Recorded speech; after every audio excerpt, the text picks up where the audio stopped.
Okay. What's going on, everybody? Happy Saturday. Thank you for tuning in. Appreciate you as always. And make sure everything is working on my end. Yeah, I believe so. Uh yeah. Another beautiful Saturday. Weird Saturday because we're in this winter weather. It's December, December 2nd to be exact. And what we got going on today, because the weather today is crazy. Bananas, I said. Bananas. Um,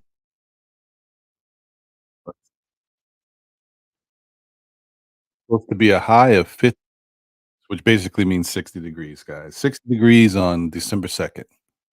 Can't make it up. I'll take it though.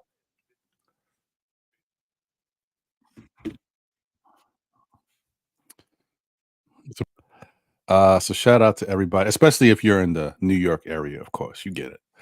Um, Hope everybody's doing well. Sorry for the delay. This morning I just had to, or now it's this afternoon, had to get a couple things done. I'm still working on something that I have to put on the show for my guy Jay Boogie that I got this morning, and excuse me, and I also had to run and get something for breakfast, so I had to go do that. Hopefully, I won't be too congested to start the show. I sound okay right now, but I must admit, I went crazy today since the weather was feeling, a little warmer. Had to go get that morning cup of Joe or Joanne, and it was iced. Oh no, guys, you know how I do with the iced coffee, man. Iced coffee get me all, you know what I mean? So, but it's okay. I mean, I think I'll get through it. And plus, I finished it, so I won't keep drinking it throughout the show, which continues to keep me all all congested. Can function junction. What's your function? Oh, all right. Here we go. All right. Hopefully I sound okay. Um, I mean mic is just positioned a little differently. I'm in a little bit of a different setup right now because it's the holidays. Had to organize certain things to put up the Christmas tree and all that good stuff. So hopefully hopefully I'm coming through all right. I heard it in my own ear before when I was checking. It sounded okay, but hopefully it sounds okay to everybody else out there. Appreciate you guys. Happy holidays once again to everyone. Shout out to the chat. What's going on, my guy Walter Blackman? Appreciate you, my brother. He says, "Good morning, Ron. Good win last night. I like how our team came out and played especially hard." Yeah, it was very nice to see. One of the benefits of me switching stuff around and having this type of setup is I actually have the game in front of me playing. So I'm kind of looking at what they were doing again last night. Um, Shout out to my guy David L. What's good? Appreciate you. Hope you're doing well.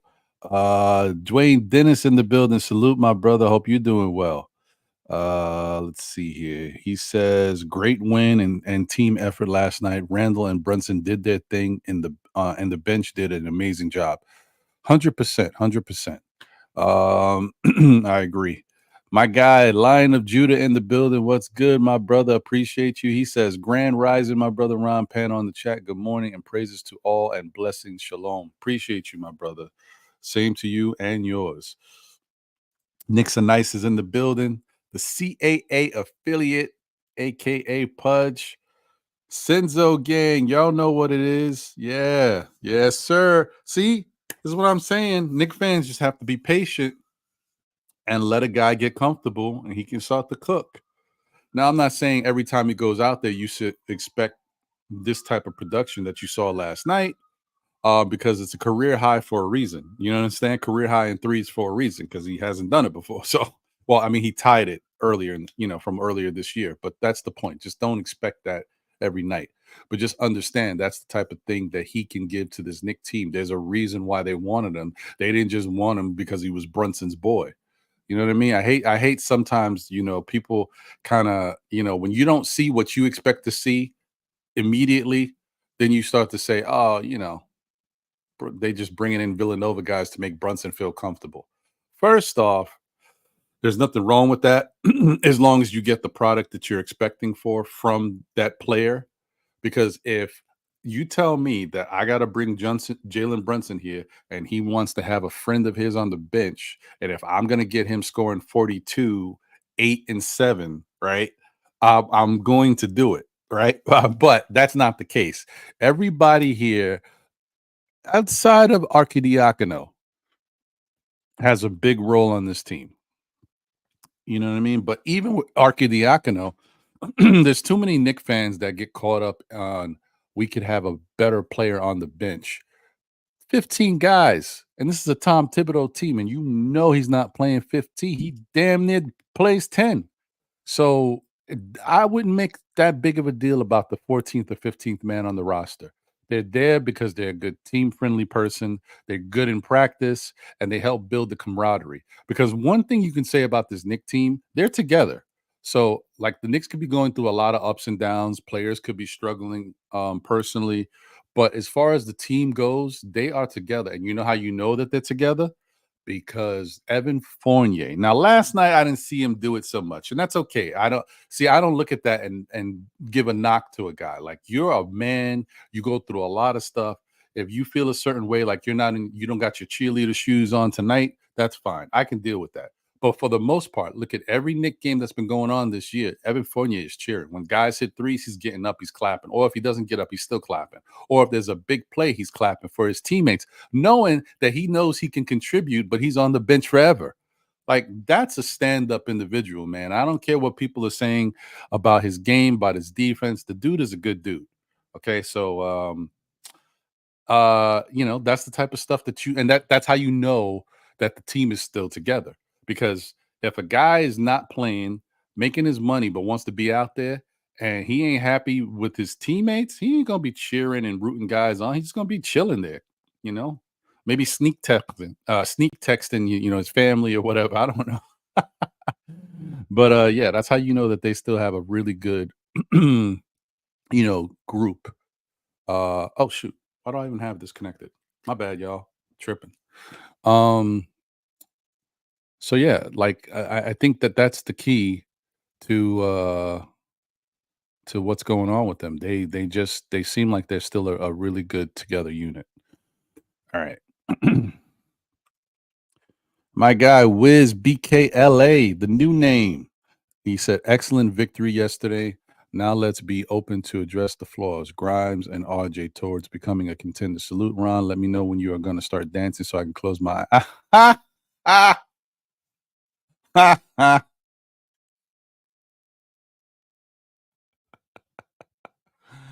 Wiz. Mm-hmm. Mm-hmm. Wiz. I know why they call you Wiz, because you're a magician if you think these jokes are funny. Ha ha!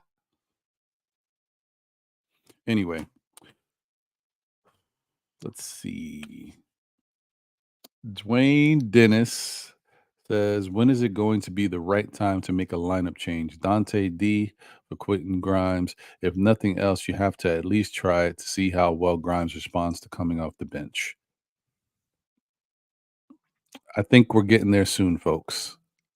I don't necessarily know if it's the right thing or not, but I think we're getting there soon. I think it's going to happen very soon. I'm just, once again, I'm concerned about what the bench unit production is going to be doing, because I know people don't look at it that way, because I like, even okay, so right now you looked at Quentin Grimes' game and you saw that he just hasn't been playing well. He didn't contribute a lot. Last night I did see him try to do a couple things. He made he took somebody off the dribble, made a pass in the lane. He went up, got an offensive rebound. He was trying to be a little bit more active yesterday, right? But in the end, you only get a spurt of it. Obviously, with Tibbs' rotation, he's playing guys and giving them more favorable minutes than he's getting, even though he's starting. Because Tibbs knows that guys are just playing better than him right now. Here you go. See, there's the congestion. God damn. Anyway, we're good through it.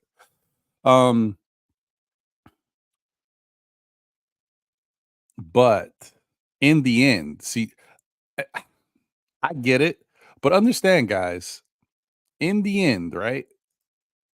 You guys want Quentin Grimes to be replaced with DiVincenzo in the starting lineup. But DiVincenzo still added 21 points last night, right? The Knicks still won 119 to 106. DiVincenzo still played 22 minutes. You know? So I don't get me wrong. If it needs to happen, it needs to happen. I'm just saying it's not like DiVincenzo is playing well and he's getting 10 or 12 minutes. You know what I mean? Like we're not benefiting from him out there. We're benefiting and he's playing minutes. Could he be playing more minutes? Yes. But don't forget, guys, this is what DiVincenzo can do at his best. Because 7 for 9 from 3 is his best. That's why it's a career high. So there's gonna be nights where DiVincenzo's gonna play 20 plus minutes, maybe. If he's starting and he's not gonna be 7 for 9 from 3, right? He's gonna get the ball and maybe he's gonna miss a couple layups because he's so he's so quicked up and jacked to the spot that he because that's the whole thing with DiVincenzo is a good finisher. He's got great hops.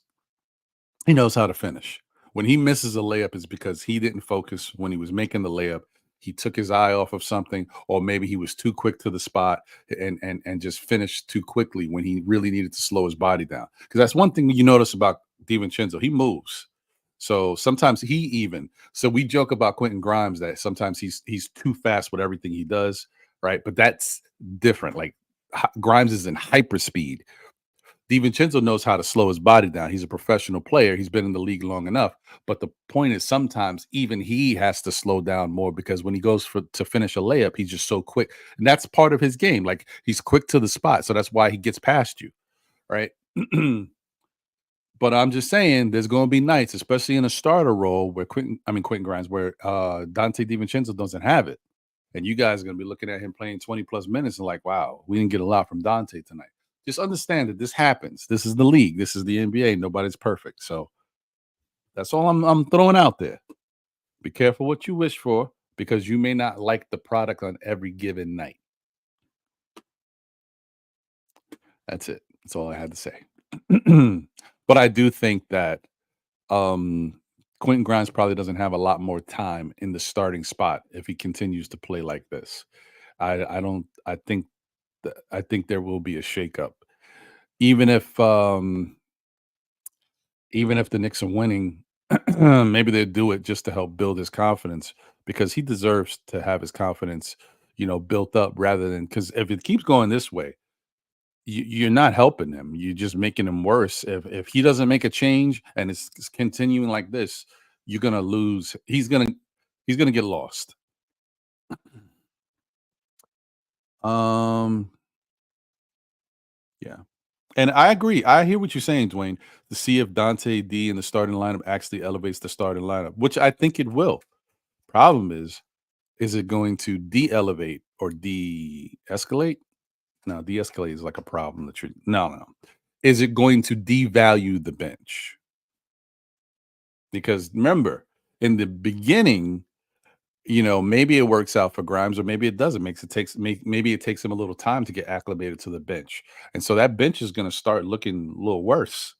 Just saying, Knicks could build up a lead, give the starters some rest, and the bench gives it away because they don't have the same punch that maybe DiVincenzo's giving them off the bench. Just throwing it out there. Shout out to my guy Long Island Sound. What's good, bro? Hey yo, what's good? Hope you're doing well, man. DJ Space. Oh, he's just Space Ghost. No DJ. What up, Space Ghost? What's going on, brother? He says salute Ron and the chat. Appreciate you, my brother. Allah Wise in the building. Peace. What's good, bro? Shop Powers. Salute. What's good? Hope you're doing well, Shop Powers. And once again, guys, as I always say, man, Knicks Real Talk. Now, if you haven't listened, if you're not subscribing on YouTube, I don't know what you guys are doing either, man. As my guy Hector likes to say, what are you doing? Please show them some love, man. Shop Powers, my guy Divine, hit that smash it, that like button, and subscribe, and show your love to Knicks Real Talk with Divine and my guy Shy Powers. Frank Matos used to call him Sasso in the building. He said, "Hit them." You know what I'm saying? That's what I'm talking about, Frank. Appreciate you, my brother. He says, "Am I favor or not in favor of Mr. DeRozan?" I'm actually okay with DeRozan. Okay, I was a little on the fence about it before, because he is an older player. He's not as active as he used to be on the defensive end. He's not a sieve on defense. He's not going to just get straight cooked. He will have some moments where he gets exposed out there, yeah, but he's not going to get straight cooked all the time. And maybe he's getting cooked a little bit more because he's on a really bad Chicago Bulls team, and a lot of those guys just don't have the heart in them to really give their all and play the way they used to because they're on a sinking ship. So as I say before, sometimes different scenery, a different spot can really help open up and give a little resurgence to a person's game. And maybe DeRozan coming to the Knicks and being on a winning team, a team that plays really good defense, will help him on the defensive end. He won't get exposed as much. He won't have as much of a burden on him to do as much on the defensive end like he has to do with Chicago. And so therefore his defense will automatically look a little better because he's not going to be taking the best player on the team. He's not going to be taking the second best player on the opposing team. Maybe he will, but you know what I mean? Like the Knicks got better defense over here. And that's going to help him.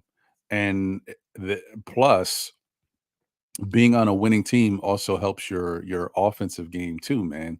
You may not get as many looks or opportunities as he was getting with Chicago, but when he does get them, he knows that he's got a team that can score with him. And he also knows that he's got the best offensive rebounder in the league, which can give him and the rest of the team second chance opportunities. So yeah, man. I mean, there's some benefits to getting DeRozan for him. Now, on the flip side for the Knicks, we've already talked about it multiple times. The best benefit of getting a DeRozan over here is he's a knockdown 2-point shooter.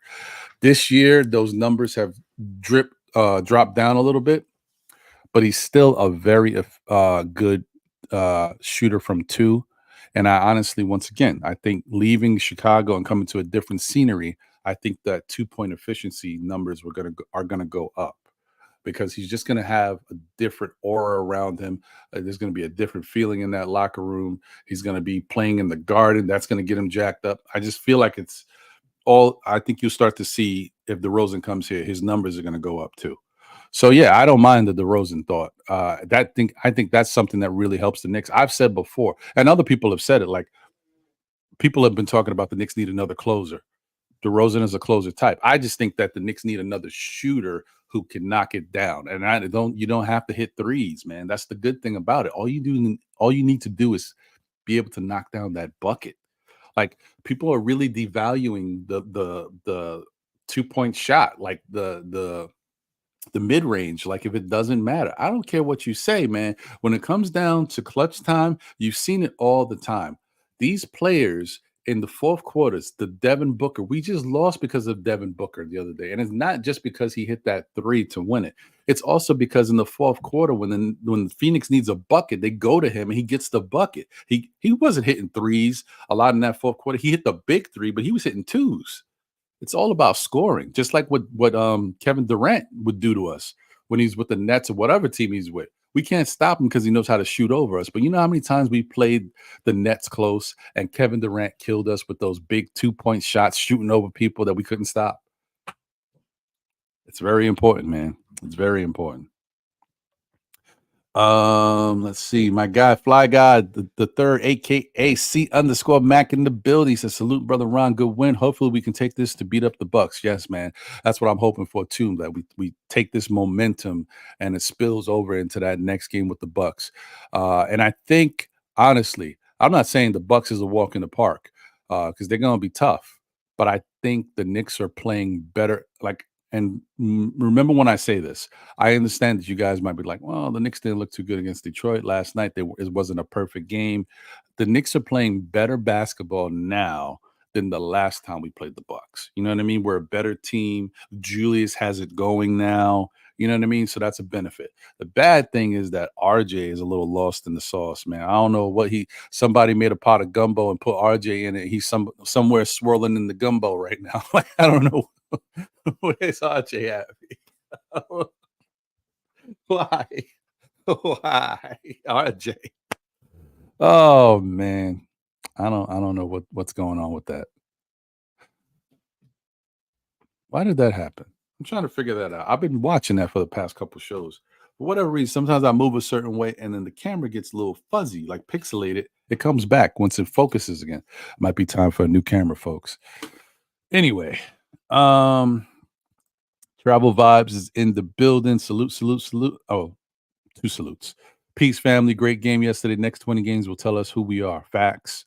100% Travel Vibes. I hear you. Kerry Cox in the building. Oh, sorry. Kerry Cox in the building. Peace to you, my brother. Hope you're doing well. D-Ras in the building. What's good, my brother? Hope you are doing well. Appreciate you. My guy, Corey Lee. What's good, brother? Hope you're doing well. Hey, once again, guys, listen, if you're not watching the 718 Boys on Sundays at 10 a.m. on the Blorange Tears Network, man, come on, man, get it together. Please show them some love. My guy, Boulevard, the bully himself, and Corey Lee, the 718 Boys. Like, comment, subscribe, all that good stuff. 10 a.m. on Sundays. Bricks Nation in the building. Salute, my brother. Oh, and by the way, Corey Lee said peace and salute. You know, Ron in the chat. Appreciate you, bro. Bricks Nation says, salute Ron, salute my diehards. What's good, brother? Appreciate you. Sherwin, good morning to you, sir. Appreciate you. Hope you're doing well. All right, let me get through this.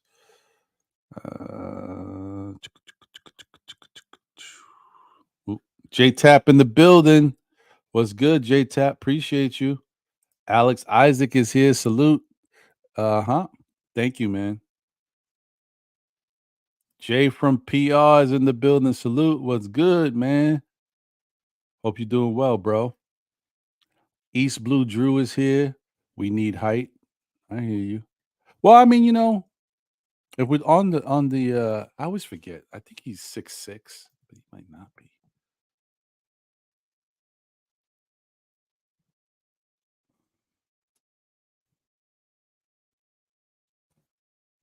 Yep. DeRozan's 6'6", so I mean, it's not bad height. It's not necessarily what people are looking for, that 6'7", 6'8" guy. But it's not bad height, and it does give us a little bit of something. Staffa Don, appreciate you, my brother. What's going on, Staffa? Don't let him fool you. Oh no. What's up, brother? and listen, man. I said this yesterday. I like to make stuff known. I appreciate you, bro. I think yesterday, I believe was yesterday, was like the anniversary of you know, and it's not it's not like a celebrated thing, but it's just a life lesson. And I think that's why Staffa posted it on X or Twitter, whatever you want to call it. You know, he was in a really bad car accident last year. And as I said when I responded to his post, I knew that Staffa was in a really bad was in a car accident. I didn't know how bad the car accident was to the level that it was. I mean, that front of that car is totaled.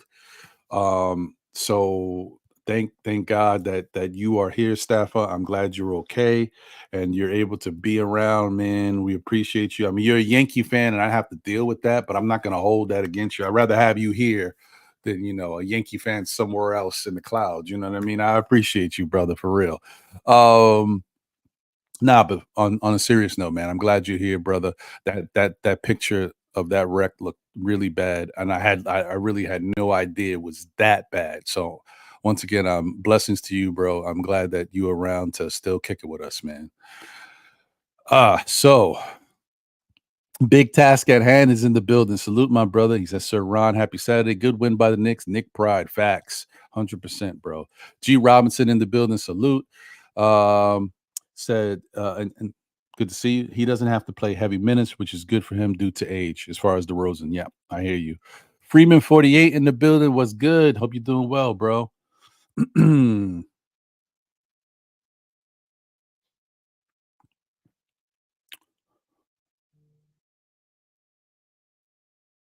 um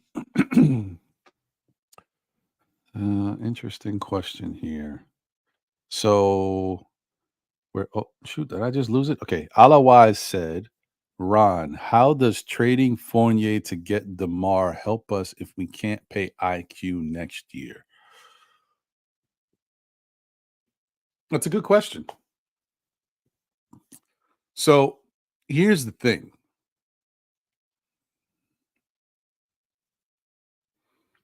I don't necessarily know how the Knicks will finagle this whole situation. Okay, you bringing up a really good point, and I don't know how they would finagle this whole situation. Can it be done? Yes. So if your concern is can it be done, the answer is yes. The problem is DeMar DeRozan is on an expiring contract. So while you guys are concerned about what that does to affect quickly, if we want to sign quickly and bring him back, technically it doesn't. It just puts us in a real funky situation, right? And this is why if you're going to go out there and get a DeMar DeRozan, you do not want to give up a lot for him because you have to make a decision, right? It really is going to come down to DeMar DeRozan or quickly. So there's your answer if you really want to think about it, because DeMar DeRozan is on an expiring contract. Somebody already said it in the chat. It's a rental, right? DeMar DeRozan is on an expiring contract, so we're going to lose him after this year, unless we just decide to re-sign him, right? But like you said, if you want to re-sign him, then how do you do that and still re-sign quickly? Now, can it be done? Yes. The Knicks they can sign both of these guys, no problem. Problem is they're going to have to go so far over the cap that they're going to go into that second tax apron. And I don't know if Dolan wants to do that for these two players along with the rest of the supporting cast. Like if Dolan had a championship team that he knew was a contender and they're going to be there every year, maybe he would say, okay, I'll spend the money because we're going to be there every year. I don't think Dolan can say that yet. So for him to have to come out his pocket for all that extra bread, I don't know if he's ready for that. So, like I said, in the end, it comes down to us making the trade. See, it's not a bad trade if we get rid of Fournier and bring in DeRozan. We're renting him, yes, but we're replacing Fournier with DeRozan, so we're getting something out of it, and we're not losing anything. Fournier was going to come off the books at the end of the season. DeRozan will come off the books at the end of the season, but at least we get DeRozan to play for the rest of the season and down the stretch, and we can benefit from him. So it's not a waste. It becomes a waste if you give up something substantial outside of Fournier for DeRozan. Like if the Knicks decide to say give up Fournier and Grimes, people are going to be like, whatever. Like we giving up Grimes, which is not great, but you got to give up something sometimes. So maybe that's okay in the end, since Grimes is not doing enough for a lot of Knicks fans these days. Maybe that's the sacrifice you make for the opportunity to get DeRozan here and see what you can do this year. That's a choice you got to make, right? Or maybe they give up Fournier and a couple draft picks, and you guys are just willing, you understand, we're just going to lose those draft picks. It is what it is, but it gives us a chance to rent DeRozan. We get out from under Fournier, who's not playing. We get a player who can play and is getting around, some type of similar money. And then at the end of the year, that's it. We decide whether we want to re-sign DeRozan because he was just that good, or we give IQ the money that he deserves because he's been playing well. That's the choice, guys. That's where we're at. It's a rental acquisition. That's exactly what it is. But like I said, could the Knicks sign both of them? Yes, they could, because they'll both be Knick players. So once the player's under contract, under your, in your building and they're under your contract, you can obviously go over the cap to re-sign players. It's just they would have to go so far over the cap, it would easily put them in that second tax apron, and Dolan would have to come out of his pocket for buco bucks. And we'd be like we'd be stuck for a minute until Julius Randle and Jalen Brunson opt out of their contracts. Um, which I mean, really is not that long. It's after next year, but we wouldn't be able to add anything. Like whatever this team is, if we sign both DeRozan and re-sign IQ, that's the team for another year. You can't make no moves, no changes. So, all right.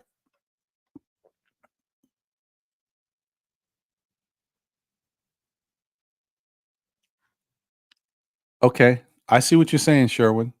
And that's a really good stat. Sherwin says we are 11-0 against losing teams and beat one team playing 500 in Atlanta. Right. So, you know what I would say? I would say throughout this period, the Knicks have been going back and forth and still haven't played their best basketball. They've had moments where they've looked really good, but as far as 4 quarters of good basketball, especially against a good team, we haven't seen it. Now, you guys could say, well, if we haven't seen it against a good team because we're not as good as these teams. But I would come back with let's go into the stats a little deeper. How many of those games did the Knicks lead in the fourth quarter with 4 minutes or less before the game changed hands and the other team won? So to say that a loss is a loss, doesn't matter. But the Knicks were in a lot of these games, all except one, if I'm not mistaken. Now, maybe there's one more that crept up on me that I'm not accounting for, but I've been saying this all the whole year, so I'm trying to keep track of it. Outside of the New Orleans Pelican game, a lot of these games, if not all of them that the Knicks lost, they were up with 4 minutes left in the game, or they were within a few points at the end of the game. You know what I mean? So it's not like they're not playing and competing in the game and have a chance to win. It's just something has taken place down the stretch where we couldn't close the game out. So I just want to say, think about that because that's important, right? The other thing you want to think about is the fact that the Knicks are just played their fifth back to back, five back to backs. It's unheard of. Like to start a season this way, I've never seen a Nick team or any NBA team like up until this point. This new schedule, what they're doing this year is the first time I've ever seen a team play this many back to backs in this short of period of a time. It's the craziest thing ever. And this is how the Knicks started. I keep telling people like the reason why I feel so good about this Nick team is look at the level of schedule we have had right up until this point, and look at the Knicks. Look at their standing. Look where they're at. Like to me, that's this is great. The Knicks aren't playing their best basketball yet, right? They haven't played 4 quarters of really good basketball yet. And even when they have played well, there's been guys who haven't played well or been out because of injury, right? So we still haven't clicked on all cylinders yet and haven't gone on a run. You know, the Knicks, as much as we want to downplay who they are, they go on runs, right? They go, whether it be good runs or bad runs, they go on runs. We haven't seen that yet, really. Um, they're 12-7, guys. 12-7. Yes, I know you still gonna be you got to be comfortable with the overall product and how they're playing against these teams that are over 500. I get it, but like I said, we were right there in these games. Sometimes a decision here, a decision there, it costs you the game. Remember the game that we talked about with Julius Randle where he looked like he gave up on the play? It was 48 seconds and the Knicks were down 1. You know what I mean? Like, what are we doing? Stuff like that can't happen. That's the reason why you lose games.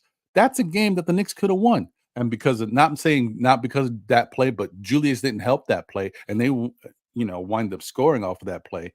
And that was kind of, you know, the beginning of the end. But we had a chance to win that game. We were still in it.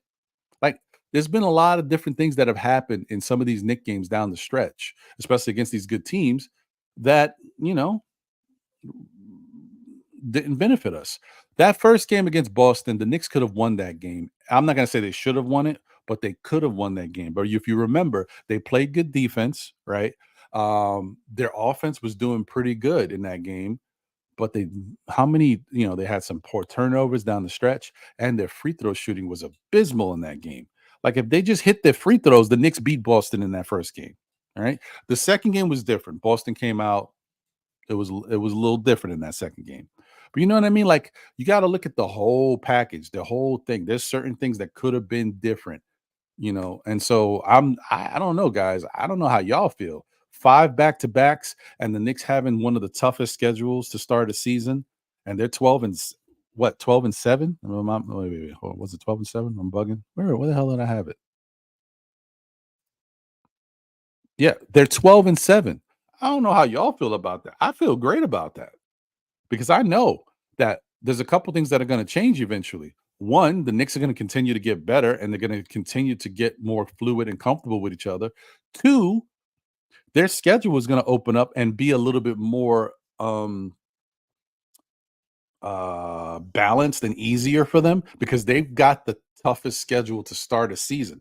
One of the toughest. I don't know what everybody else is doing, but the Knicks have one of the toughest schedules to start a season. And so for proof of that, uh I was looking at something yesterday. What was I looking at? What were you looking at, Ron? I was looking at strength of schedule for the NBA for the month of December. All right. Let me share this with you guys because I don't know if you all seen this. We already talked about how crazy the Knicks schedule was to start the season, right? How it opened up. You know what? Let me do this. Let me just say what's up to a couple more people, and I'm gonna get into the strength of schedule. I want to get off on a tangent. I got a super chat here that I want to read. Um, Let me see. Was there anybody else that? Hey, my guy, Thomas T. Nice Garrett. What's good, my brother? Appreciate you. Hope you're doing well. Good to see you as always. Um, Felicia Lee is in the building. Salute. Tibbs has a 9-man rotation. Unless you're removing someone out of the rotation, DeMar will not play. No interest in DeRozan. Well, I honestly think that DeMar might get like I think that would force Tibbs to play 10-man rotation, Felicia. Because remember, Tibbs plays his rotation because he likes to keep it small. He likes to get that continuity from the same type of unit, but it's also because of the level of talent, right? There's nobody has on the bench that has pushed Tibbs to say this guy has to play. DeRozan's going to have to play. He's not going to not play him. So that's going to lessen maybe somebody like Grimes' minutes. But if Tibbs needs Grimes for defense, he's going to find a way to get him in there. He just won't be playing as many minutes. It is what it is. But I can see him going. If you bring in DeRozan and you like are trading out Fournier, you're not taking anything from the unit. I know Tibbs is going to hit everybody with the we didn't lose anybody from our rotation, so how am I going to? It's going to be the same thing that happened with Cam, but there's a difference. DeMar DeRozan is not Cam Reddish. DeMar DeRozan has been in this league and has built up some type of cachet by his play, and Tibbs is going to respect that, so he's not going to talk about him in the same way that he talked about Cam. Believe me, he'll figure out a way to go 10-man or somebody else is losing some minutes. And you already know that Grimes is the one that's like on the hot seat. But I hear you though. Hector Gaston in the building. Salute. I said I wouldn't mind trading for DeRozan. It would be a rental, and you can sign IQ. We have to re-sign Hart also. iHeart, sorry. Yeah, I don't know. I like I said, that's a tough proposition. Jigga Man Porto in the building. Salute. What's good, my brother? Appreciate you. Knicks Morning Brew, the whole Morning Brew Sports crew. Appreciate you guys as always. Shout out to the whole family. Guys, if you're not subscribed, like, commenting, doing all that good stuff for the Morning Brew Sports Network. What are you doing? Please show them some love, man. The whole squad over there. Appreciate you. Shout out to my guy Hector, who's still in Puerto Rico on vacation. He'll be back this week coming up for them. So definitely appreciate you guys, man. Snipes Entertainment in the building. Salute. What's good, Snipes? Johnny Davis in the building. Salute. I'm all right, Johnny. Hanging in there. I hope you're doing well. Happy holidays to you and yours. Okay, I think I took care of everybody. If there's anybody out there that I missed, you know I was trying to show everybody some love. So now I got to get caught up into the show. All right, let's do this. So I want to get back into the strength of schedule because I think that's very important. If you guys haven't checked it out, this is just bananas to me. I don't know what the Knicks did to people, but somehow this happened. All right, so let me do this.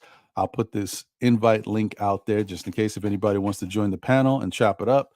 You are more than welcome. And let's hit the intro and then we'll be back and get into the strength of schedule and then we'll start chopping it up with the other topics. All right, we'll be right back after this.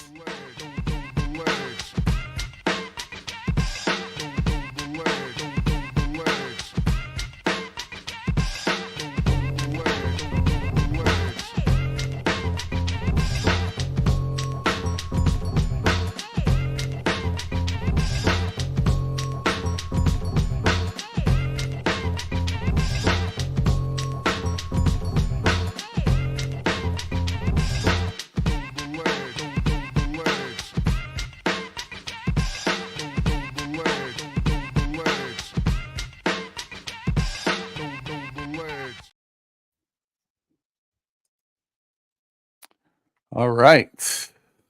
Okay. So this is what it's looking like, guys. So I mean, and this is what's funny. Like when the schedule came out, Knick fans immediately we were all looking at the schedule like, whoa, this is a tough schedule, man. What we got going on here?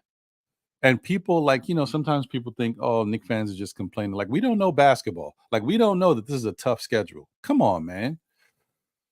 So we already talked about the Knicks schedule to start was tough, that the opponents were tough, and then all these back-to-backs.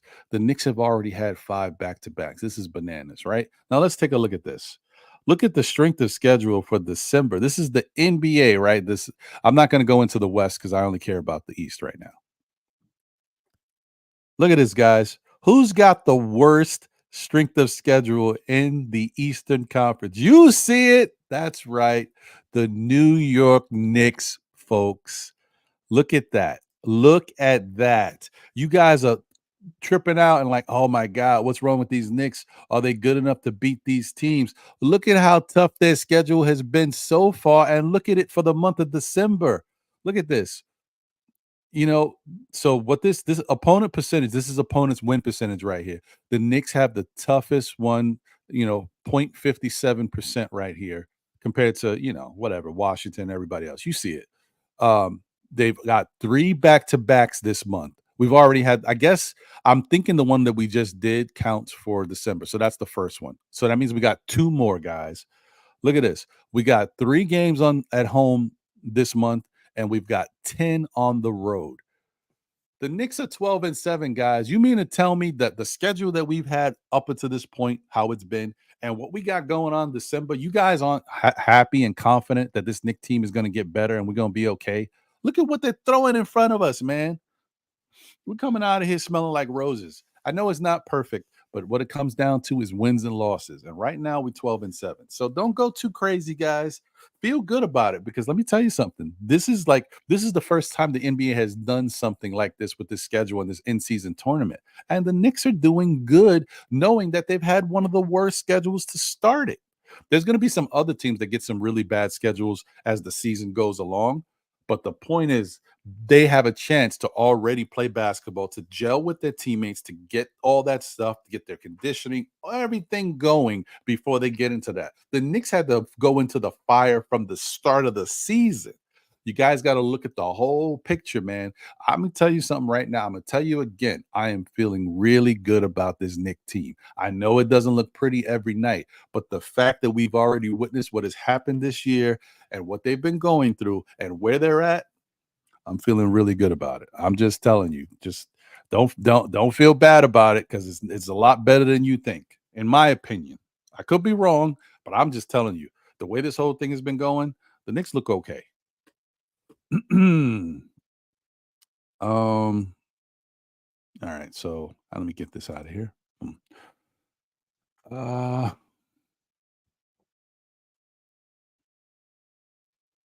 me see. Let me see here. Okay. All right. I think I got to everybody. Let me get to the super chat real quick. Shout out to Knicks Are Nice, my guy, the CAA affiliate, aka Pudge. Appreciate you, my brother. Thank you for the generous super chat. He said Knicks fans did all that crying about height, and the Raptors got smoked. Speed kills. Hashtag gritty committee. Hashtag Senzo gang. Yes. So yesterday, I did a quick little jump on to the open panel on Knicks Morning Brew with the guys, Jigga, Phil, and Eddie. And I said that I thought the Knicks were going to win last night. The reason why was because the Knicks, for the most part, played Toronto very well. Now, sometimes Toronto's just better than us, right? But I just felt like there's certain storylines associated with the Knicks and Toronto rivalry, and you might say, is it really a rivalry? I mean, it's not really a rivalry because both teams are not like at the top of of the conference or something, but it's a rivalry in the fact that they always play well against each other, and now there is some animosity between the front offices because of everything that's taken place. We've also seen there's some storylines there. RJ loves to play against his hometown team, the Raptors. He loves to play when he goes back to Toronto, all that good stuff. I was expecting some big numbers from RJ last night. It didn't happen. That's another story that we probably got to touch on. The other thing that comes out of that Toronto Knicks matchup, which unfortunately I feel bad for this guy because that just made it look even worse last night, is the back and forth between Scotty Barnes and Quentin Grimes. When Quentin Grimes pointed at him and said, "You are not him." You guys remember that? So there's that thing that Quentin Grimes don't like Scotty Barnes, and you would think that when they play each other, he wants to show out, but he's not showing out. And right now, the last night did not look good. And if anything, Scotty Barnes has become a better player since he said all that. So now he really lends fire to that. You are not him, because he's trying to show you I am him. Like, because Scotty Barnes is looking good this year, folks. I know. I don't know if y'all been paying attention to him, but this is his evolution of Scotty Barnes this year. His offensive numbers have definitely gone higher than we're used to. And he just looks better and more comfortable out there. Now, on the defensive end, we already know Scotty Barnes is a really good defender. So, yeah. And of course, last night, what did he do? He got busy last night. So, yeah.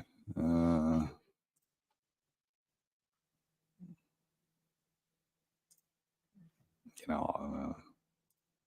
all I can say. What can you do? You just got to deal with it. He was cooking. So, what did he have? Scotty Barnes had 29 points, 9 rebounds, 4 assists, 5 steals, and 1 block. You talk about it. Oh man, I'm gonna be another one. Just throw me on the list. I'm another one using the phrase that everybody's using. You talk about a guy standing on business. Scotty Barnes was standing on business last night. That's right. Throw me into the TI controversy in the Sun. Standing on business, baby. He was 13 of 19 from the field. We're talking about Scotty Barnes here, folks. 68%. He was 3 of 7 from 3, 42%. It's not looking good. And Scotty Barnes can't shoot. So the fact that he's shooting now this year, he's been shooting a lot better. He's working, man. Got to give the guy credit. I mean, maybe this is the time for him. He's changed it around. So I got to give him credit. Pascal Siakam finished with 21. Jacob Porto finished with 12 and 12. Oh, Siakam also had 8 rebounds and 3 assists. Dennis Schroeder had 10 points, 9 assists. And Chris Boucher had 11 points, 3 rebounds, 2 assists, 1 steal. Raptors did come to play. They didn't lay down. You know what I mean? They were trying to get back into it, but guess what? The Knicks were a little too much for them last night. They couldn't account for. They're looking at this Knicks team like, all right, we know what they are. We're ready for them. But they got to see the new Knicks, right? And you guys are like, man, Knicks didn't make a lot of changes, but the new Nick did, didn't he? You know, they got to see Donte DiVincenzo, 21 points, 7 of 10 shooting, 7 of 9 from 3. You know what I mean? And that's the difference. Donte DiVincenzo was the difference last night, folks. But the Knicks played, they had guys that contributed. RJ, as bad of a shooting night that he had 15 points. The 15 points matter. He had 4 rebounds and 6 assists. Really poor shooting, though. And it's definitely concerning. I know Knicks fans are already back to the same old RJ. I get it. Julius Randle had 20 points, 10 rebounds, 9 assists, almost another triple double. Hey guys, I know people haven't been happy with Julius Randle in certain moments, right? But a lot of the stuff that happened earlier in the season, we already talked about. So Julius Randle has had issues because he wasn't fully healthy. He had issues because he needed to get his conditioning right. That stuff has happened now. And now I think now it's fair to criticize Julius for his play. What we did, because we already know in the beginning, we thought he was healthy. He gave us the impression that he was good to go. Then we found out he wasn't. I hate when the Knicks do that, but they did it. Right. So we got to give him a pass for that. He wasn't fully conditioned. He wasn't fully healthy yet. And plus his shot, he didn't even get his shot going yet. Fine. So I like to throw some of his bad performances out. So people in the chat that you may think about that, throw some of that stuff out, man, because you got to look at the other stuff that we know now. He wasn't fully healthy. His shot wasn't there. He wasn't properly conditioned yet. So give him a pass for that.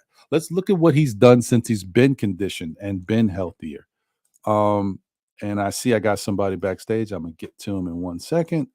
Let me see here. Where was I? Box score. You know what? Let me throw this up so you guys can see it while I'm talking about it.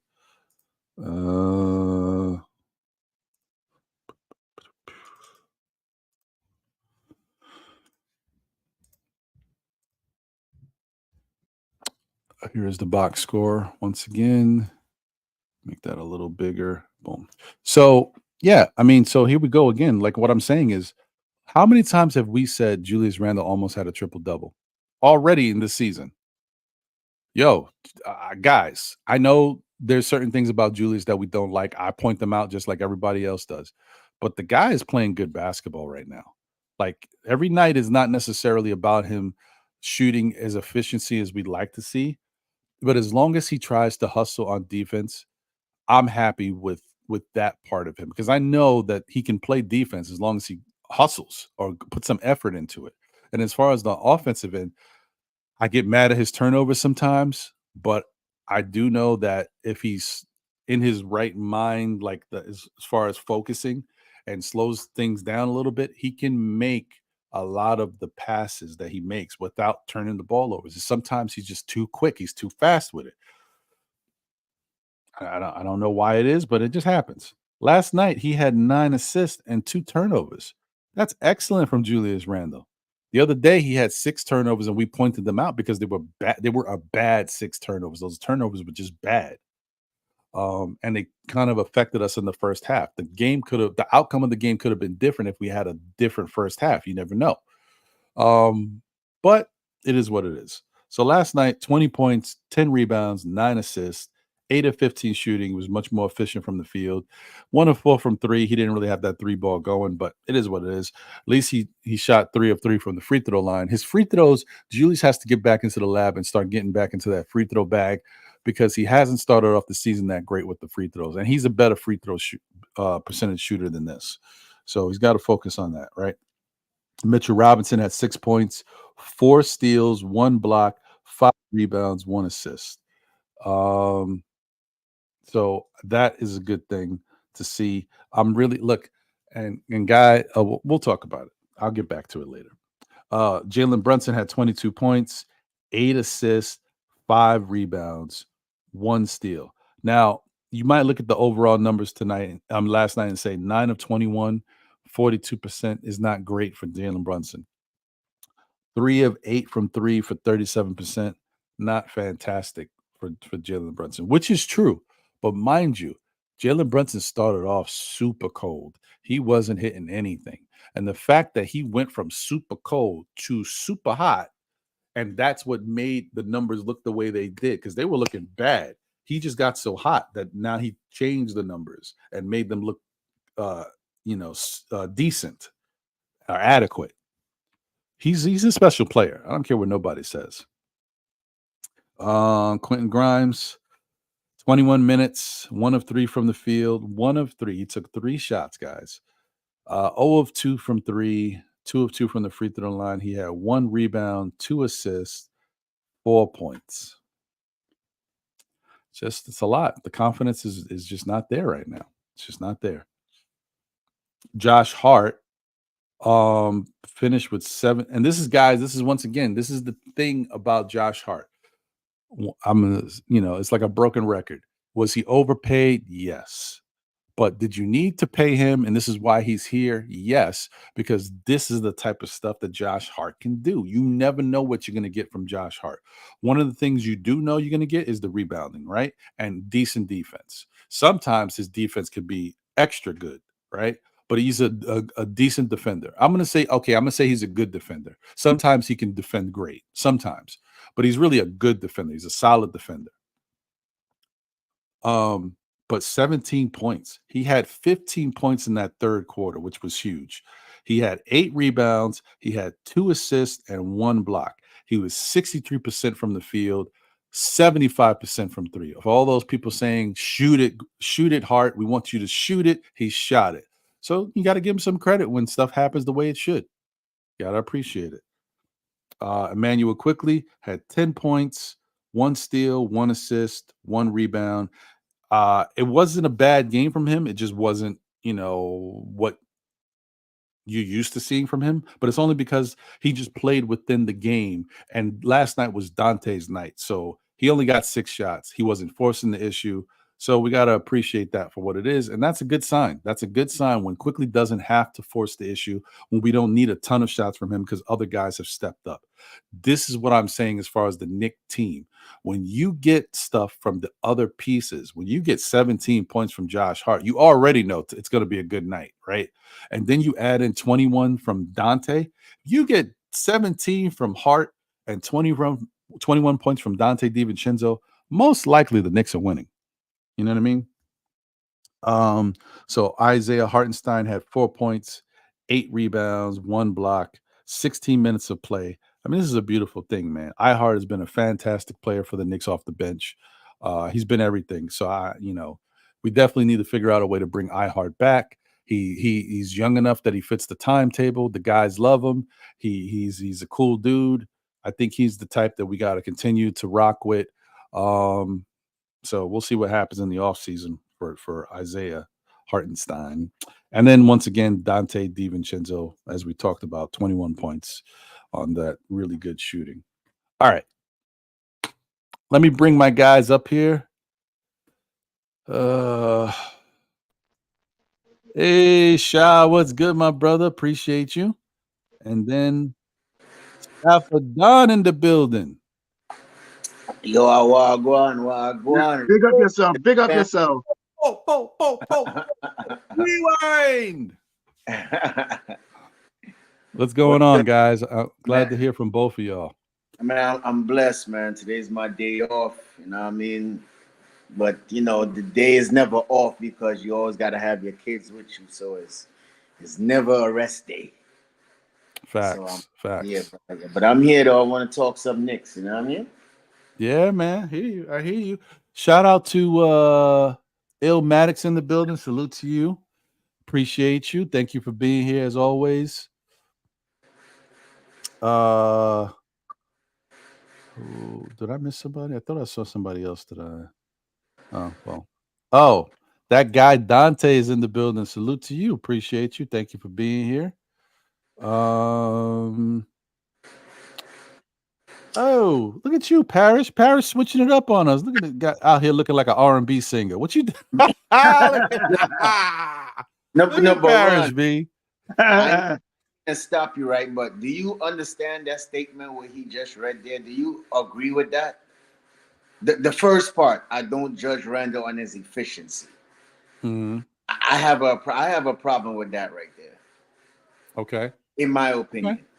No. Because, Go ahead. Speak on it. you know, because Well, you let need me hold on. Let me read the statement and then you go ahead. Parrish says, shout out to you, Parrish. I don't judge Randle on his efficiency. I judge Julius on his process, effort, attitude. That's what matters with Julius. Okay, go ahead. Go ahead, Stafford. To me, in my opinion, that's how you look at it. You know what I mean? As an analysis and as a critic, we have to judge him on his efficiency. You understand? If he's shooting the ball well and taking the right shots. I'm not saying that you can't look at his process. And of course, you have to have effort. You understand what I'm saying? That's always an eye to the fan when a play is not, going 110%. And attitude, of course, you got to bring the right attitude. You know what I mean? But to say you don't judge him on his efficiency, you got to judge him on his efficiency because you don't want him but attempting 20 shots, but just scoring 5 out of the 20 shots. That's not efficient. You have to judge him on his efficiency because once you do that, he's, you know what I'm saying, you're looking at his IQ and how he is shooting the ball and when is the right shots. So, I just don't agree with that. Just that first line of statement right there. I just don't judge Randle on his efficiency. I understand that's his opinion, but I can't agree with that because you have to judge a player on their efficiency. You don't want them shooting 5 for 20. They're scoring probably 30 points, but the efficiency was not good. Okay, I see what you're saying. Well, let me say this real quick. Oh, shout out to Inside Source as well. Appreciate you. Yeah, that's really true. Like I said, or I mean, not me. I don't know if you're speaking to me. I know I've said something reference to that. I don't know if he was speaking to me, but yeah, Brunson does what Brunson needs to do when he feels he does it. And he tries to pass the ball to his teammates and get them involved. But when he sees it's not falling for his teammates, he has to go into I'm the scorer bag. And sometimes he gets a little caught up in that, but he feels like he's doing what he needs to do for the team. And sometimes we need that from him. So you got to look at him like it's the good and the bad. Sometimes it can be bad sometimes, but for the most part, he makes the right decisions and makes the right call.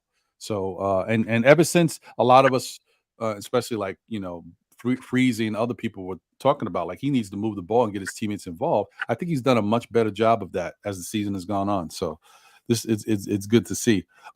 So what I was going to say is I kind of agree with both of you and disagree with both of you slightly because I think you're right, Staffa.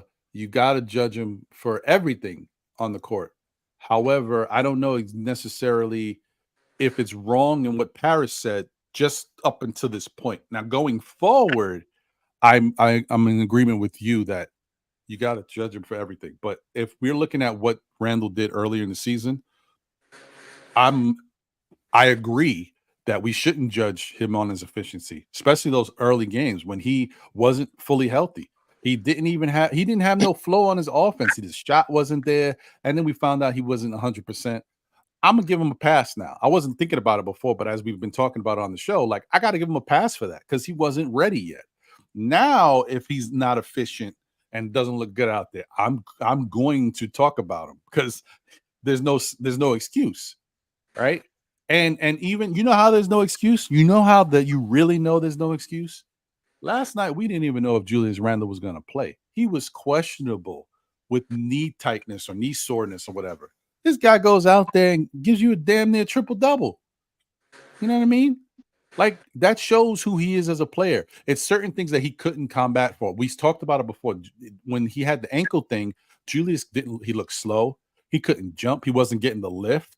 Now he looks like he's getting the lift. So whatever happened with the knee last night wasn't affecting his lift. The ankle thing was affecting his lift. So it changes. Like he might be dealing with something, but it doesn't affect how he's out there moving and doing what he needs to do. So yeah, I'm not gonna make excuses for him now, but I will make some excuses to start the season just because we know more that we didn't know before because the Knicks just don't tell us anything. But yeah, that's pretty much my thoughts on it. What do you think about that, Shah? What do you think about like how we judge Randle? I mean, I'm pretty much in the same boat with all three of you guys. Julius Randle in the beginning of the year was a 13-point scorer. You know what I mean? Now he's a 20-point scorer again. He's back to that 2010 status that we know him for being. And you have now is the time that you can, you know, you even some Knicks fans was critiquing him when he was having those off games and the ankle was still sore. Oh, what is Julius doing? He's taking bad shots. He's doing blah blah blah. Now you can fine tune where you can point the finger at of what he's not doing and what he's doing. Yesterday's game was a great game. 2 turnovers from Julius Randle. That's unheard of. And I mean, and he's playing better team basketball with the guys that he have now. He's passing the basketball. He's getting high assists this year, and this is something different from what he has done in years past. 4 or 5, I think his average last year was like 5 assists or something like that. Now he's almost averaging 7 assists a game, so he's looking more for his players, and he would probably get more if people start hitting the shots that after he pass out from that triple team that he always get at the top of the foul line. He gets there, they triple team him, and he passes the ball out. If players make the shot, then his assist, he will soon have a triple double before the season is over. Actually, him and Brunson is tied for the assists on the team with 5. Yeah, about so yes, you know, so you know, he's still distributing the ball. It's so funny. It's like I don't understand, man.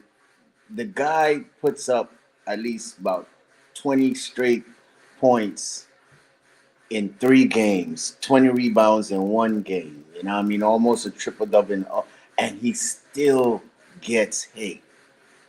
Sometimes it baffles me. And nitpicking. That's what it's called, Staffer. The sweetest thing is like. Oh no! Hold are on. They Oh no! I was gonna say, are they nitpicking or are they nickpicking? The sweetest thing is when they say, "Oh, he's getting his trade value up," and I'd be like, "Why would we want to trade away a 20 and 10 and 5 when he's doing all the right things for us? All we just need to do is probably add more pieces to the squad so we could get better." You understand what I'm saying? I was telling somebody the other night, your favorite player, they want to come over here. He said the Knicks weren't cool no more.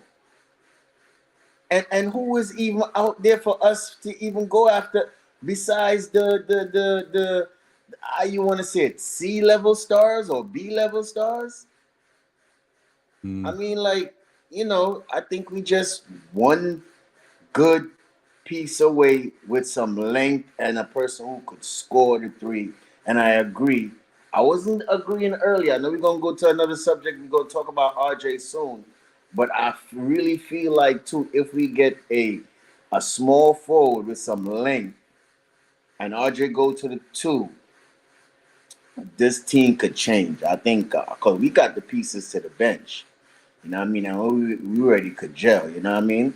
But back to the Randle thing, man. I just feel like we should appreciate the moment right now, what the team is going through right now, which is a good thing. I thought he was 13-7. I jumped the gun. We 12-7. You know, so it's still beautiful though. I still take it. You understand what I'm saying? Beautiful. So I'm you know, I'm roll. What's that? 20 games so far? 19. Yeah, 19. Yeah, you know what I mean. So. You know, and we heading into a good game on Tuesday, so you know, let's just see. I got a quick question. Not to jump in real quick. Is this game coming up against Milwaukee a game that we count in the books? No, I don't think so. Is this just the tournament aspect, or is this game when we play Miami goes to our win and loss ratio? I think as I know, I think this game is just a playing tournament game. Oh, okay. Yeah. Okay. Yeah, I think this is. I mean, that's a good question because I think that's what I'm gathering. I think now that they go to Vegas, these games don't count towards the season. You know, no, we ain't going to Vegas yet. We got to beat Milwaukee to go to Vegas. Oh, this is the wild card game, right? Exactly. So then, if that's the Milwaukee. case, then, no. If that's the case, then this game, I think this game counts. It counts. I don't know. You know what? Let me see if I'll search it up. I've been looking around. I can't get no. I said might as well say it since we're talking about it. I've looked two or three places. Inside source says they all count until the final. Until the final, okay. All right. And he's the inside source, so I'm going with that. Okay. All right.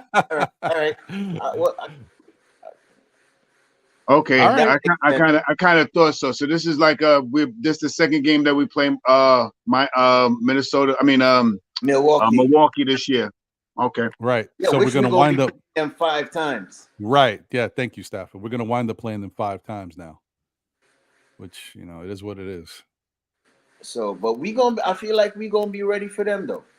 Yeah, this is our most formidable team from last year. Last year, this is the only team in the East that beat us all 4 games, and I mean from last year, and already beat us once this year in a close game. So this is one of the this is one of the get backs. This is one of those revenge games. They got to really get out there and play some good basketball.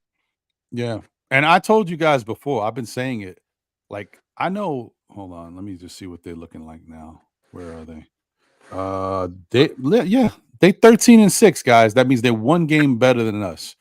Oh, well, technically 2 because they're 1 loss better and 1 win better. Which team is that? Milwaukee. Okay.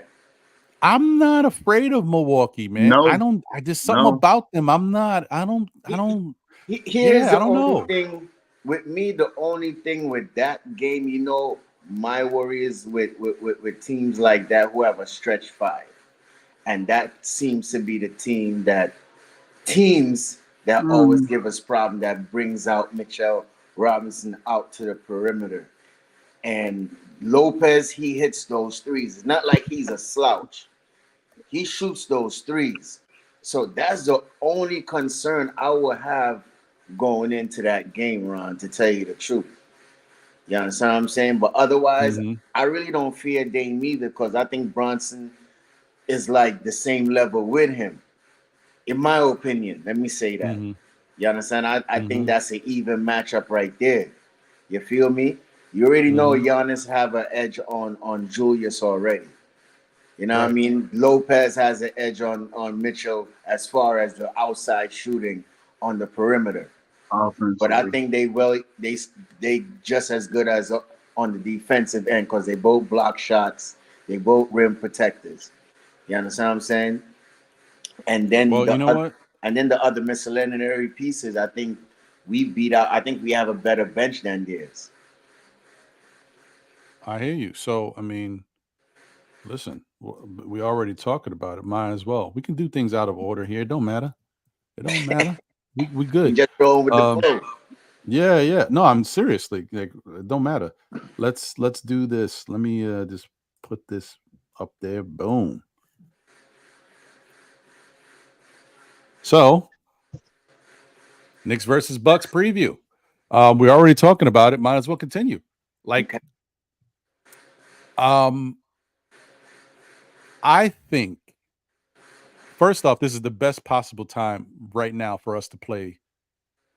I mean, a couple days might make a difference. I get a little worried about that, but I think it's the best possible time for us to play the Bucks, right? Because lately we've been getting something from Josh Hart, right? We just recently had DiVincenzo get a little hot. He cooking right now. That's a difference. And let me tell you something. Going into that Milwaukee series, having anything come from those 2 players is something that Milwaukee can't account for, because they weren't used to that from last year. I don't know how many times we played Milwaukee after we got Josh Hart after the trade deadline, but I don't think we had him for a lot of the games. So maybe he played one game against them. I'm not sure. But that's a difference. Either way, getting something from him helps this Knicks team, and adding DiVincenzo to the mix and whatever he can add will be great. But the key to me for the Knicks versus Milwaukee, like I said, I'm not worried about them because I think you hit it on the head. I think Dame and Brunson match up well as far as their output out there. And right now, like Dame hasn't been Dame really for Milwaukee. He had one Dame game earlier in the year, and he's just been having like regular games that any good scorer could have on a team. He hasn't been having those Dame games where you're like, damn, like Dame is the reason. Like you saw how he took over yesterday. I haven't seen a lot of it. I've been watching. I mean to cut you around, but I know one of the reasons why too he's having probably not being Dame, but you know, that's something. It's personal in his life that's going on right now, so that could be also affecting him. Oh yeah, you're right. I know about that too. That's 100% facts. Look at Stafford doing the research. I'm talking about. Yeah, it's a good point. You're right. He is going through something. So yeah, that's a good point. So I think this game, even though I said DiVincenzo is going to be big, Hart is going to be big if they can contribute. Quickly obviously has to do what Quickly does, but I think the key to this game is Julius Randle. Remember the first time we played Milwaukee, that was the bad Julius. Julius wasn't ready yet. He didn't have his legs, all that good stuff. Did RJ play that game? I think RJ didn't play either. Right? Was RJ playing in the game? You know what? Let me go take a look real quick. I'll double check. But yeah, like so that's important. If that's the case, let me see here. Let me hold on. And if anything else you was gonna say, you can continue, Shaw. I didn't mean to cut you off. Yeah, that's pretty much it. About Julius wasn't at his where he's at now, and I believe RJ was out that game. And now we got some guys that are contributing. Jay Hard and DiVincenzo, you know what I mean, cooking that ragu sauce right now. So right now. It's a different look of the team that we have right now. And I don't believe we were fourth defensive rated by then either. We were probably more in the middle of the pack. Right now we're ranked somewhere around fourth or something like that. And no, it's a totally different look from that. We played them early in the season. That was one of our earlier games, if I'm not mistaken. And I think RJ was out that game. My guy Shy Money. So this is why I tell you guys, man. Knicks real talk. You got to, because these guys put in the effort. They put in the time. They're here for you, man. He is 100% right. RJ did not play in that game. Now I remember the game, and I should have remembered it because I reference it all the time. This is the Julius Randle game, guys. This is the one that we put the video up that we talked about. This is the one where Julius got lazy in his effort. He was pissed off about something and didn't go back on the play. Knicks it was 48 seconds left. Knicks will, it was a 1-point game, and he let the guy go down the court, and then it eventually wound up into a score because he just didn't. He was like in his feelings about something. This was that game. The Knicks had a chance to win this game against Milwaukee. They wound up losing 110 to 105, but they were right. They were within 1 point with 48 seconds left. So this was the game that Jalen Brunson had 45 points and 4 assists, 5 rebounds, and Knicks fans were losing it because they felt like he wasn't moving the ball or passing it enough. He took 30 shots in this game, which is a lot because he can score 40 points without taking 30 shots. That's how efficient he usually is. Yeah, this was that game. It's all coming back to me now. Now I remember. Yep. So good point. It definitely was a Brunson. What I believe what Brunson does is when we're lacking in scoring, when our guys RJ is not hitting the shots, when Randle was a little off, we can't get no production from Grimes. Brunson keeps us in the game, and he does that a lot. He really can put the ball in the basket. His mid-range game is good. His drive to the basket is good. His three-point shot is excellent this year, and he keeps us in the game. He keeps us, treading water. You know what I mean? When we're down 6-7 points, he comes up with a big basket with a short jump shot. When we're down 4 or 5 points, here he comes with a big three-pointer when you didn't even think he was going to just come straight down and shoot the three-pointer. These are the things that keep us in the game. That game against the last game that we played against Milwaukee, it was just, I want to say effort-ish. I want to say kind of like the effort because that last shot that Dame took that put them back up. I think they were down when Damon hit that 3-point shot, and that put them up. And it was that effort from Randle coming off of that screen with I think that was RJ too. I think that was the two. I'm not RJ. Who was that? Grimes. It was Grimes. Somebody. I think someone said a solid screen on someone to free Dame up, and Julius Randle didn't step up to the shot. You know what I mean? Well, he didn't really contest it like he contested some of the shots now.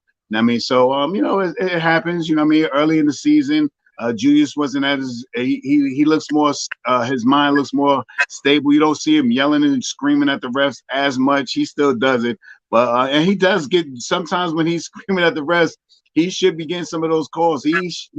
He gets beat down when he goes to the basket a lot of times, and they don't give him the call. They just say that he's so strong that that's a strong move, a strong man move, or whatever that call what the referees call it. Right.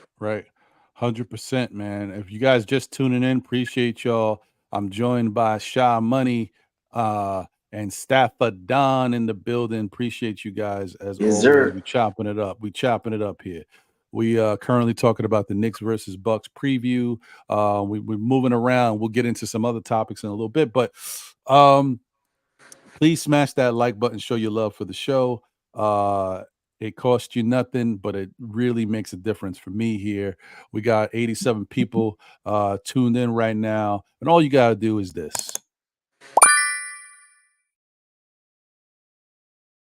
Yeah, man. Please hit that like button. That like button. Yes, sir. Shout out to the chat once again. Nick Jr. 79 in the building. Salute to you. Appreciate you, man. Thank you for being here. We got Craig in the bit. What up, Craig? What's good, brother? Appreciate you. Building Blocks is in the building. Lewis Hedges is here. Salute. Let me see here. Anybody? I mean, if anybody else is joining the chat, I apologize if I didn't get to you, but it's all love. Obviously, we know we got people viewing that may not jump into the chat. Did I even say what's up to my guy, my twin? I don't think I did. What up, Kareem Grant? What's up, my brother? I appreciate you, bro. I'm gonna forget Kareem, man. Appreciate you, bro. Latrell Spreewell is the American dream. What's good, bro? Hope you're doing well. Let me get my guy Jay Boogie in here. Jay, what's good, brother? Salute. 3 capital S's. I hear you shouting out your twin. Hey, yo, we want to see them report cards, man. Because you are a young one. We got to make sure you got them grades straight. So that's to you, Ring. But shout out to everybody on this beautiful Saturday, man. Hope everybody in the greatest form of health. You know what I'm saying? We pray that anything that you're going through, we don't hope that you just go through it. We hope that you get to it, get to the other side. Don't keep thinking the light is on the other side of the tunnel. When you can see the light in the front, that means the light is right there in front of you. You don't have to go reach for the light when you're already the light. Shout out to the squad last night. We got a signature win last night. They say we can't win big boy games. Well, take that one right there after a back-to-back on the road, after you go through baggage claim and all that there. Hold that. That was an all-star game between Julius and what's his name? Pascal. That was an all-star game right there. So, yeah, I'm out of breath. I'm walking up this mountain right here. These people got a big house back here. They got $1 million house, and I'm putting it in. So I'm letting everybody know, if you're moving anywhere that's coming through Carolina or going to New York, you got to go through Carolina. Holler at your boy. We got full coverage and everything. I'm certified. This is what I do for a living, man. This ain't everybody that be on these podcasts. Don't just be doing podcasts. We all got professional careers, man. Just want everybody to know that, man. Everybody that's in the chat, they got professional careers. We are somebody outside of this beautiful New York Knicks life. We also have a human life. Want everybody to know that. But I'm out of breath. Y'all ain't never seen me out of breath. When you're an owner, I guess you could take a break. I'm hiding behind the truck. How about it? I hear you, brother. Listen, go ahead, man. Catch your breath, man. Catch your breath. It's okay. It's all right. That's how it go. Yeah, stop it, man. What up, Shop Powers, man? You're ready, y'all, man. Hey, listen, Jay Bugs, man. I don't want to really put out my condolences, though. Appreciate it. Yes, my condolences, condolences, my condolences, man. For real. 100%. Appreciate it, man. I tried for about 5-6 days to try to, marinate with it, but be honest with you, I can't do it without y'all, man. All y'all are my people, man. Y'all my family, and I always used to say, I've been saying this 3 years ago. it's crazy how you're closer to somebody that's so much far away than you are the ones that are supposed to be so close to you. I hear you. You know what I'm saying? And y'all my family, you know. I get to relieve and speak my mind and whatever it is I'm going through at the same time and hope it inspires somebody else that might be going through it, that need to get through something themselves. But I can't just be on the side and just do my normal life. You know what I mean? My brother wouldn't like it, you know, himself. He would want me to continue on doing what I'm doing, you know what I'm saying? And I appreciate everything that everybody's doing, especially all the love, the phone calls, the texts and everything, you know what I'm saying? That means more than anything, and you know what I'm saying? And then giving money, I mean, we can figure that out. But when somebody has time, you know, to call you or text you and reach out to you and tell you how they feel about you, just know that that means you're loved. You appreciate it in life, you know what I'm saying? And that goes vice versa. If somebody else is going through anything, trust and believe, Jay Boogie gonna be right there for your love and support. Shout out to my man Angel that's going through. He lost his brother, you know, same time as I lost my brother, my man Angel Barrett. He be on the Twitter. So shout out to him too, in case he might be listening or whatever, man. But this is what Nick Love and Nick family is all about. It's a community, you know what I'm saying? We always there for one another. We support one another. We go to one another events, and we appreciate one another. And when somebody is not around, we go looking for that person, you know what I'm saying? So ain't no other love like this orange and blue love. And it goes further than basketball. It goes into life. And that's more important than anything. We could talk about basketball and feel however we want to feel about our team, have our agreements and our disagrees, our arguments and our smiles and our joys and laughters and accomplishments with the squad. But that has nothing to do with how we share love for one another. And if you get a chance to be in a city with somebody that's from a certain city and you're there, you know, make sure you, if you know you're going, reach out and get that person's phone number so you can call them people when you get there, you know what I'm saying? So you can, you know, rock with these people because you rock all the time on this window glass, you know what I'm saying? But it's even better when you're together and you can dap it up, you know what I'm saying? Then you really, really know that you know that person, you know what I'm saying? But I got love for everybody, man.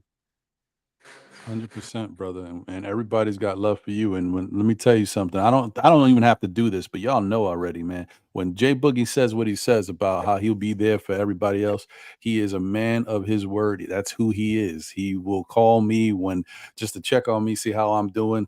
And I really appreciate that, man. There's a couple people in this Nick community that do that, and I respect and appreciate all that do that. But Jay Boogie is definitely a major one, man.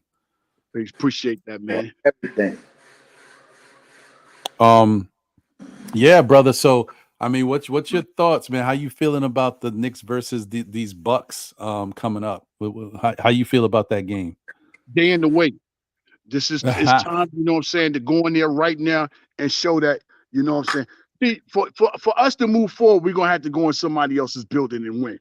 We should have won the last game we played against them, but you know, they call a timeout and design a good play, and you know what I'm saying, we slipped up. Dame knocked down that tray.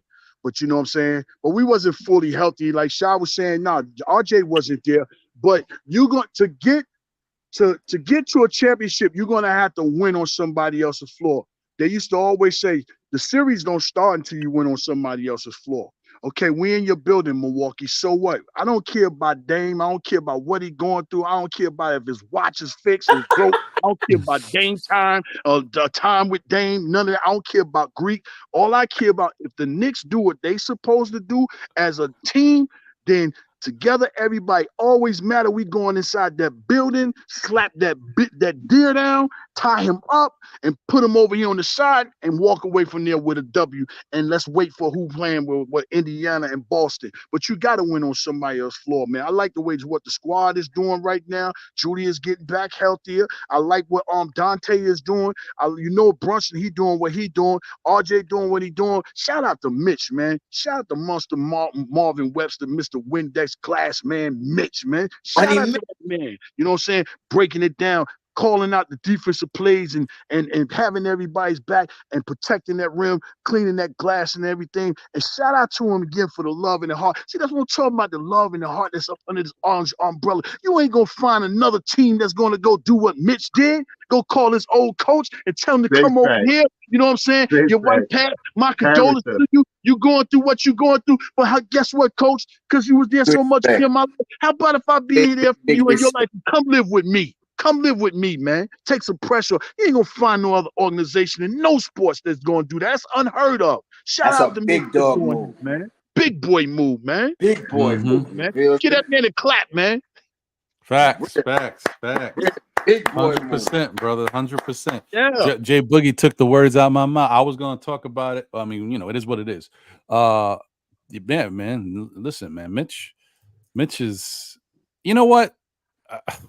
Go ahead, Jay. But continue to talk. Talk your stuff because I want to segue right into Mitch after that. Go ahead. I just love what he did, man. That just serves a lot, man, inside our community, man. What we're about, man. Everybody got love and feelings for one another. You know what I'm saying? I just love what he did, being there for that man like that. And he appreciated. You hear him inside the interview when he was talking to Rebecca, you know what I'm saying? God bless. And that's not rehearsed. A lot of people, a lot of people can't go in front of that microphone and know how to conversate and talk and say what's on their mind, you know what I'm saying, without making a mistake, you know what I'm saying? That was not rehearsed, no nothing. That was a live footage of that man explaining how he was feeling, and Rebecca handled that professionally. Man, we got some of the best people it is, you know what I'm saying, commentators and broadcasters and everything throughout the whole entire New York, you know what I'm saying, from the office, the MSG networks to the SNYs to the podcasters to the chats, you know what I'm saying, and there's a whole bunch of people in the chat that can have a podcast too, but they choose to not have one. That's because that's on their own. They choose not to have one. But man, we just so professional when we handling our business and doing what we supposed to do, man. But man, you got to appreciate and love everything we got going on, man. Shout out to Mitch, man. And Grimes, he going to get through it. Grimes, you going to get through it. You know what I'm saying? You going to get through it. However you going to make your presence felt amongst the Knicks, you know what I'm saying? You're going to figure that out. You know what I'm saying? Until you figure it out, we're going to be there right behind you 100%. Either we're going to give you some baby love or we're going to give you some criticizing baby love. But it's all love. We just want the best for you. You know what I'm saying? That's what we are as New York fans. You know what I'm saying? When you're doing good, you get the love. When you ain't doing the good, we're going to talk about it in a way that hope you'll get it and turn it around and go get be where you're supposed to be. Just like RJ. Don't think about them first 4 years with him, you know what I'm saying? He didn't have it, but he got it this year, you know what I'm saying? He got it this year. He know what he's supposed to be doing, and lucky he got his first contract, but that contract is no more good after you. That day one, when you get that day contract, that's day one for you starting to work on a new contract, and that's what RJ's doing. He know what he got to be doing. We wish we'd have done that year 2, year 3, but you don't just come inside this big media on place like this. Man, this is a second coming of America. They call us Little America. You don't just come here and do what you want to do and think it's that be easy with all these microphones and all these people, subway train, cabs blowing, you know what I'm saying, cars blowing. I seen people at green lights blow the horn for no reason. What you blowing the light at green light? Blowing like it's a red light, man. That's New York love, man. That's New York love, bro. That's New York love, man. You know the funny thing about it, with back to the Mitch thing, is that he was like, the reporter's like, why didn't you tell us? Mitch was like, yo, well, because it wasn't something for the whole social media to know. You understand what I'm saying? So it's like, yo, right. you know, that was that man's business right there, yo. You feel me? But at the same time, you still gotta salute somebody like that. You know what I mean? For real, and give him his flowers, yo. That's, you know what I mean? You got that. That's big boy move right there, man. Yes. And I'm definitely 100%. You know what I mean, with that. Yeah, I agree with you 100%. And speaking of Mitch, yeah, man, Jay Boogie already hit on it, man. The story is a beautiful story, man. You know, the fact that and the gentleman that we're talking about is Mitchell Robinson's high school slide out, coach. brothers. I love y'all. I'm gonna slide out. All right, brother. All right, I appreciate it. And I got you in a little bit too. You know what I mean? Do what you do, man. Do what you do, man. Love y'all, man. All right, be easy, bro. Yeah. So I mean, it's a beautiful thing, man. And let me just see, because I ain't gonna lie to you. I don't, I don't know his name off the top of my head. Let me pull it up.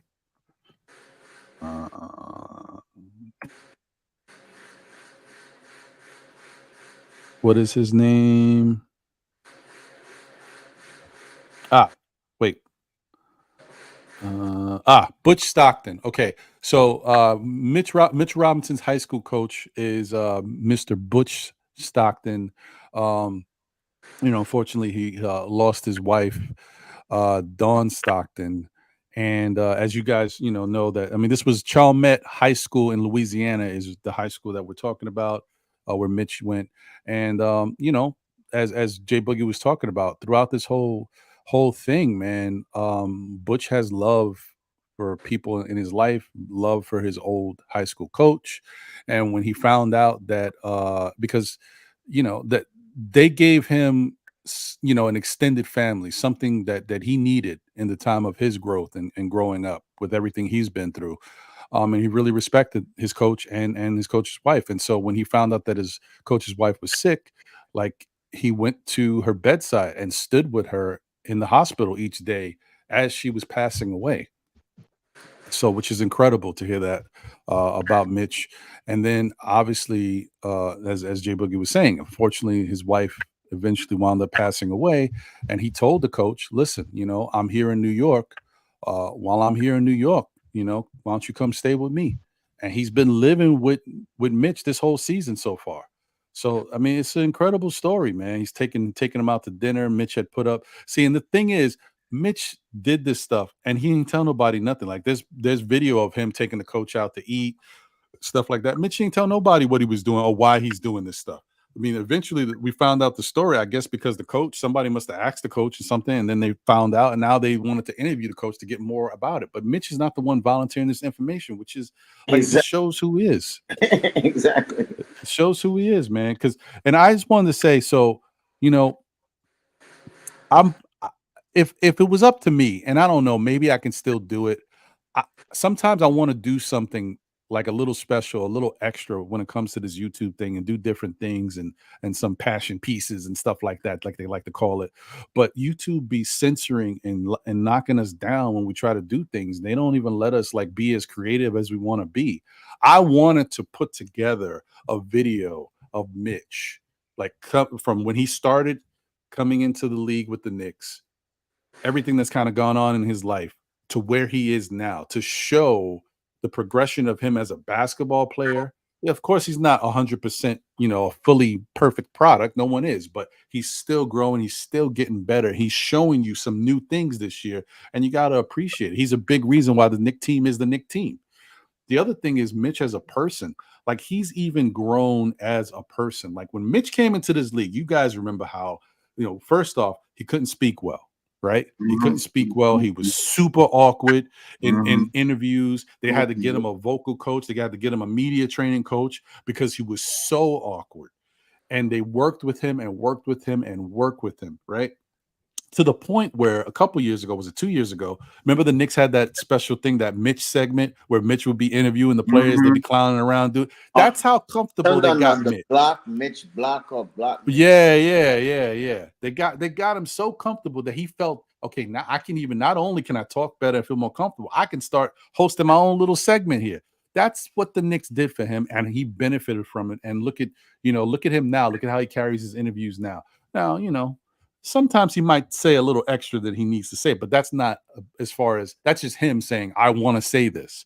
But as far as how he handles himself, totally, it's night and day, right? The other thing is about, you got a lot of stuff going on with his family, his personal life. He went through 5 different agents before he hired the current guy that he's with now. Like, there was so much stuff going on with Mitch. He was so raw. Look at who he is now. When he got to that agent that works for him, he got some stability. The Knicks honored his progress. They gave him money. They showed that they have some type of respect for him and loyalty, and he's brought it up this year that he appreciates them for that. And you could just see, like, it's coming back. Like, he works now, and what he's worked on this year is translating onto the court. And then as far as the person he is, he's such a nice guy. Like, he's they used to say he's always joking, and because he that's his heart, man. He's a good dude. So I just think it's a really beautiful thing and nice to watch and see stories like this, man. I think it's fantastic. So just want to shout out Mitchell Robinson once again. I know he won't see this, but just an incredible step as a man, as a young man that he's done and improved so much. And I really hope that this finally is the year. You know, every year I used to kind of get on him about watching his off-season workout, him shooting threes and crossing over and behind the back. I don't want to see all that from Mitch. I want to see if you want to make the all defensive team, you want to be the best defender in the league, I need to see you working on your defense and taking that to the next level. And guess what, folks? After all them other years of working on his handle and shooting shots and knowing that Thibodeau's not going to let him do all that, not that he's still not doing it, but he's just not highlighting it. Now he's working on the other defensive stuff.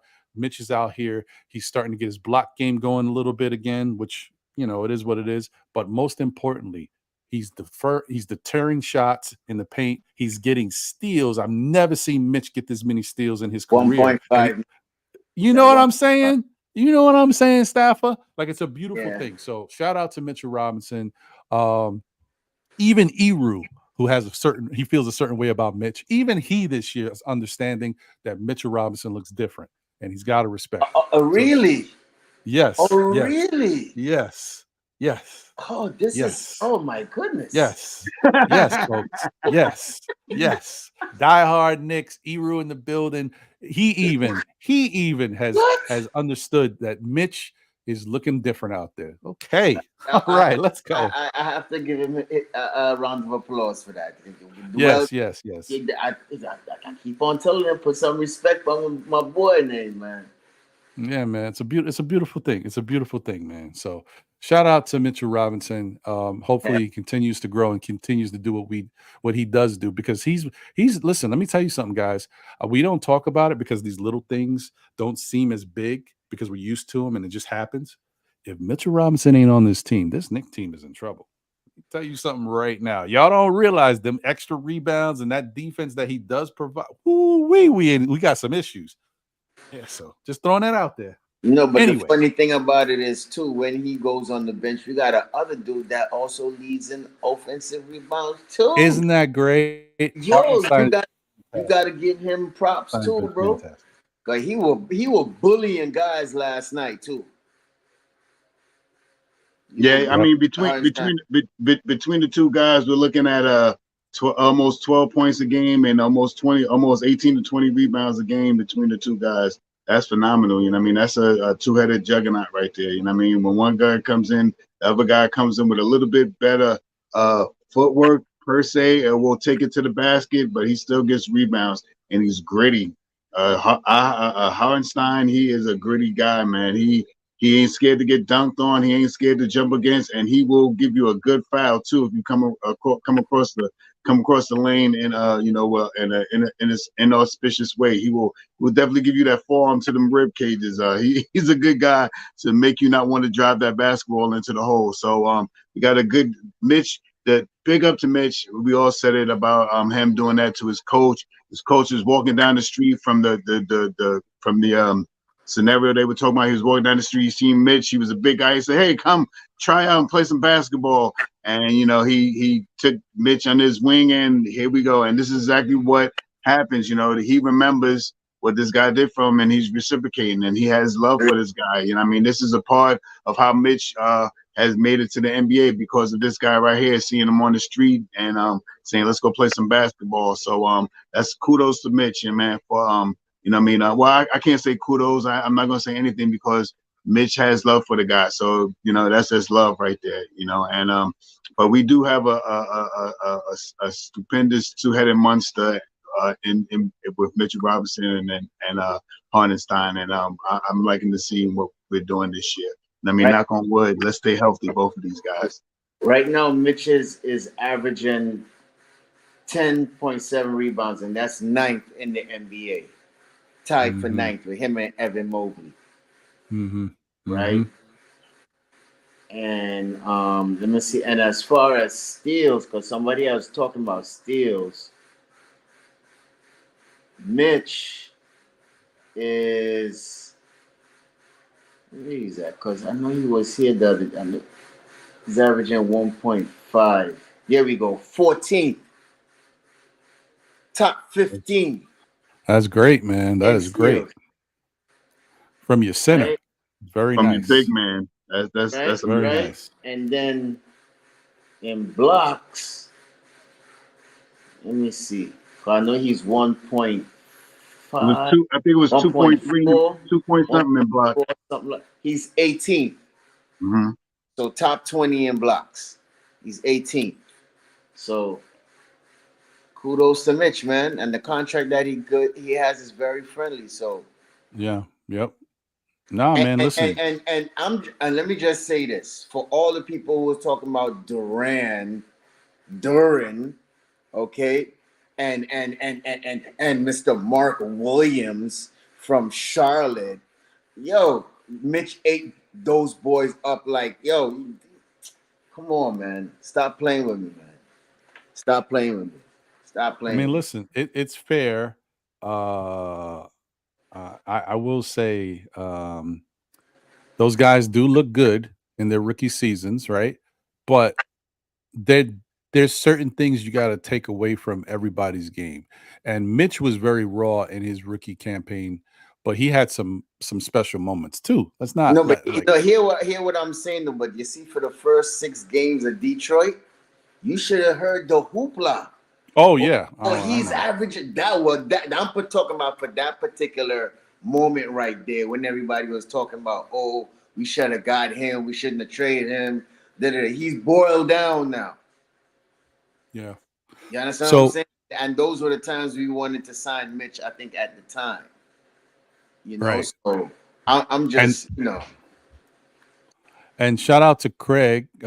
Mitch value is so high, he can get us a superstar. Yeah, he might be able to lead towards that. I would say that's true.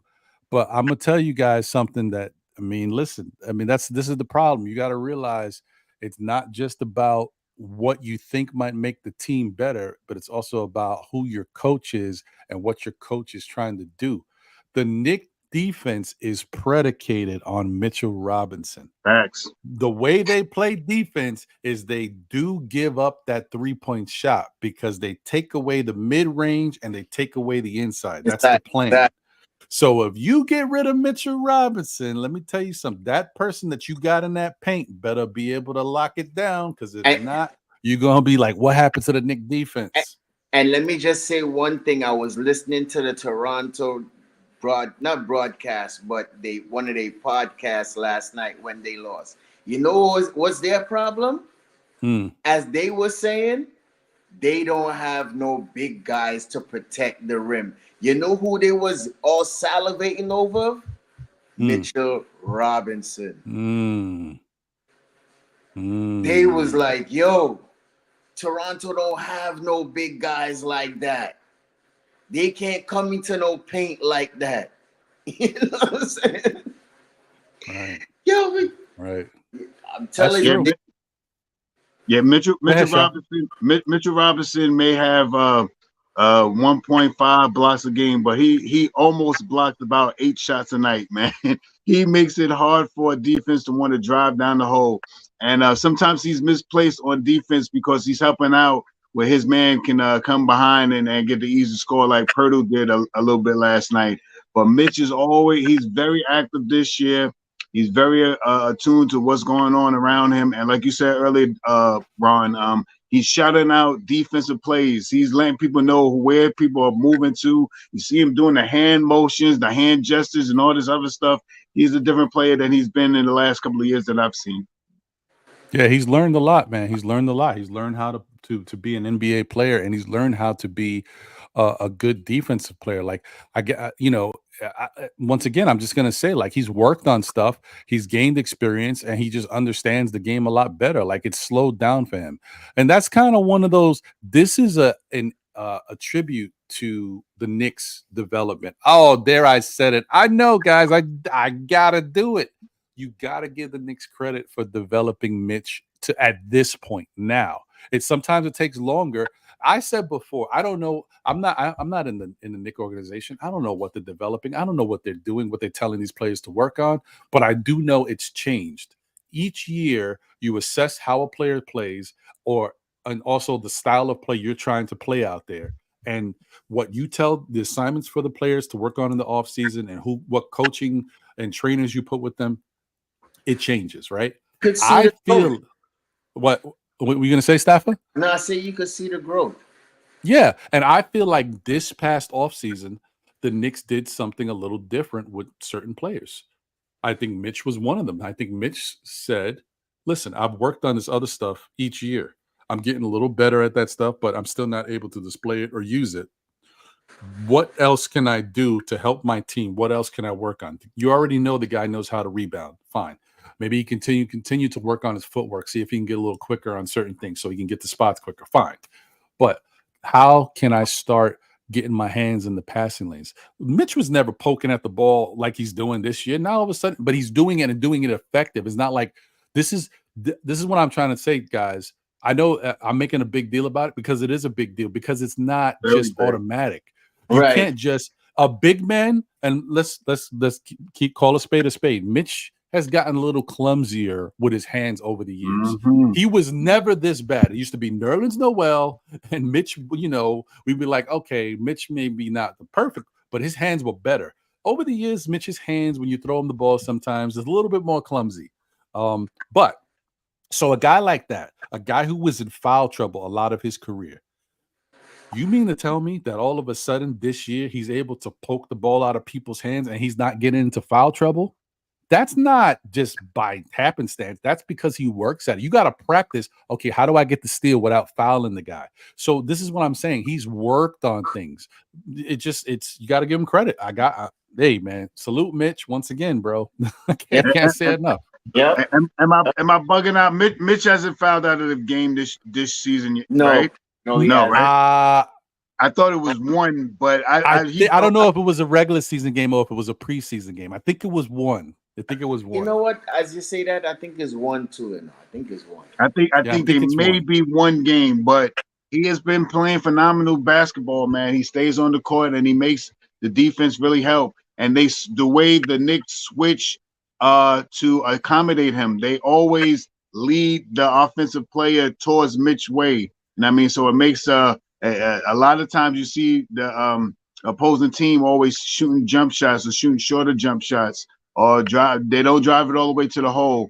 And Mitch has been dominant on the blocks this year. One game he had 7 blocks or something like that this year. So he can you go into the hole and think Mitch ain't there, and he's gonna block that shot. So I'm really happy about the way Mitch's game has come out. The eldest Knick and on the team right now, so he better get out there. You know what I mean? He is the eldest. He's been here 6 years, right?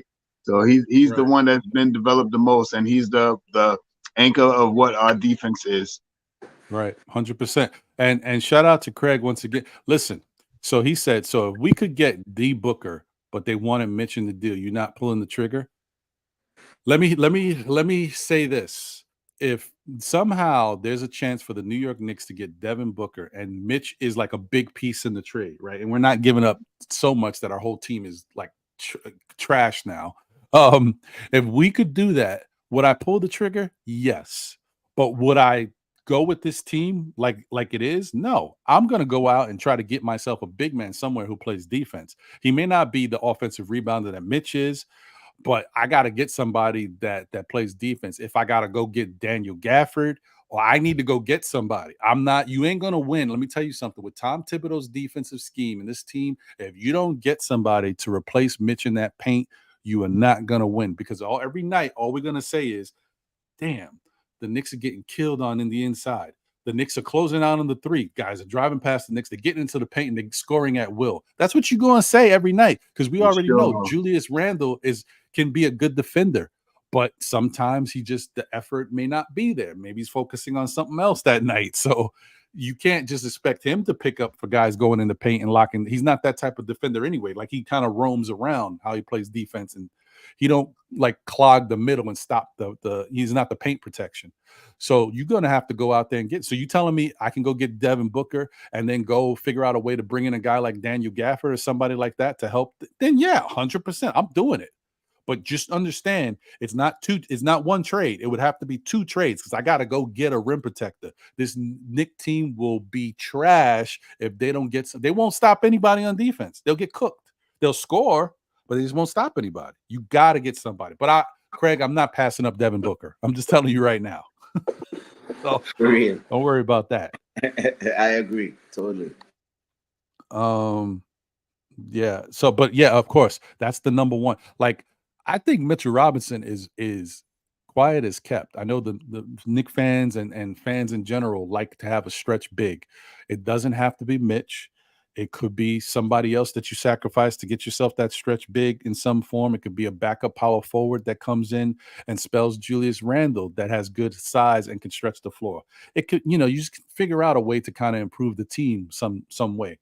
But I'm starting to feel like Mitchell Robinson. I'm not saying untouchable, but he is getting higher in the untouchable list, bro, because of the improvements he's made and how strong he is as a part of this team now, and the character improvement he is, like who he is as a person. That I think the Knicks love this dude. He's like trending on Allen Houston territory right now, bro. I think they love him.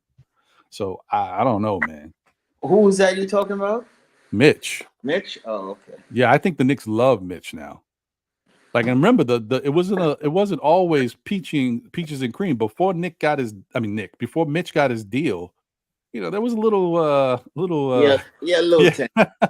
tension there. So yeah, man. And I like that, bro. That as an organization, that's what you want. I mean, from a player that you had a little contention with, especially when it came to the contract, for him to come out, and he's got no reason to say this. Nothing is on the table for Mitch to say, I love this organization because of how loyal they've been to me. He didn't need to say that. There's no reason. So that's beautiful, man. All right. Enough about that. Yeah, enough about that. Shout out to JJ in the building. Appreciate you. The Organic Fanatics podcast is in the building. What's good? Salute to you guys, man. Listen, guys, once again, if y'all haven't checked them out, please do. I know there's a lot of Knicks content creators out there, and so sometimes it's tough to show everybody love. But if you get a chance, watch a replay. Maybe you can't watch it live. Watch a replay of these shows, man, and show them some love.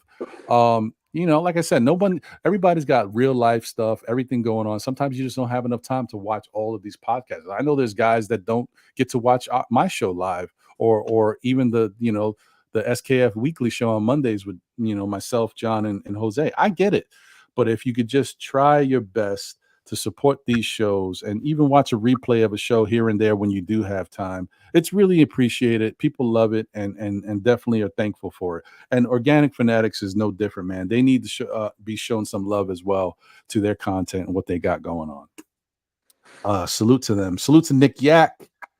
Salute JJ to in the Blocks. Yep, JJ. Is anybody else that popped in? Dunross Gallman in the building. Salute, my brother. Appreciate you.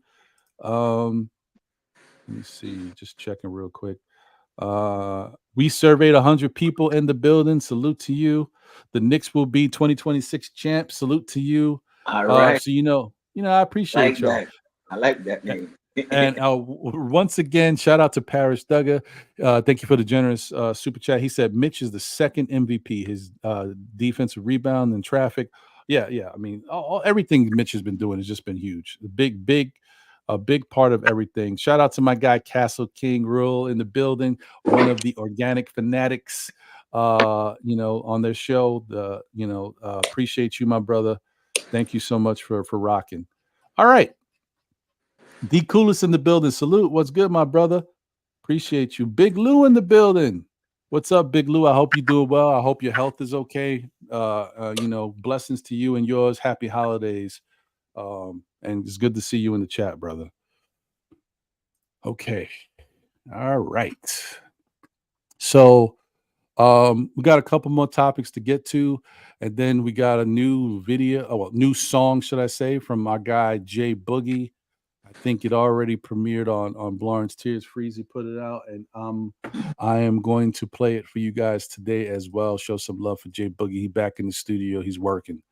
So let's see. Where was I? All right. Are we on to the next topic? Yeah. I'm just trying to figure out where do I want to go with this. All right. I guess I got to go here because that spins into the other thing. Yeah. Okay, guys, here we go. Once again with this, man. I guess this is going to be like this all season, man. I hate this because I feel bad, but Sometimes it is what it is. We gotta deal with it. Talk about it. Talk about it. Gotta talk about it, bro. Gotta talk about it. All right. So Donte to the rescue, folks. But the reason why it's tough to talk about, because when we're talking about Donte, you know who else we got to talk about too. Man. Shout out to, speaking of that, where the hell is Ron Cleveland? Man. Shout out to Ron Cleveland. If you out there, brother, I appreciate you, miss you, man. Haven't seen you or heard from you in a minute. Hope he's doing well. Appreciate you, bro. And also, shout out to, I forgot who might have said it in the chat, but someone asked about D from D's World of Hoops.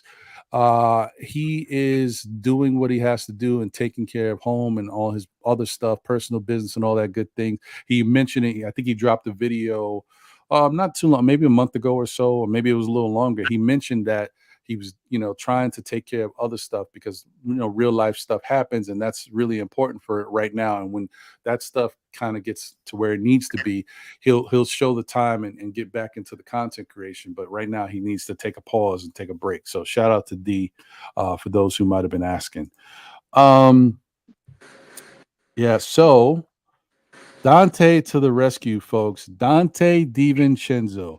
We talked about it before. You guys wondering, like, listen, man, we gave up Obi. Why we give up Obi? We could use Obi. But I bet you last night you were like, man, Donte looked good. Yeah. Yeah, you know what I mean? Or the night before. Or the night before. Facts. Like, this is why Dante's here. As I said, Donte ain't here because he's Jalen Brunson's friend. He's here because he can ball. And we need him. And you could see the difference he makes out there. Sometimes, like, the difference with guys like Donte DiVincenzo and guys like Josh Hart, they're not perfect players by any means. We see Donte misses layups because he's too fast to the spot and all that stuff. I talked about it earlier in the show. But what Donte brings is experience. He's been on really good teams. He's been on two of the best teams, both NBA championship teams. He's just played for both of them. Right? He brings that experience.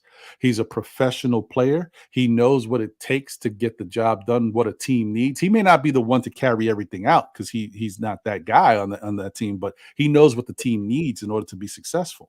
The other thing that he brings and Josh Hart both brings is something that the Knicks needed. Energy.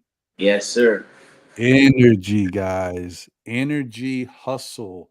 And that heart that you need from a team. You need those scrappy type players that do that stuff. Those are the things that you need to win tough basketball games.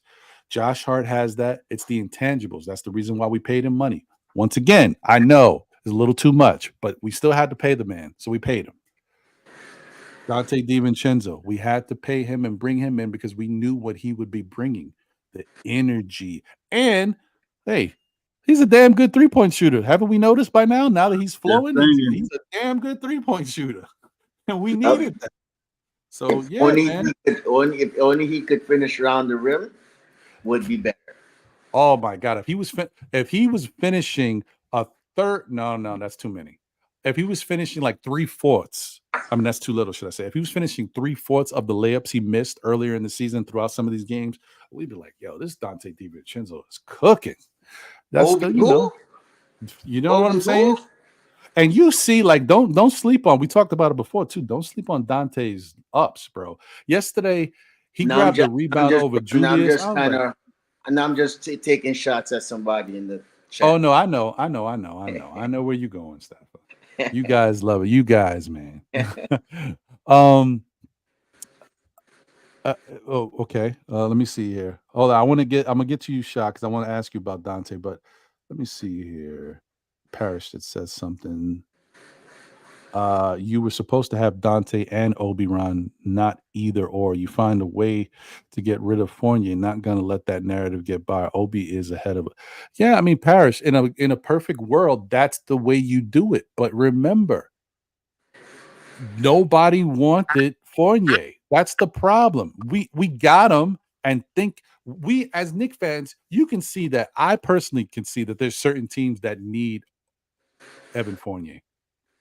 I said it before. I don't remember all the teams that I mentioned. I mentioned like 3 teams that I thought could use Evan Fournier going into last offseason, right? and one of those teams was Milwaukee. That's the only one I remember right now. I thought Milwaukee was a perfect spot for Evan Fournier. They needed somebody who could knock down a three. He's a professional three-point shooter. He doesn't play great defense, but they have a good overall defensive team. I thought they could make up for what he lacked on defense and bring him in on moments when they need that extra. They already was doing that with Niang and whoever else they had over there. Now they lost Niang, so even more reason why they could have used Fournier over there. But my point is, even if they needed him or he could fit for them, maybe their salary cap, what they got going on, they couldn't afford the 18 million. So that's the problem. It's like some teams may not think that Fournier fits their squad and got the money. Other teams may think he fits their squad, but they don't got the money.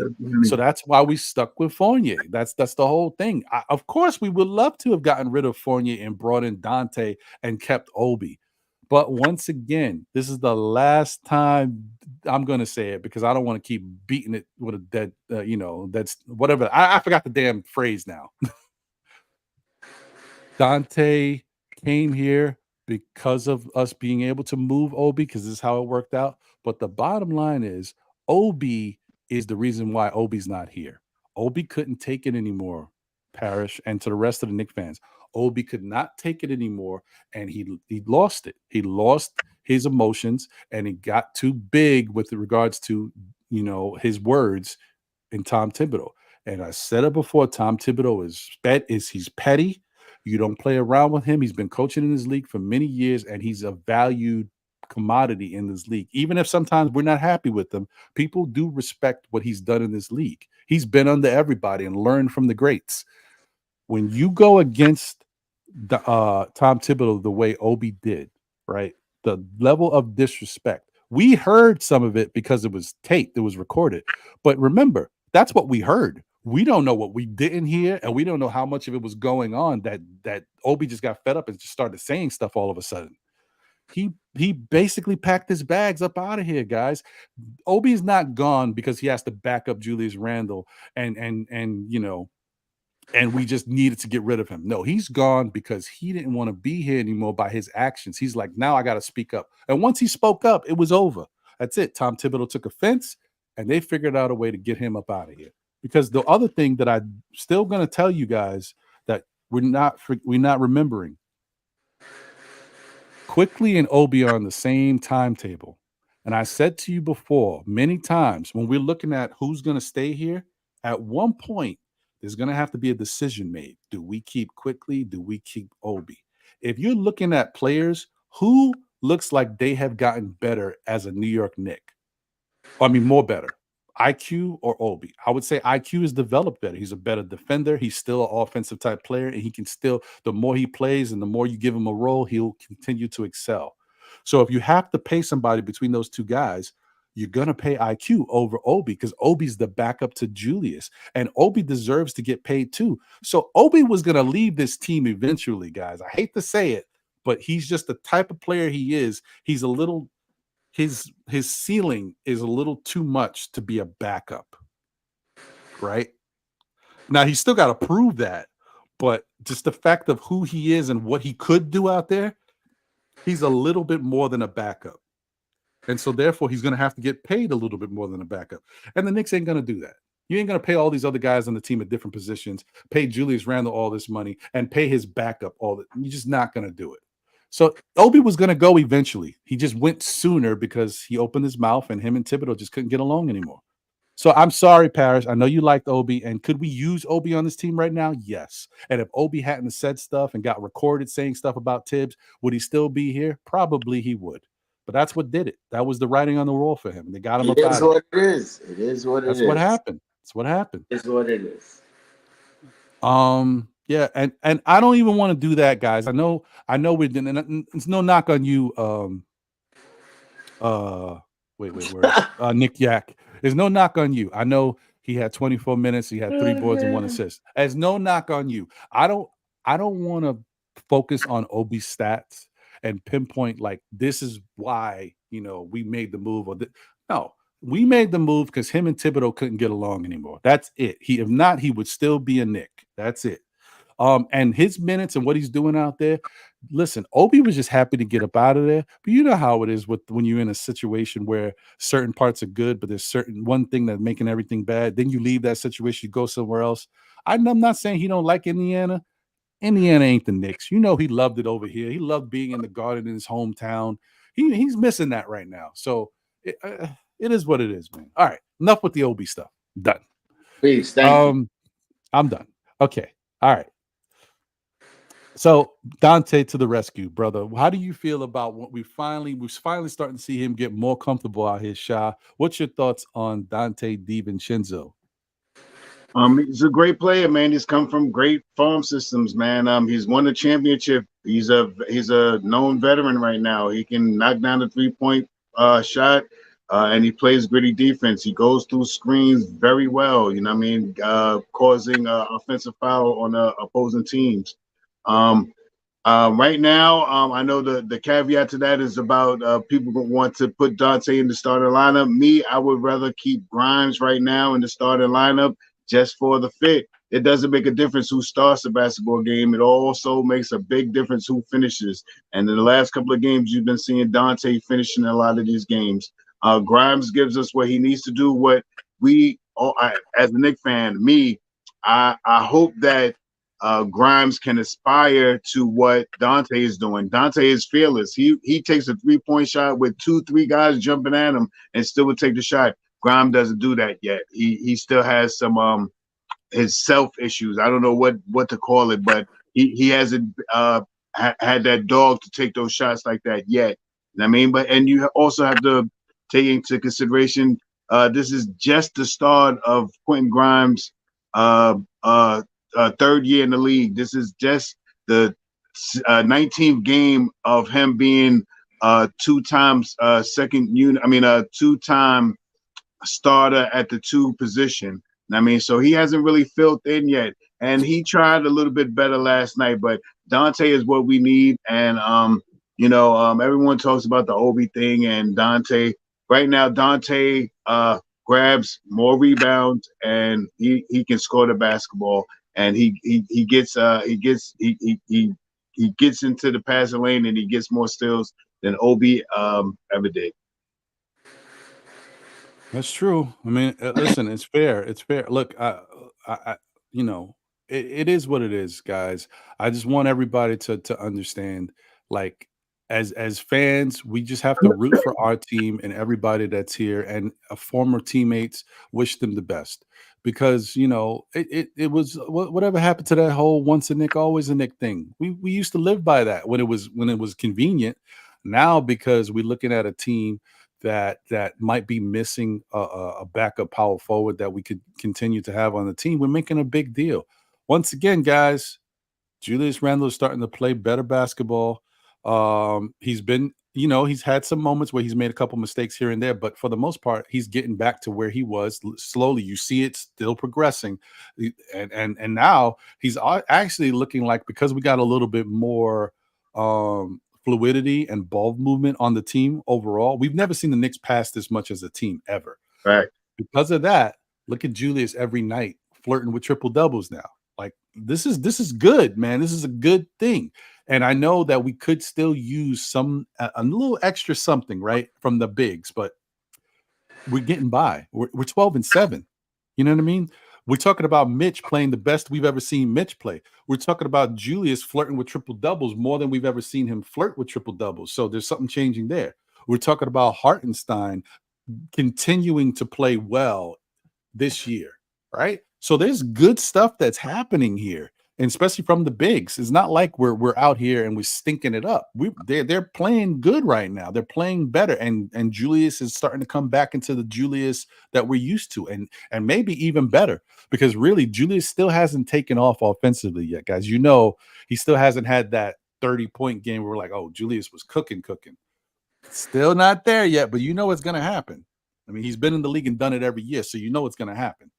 So I don't know. I'm just saying, like, I think they're looking good. I mean, and shout out to Ken. Appreciate you, Ken. I know you wasn't here for the first part of the show. Salute to you, brother. But we kind of already touched on that and talked about it. He says, hey, You're saying stats that coming from garbage trash teams. The Knicks are beating up on the teams they should beat up on. Correct. But as I said earlier, and I'm just doing this just so because I know there's people that may be joining the show now that didn't see the first 2 hours of it. The Knicks were in all, if not one or maybe 2 games earlier in the season to good teams. We were in every game within the last 4 minutes of the game. We either were leading or were close enough that we had a chance to win. So you can't make it seem like, oh, the Knicks are beating up on these bad teams, but we're trash against the good teams. No, we had a chance to win most of these games, if not all of them, except for the only game that I still can only point to is a game that we really never had a chance to win was the game against the Pelicans. The Pelicans was just kicking our butt throughout the game. Mm-hmm. You know what I mean? We couldn't do anything. I think the closest we got was 6, and we just couldn't get over that. But every other game we had a chance to win down the stretch. So you can't say, like, you know what I mean? Like, don't take the Knicks out of it. Say this is not the Knicks. If this is any other basketball team, if this is the Golden State Warriors, anybody else would be like, damn, you know, they're beating up on all these bad teams. But every good team they played, they've been right there. They've had a chance to win, but there's something that just, they got to get it together. And you would be more confident because you know it's Golden State. You'd be like, oh yeah, they'll be fine. They were in all these games. So we know they're going to turn it on. Why can't that be the same for the Knicks? The Knicks are right there in all of these games. So all I'm telling you is, not only are they beating up on the bad teams, which is what they should do, which years ago they weren't even doing that. Now they're doing it. They're in all of these games against the good teams, and they have the worst schedule in the NBA. 5 back-to-backs already. You know what I mean? Guys still getting into shape. Julius coming back from an injury. All this stuff happening, and the Knicks are 12-7. And like I said, Ken, you just jumped in. I also went to the strength of schedule earlier today, and I talked about the Knicks with the way their schedule has already been early this year so far. The Knicks still have the toughest schedule for the month of December. And I was just looking at it too. It's wicked. Starting with Utah. No, we're gonna play Milwaukee, then is Toronto, and then we go on this trip, starting with Utah, Phoenix, and we go down the line.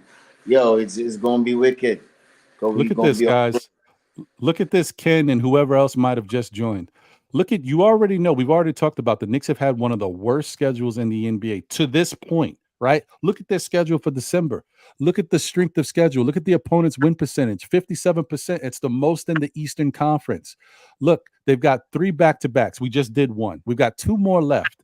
And they got 3 games at home and 10 on the road. That is the toughest schedule for the month of December in the Eastern Conference, guys. The Knicks are 12-7. That's what I'm trying to say, folks. Y'all are tripping. Don't get stressed out. The Knicks are good, man. I'm feeling great. I'm gonna tell you again. I'm feeling great about the Knicks. This is great stuff. So anyway, all right. Let me get off my tangent. Just want to throw that out there because I know some people may have joined late and didn't see that stuff. This is the facts. We can't just look at what it looks like at the bottom, the box score and the bottom line. Oh, who won and who lost? There's more to the story. So we're gonna be all right. We're gonna be all right.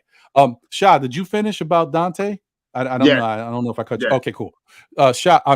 Staffer, what's your thoughts on Donte, brother? All right, this is how I look at it. I'm gonna be fair, right? That whole situation with Grimes, right?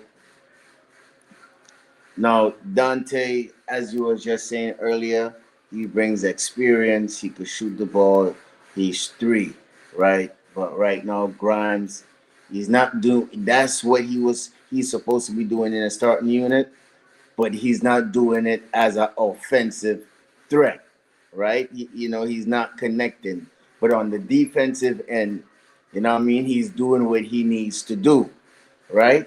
And I think, but if I do remember, right, we are at least top 10 with that starting 5, right? So this is also one of the reasons why you see Tom Thibodeau is not going to bench him because of the winning percentages that brings to the team. He's not going to just bench him like that. Now, you see, if he was to be losing and his job is at his back, and you know how these Knicks fans already, when they losing, you know, get rid of the coach and all of that, that's when you see he's going to start making the change. But where I think he's going to make the change is probably when it comes time for the playoffs, where you see if Grimes don't pick it up around that time, he's probably going to make that change and insert him. But for right now, he's not just going to change it like that. Mm-hmm. But if you really watch for the past couple of games, he has been closing. Grimes has been on the bench. Mm-hmm. So even though you don't like him starting, he's not closing at the times that he was also doing. That goes to Donte because he's making shots. They see early in that game to slow down the opponent other big man. That's what he's supposed to do. That is his role. So even though he's not giving us that offensive that we want him to, that's why we have depth. That's why we went and got Donte to give us that extra depth. So when we have guys that's not making shots, because it's not every night a man going to be having his game. Look, the other night quickly had 10 points. Right. He's averaging 15 points or better. He had 10. He's below his average. So y'all got to look at it a different way. Oh, bench Grimes, trade and nah. It's a role. You understand what I'm saying? I would like him to shoot better. Trust me. I would like him to shoot better. You know, but Donte is doing a phenomenal job. A phenomenal job. He's hitting his threes. I think he in the past two games he's hitting like 11 threes, just threes. No mid shots, no nothing, no layups, just threes. So, and we need that. That's we went out and we got him, and he got experience, and he's closing games. So I'm happy with Donte right now. Yeah, 100%, man. That is what I was trying to say earlier, folks. Like Stafford said it. Like that's the bottom line. But I'm not saying that in the end, in a couple more games, maybe a couple more weeks, maybe Thibodeau still says, you know what? It's not about the fans. Maybe he just says, you know what? We do have to make a change because it's not for the Knicks. It's for Grimes, right? Because right now, as what Stafford was pointing out, I mean, Donte DiVincenzo played like 21, 22 minutes last night. You know what I mean? He was out there on the floor in crunch time. So it's not like we didn't get the best of Donte when we needed it. It's not about who starts the game. It's about who finishes it and who's out there when you need them to be out there. It's one thing if you're saying Dante's cooking, Tibbs put him on the bench, then go back to him, and we could have used Donte was out there cooking, and he was out there, and Tibbs had him out there. So that's what I'm saying. We're still getting what we need from Donte. So don't make it seem like we got to take Grimes out the starting lineup because we're missing that scoring from the starting lineup. Right. Julius Randle finished with 20 points. Jalen Brunson finished with 24 points last night or whatever it was. RJ Barrett, even though he shot poorly, had 15, 16 points last night. Like the offense from the starting unit is happening. They're scoring. So Grimes not scoring doesn't necessarily mean it's a bad thing for the Knicks as long as we're getting the scoring and the guys who are scoring are playing. If Donte, like I said, once again, I don't want to be a broken record and keep repeating it.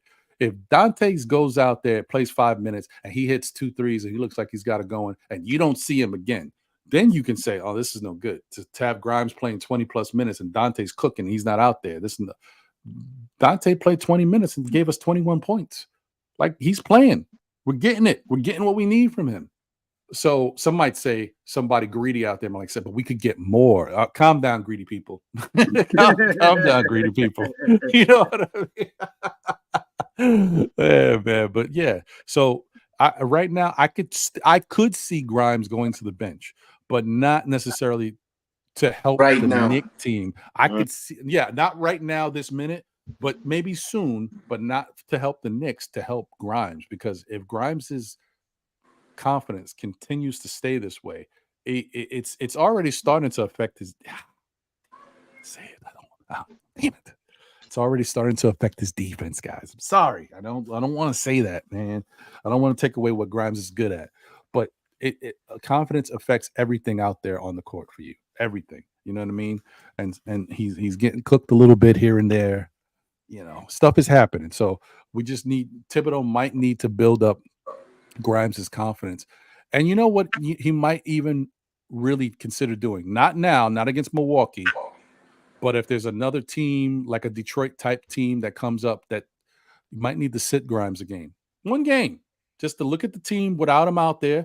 Let him look at what's going on out there, get a little rest, clear his head.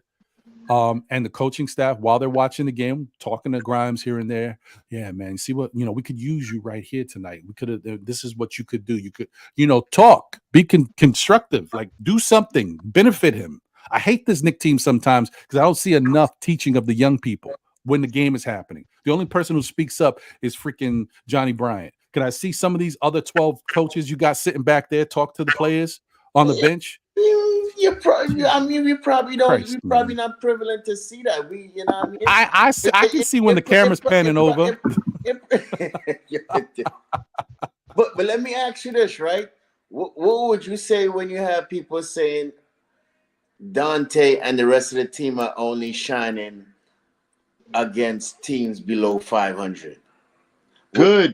We're supposed to beat all those teams. We probably play about 42, 43, maybe 50 of those teams this year. If we could beat all of them, we'll have a great record this year. But we'll figure it out in the playoffs. No, but what I'm saying is that's the teams that we were dealt. Yeah, that's the schedule that we were dealt. I mean, the other team is playing the same other teams. You think the elite teams gonna let the other small teams beat them also too? I mean, yes, we need to play better against the elite teams. I mean, we was right there in all of them as you were all saying, of them. but it's not like we scrubs. You understand what I mean? We ain't getting blown out against them. We putting up numbers. You know what I mean? We our defense is good. We rotating good on defense. You know what I mean? We're not getting blown out by these so-called super teams. Yeah. No, I mean it's true. I see. I'm trying to get into that point. I want to get to answer your question, Staffer, and also like piggyback on some of the stuff that the chat is saying with regards to it too. Like JJ said, for example, Donte's been a real bad playoff performer, though. I agree. I understand he's had a history of not necessarily being the greatest in the playoffs. But you know what? I don't care. Get me to the playoffs, and then let me look at that and say, okay, if Donte ain't looking good out there. But see, this is the thing with Tibbs. What Tibbs has done so far is Tibbs has been pretty decent at playing the guys who need to play when they're playing well, right? Different this year. Yeah, he's been better, man. That's why I'm not getting on him the way I used to. He's been better. So there is maybe one game earlier that Donte was shooting. He was 2 of 3 from the 3-point line, and he only played 16 minutes. Mm-hmm. And I'm like, could have probably used a little bit more Donte. It happens. He's not perfect, but I hear you, JJ. So I'm like, listen, let's get through the regular season and get to the playoffs and see what we get from Donte. And like this Knicks team's got enough players on the team that we already talked about how guard heavy we are. We don't necessarily need Donte to be the answer. Donte just needs to go out there and play his role. If he don't got it going, he don't got it going. And Tibbs can say, okay, well, tonight's not Dante's night. I got to get it from Quickly, or I need something from Hart, right. Or we got enough guys that somebody else could step up.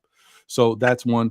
Paris says, I'm disappointed with the misrepresentation of Donte this year so far. Yes, a lot of people looking at Donte and not understanding that he can play basketball out here. He's a good player. He's a good player, and there's a reason why the Knicks needed him. We need it. We talked about this how many times, guys? The Knicks needed smart basketball players, high IQ basketball players that know how to play basketball. We've got another one. Let's let it happen. Let's let it happen. See where we go from here. to Stafford's point about the fact that Dante's doing it against bad teams. Well, you know, there's fairness to that, like to that point, but also kind of look at it. The Knicks' schedule was top heavy. Like we came out the gate. The team, every NBA team has to get their feet wet, understand what their sets are, get comfortable out there. It takes teams like a month to get really comfortable, but definitely you don't get super comfortable in the first 2 weeks. What was the Knicks' first 2 weeks? Hold on. Where were we? Boston, Atlanta, New Orleans, Cleveland, Milwaukee, the Clippers. You know what I mean? Like, this is who we came out the gate against. Like, so, you know, still trying to get comfortable. And the second game of the season, we played Atlanta. He had 16 points, right? And he played 20 minutes because he had it going. That's the other thing I talked about with Tibbs, playing guys who look like they got it going. Thanks. Next couple games, he didn't really have the best shooting percentage. He played 15 minutes. The game against Cleveland on November 1st, I think somebody was out. I think maybe RJ was out. That might have been the game. No, Grimes was out. That was the game he started. He played 30 minutes. He had 16 points. You know what I mean? Against Cleveland. Cleveland's a good team. He had 16 points against Atlanta. Atlanta was a good team. Like, I mean, they're not the greatest, but, you know, whatever. The Clippers. He played 16 minutes against the Clippers, and he had 12 points. He was 3 of 5 shooting, 4 of 6 from the field. And he had 6 rebounds. This might have been a game where you could say Donte should have played more. Okay? But the Knicks won the game. Right? We beat the Clippers. So there's no harm, no foul. And then there's other games that happen. Okay, he had 14 against Washington. We won. He had 25.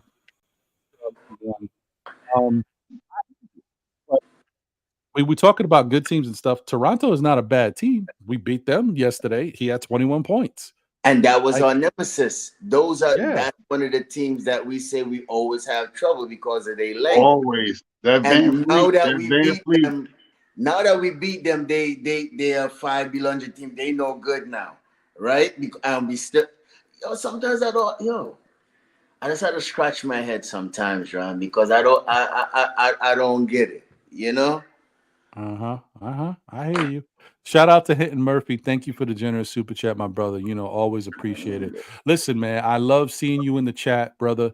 I'm glad you're around. I know you took a little break from everything. You was doing your own thing, but you're back and supporting the shows. But I miss you on the panel, bro. I miss being able to chop it up with you, man. You're a very smart individual. I like the conversations, man. So, you know, maybe not this week. Maybe you don't. But maybe next week or some other week, maybe you want to jump on the panel, man. It'd be nice to chop it up with you again. Appreciate you, Hinton. So let me see. Was there once a Nick, always a Nick is in the building? What's good, brother? Hope you're doing well. Appreciate you.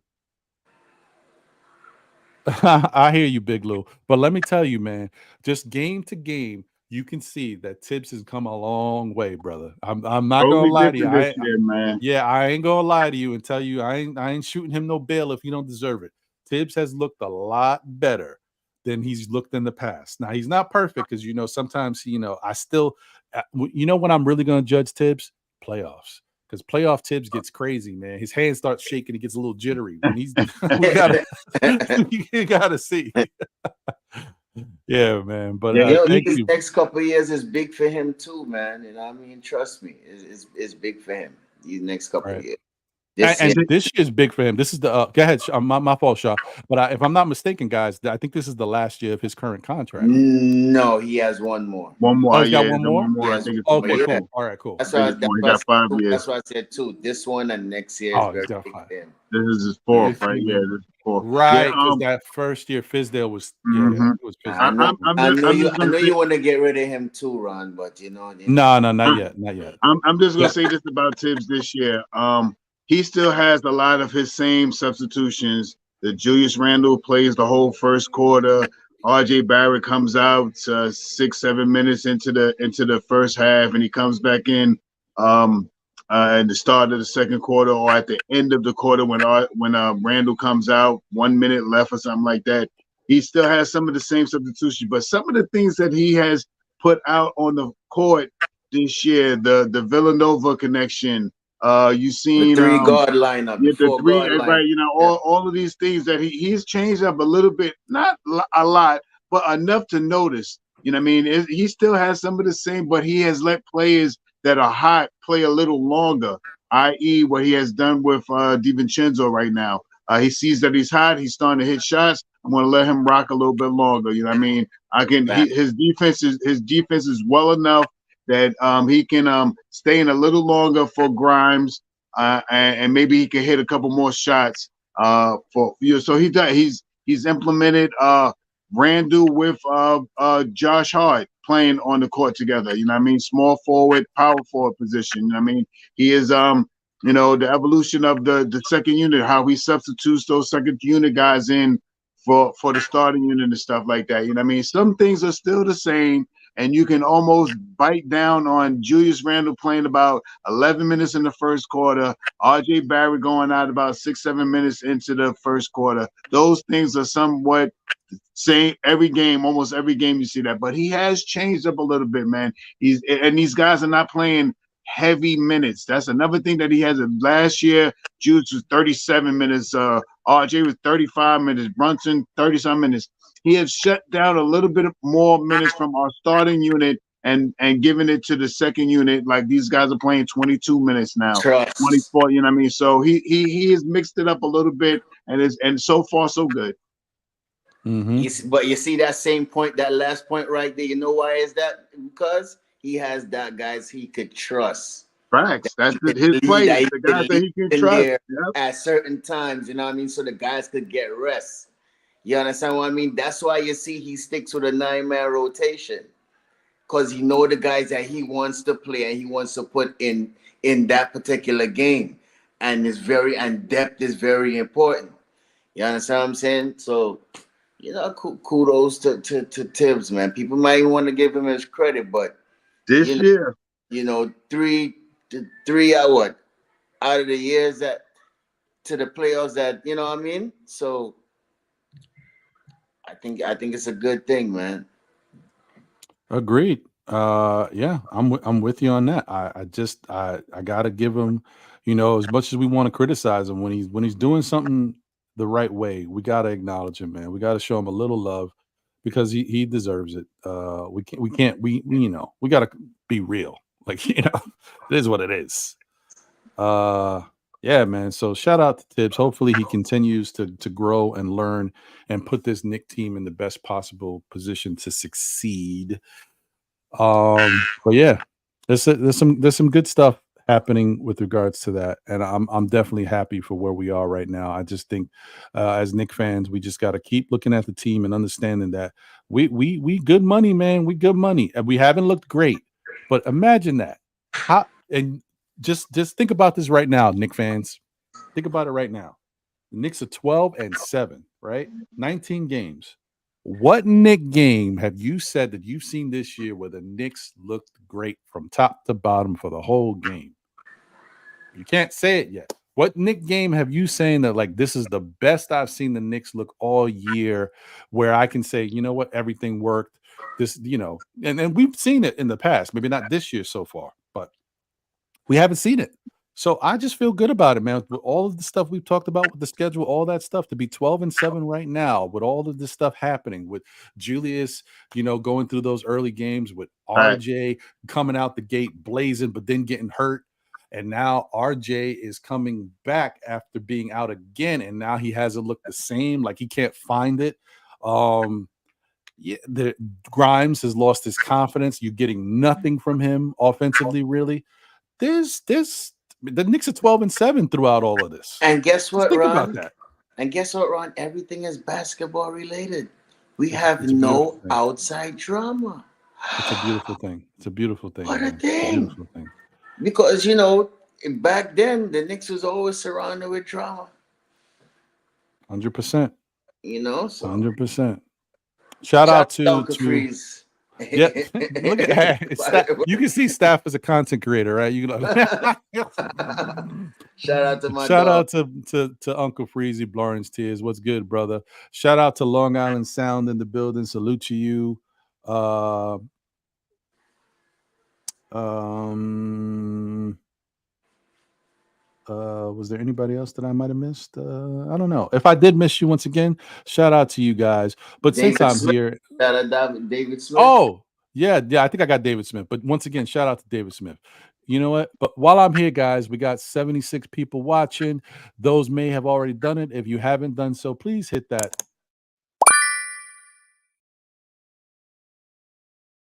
Yeah, man, hit that like button. Show your love for the show. I like that, bro. I really like that. Yeah, appreciate you, man. Show your love for Sha and from my guy Stafford Don chopping it up with me here today on this panel. We're talking all things Knicks. You know how we do. It's a good time right now to be a Knicks fan. I don't care what you heard or what you may be feeling deep down. Let that go, man. Let that go. We're 12-7 right now. There was concern. We played the Detroit game, which was a trap game. We could have lost that game easily. Listen, it's not just about the Knicks. At any given night, any team can beat any other team, depending on how you go out there and play. And Detroit wanted to win, man. They hadn't won for the whole month. That was their last opportunity to get a victory before the month was over. You don't think they wanted to win? They wanted to win, and we still beat them knowing that they wanted that game way more than we wanted it. And that's a good sign for this Knicks team to play a bad team, to kind of play down to the competition, but still get the job done. Because that's what good teams do. Look at all the good teams in the league, and I'll tell you that no good team plays great every night. All right, but they just get it done. A really good example of that is Denver. Denver is fantastic, man. They know how to win games when sometimes they don't even have all their players. You know, they just know what to do to get it done, B. So that's what you got to do in this league. That's what you got to do. I love Clippers the other night. Facts, 100%. So shout out to doing what needs to be done, and we can't get mad at. If anything, you know what? As Knicks fans, you got to look at it and say, you got to say to yourself, the Knicks beat up on the bad team, so they get what they got to get done. That's good because that means that when they play even a good team and the good team is playing bad down the stretch, Knicks are going to find a way to win. You know what I mean? You got to find a way to win. Trust me. Okay, so this is kind of the last thing I wanted to really touch on.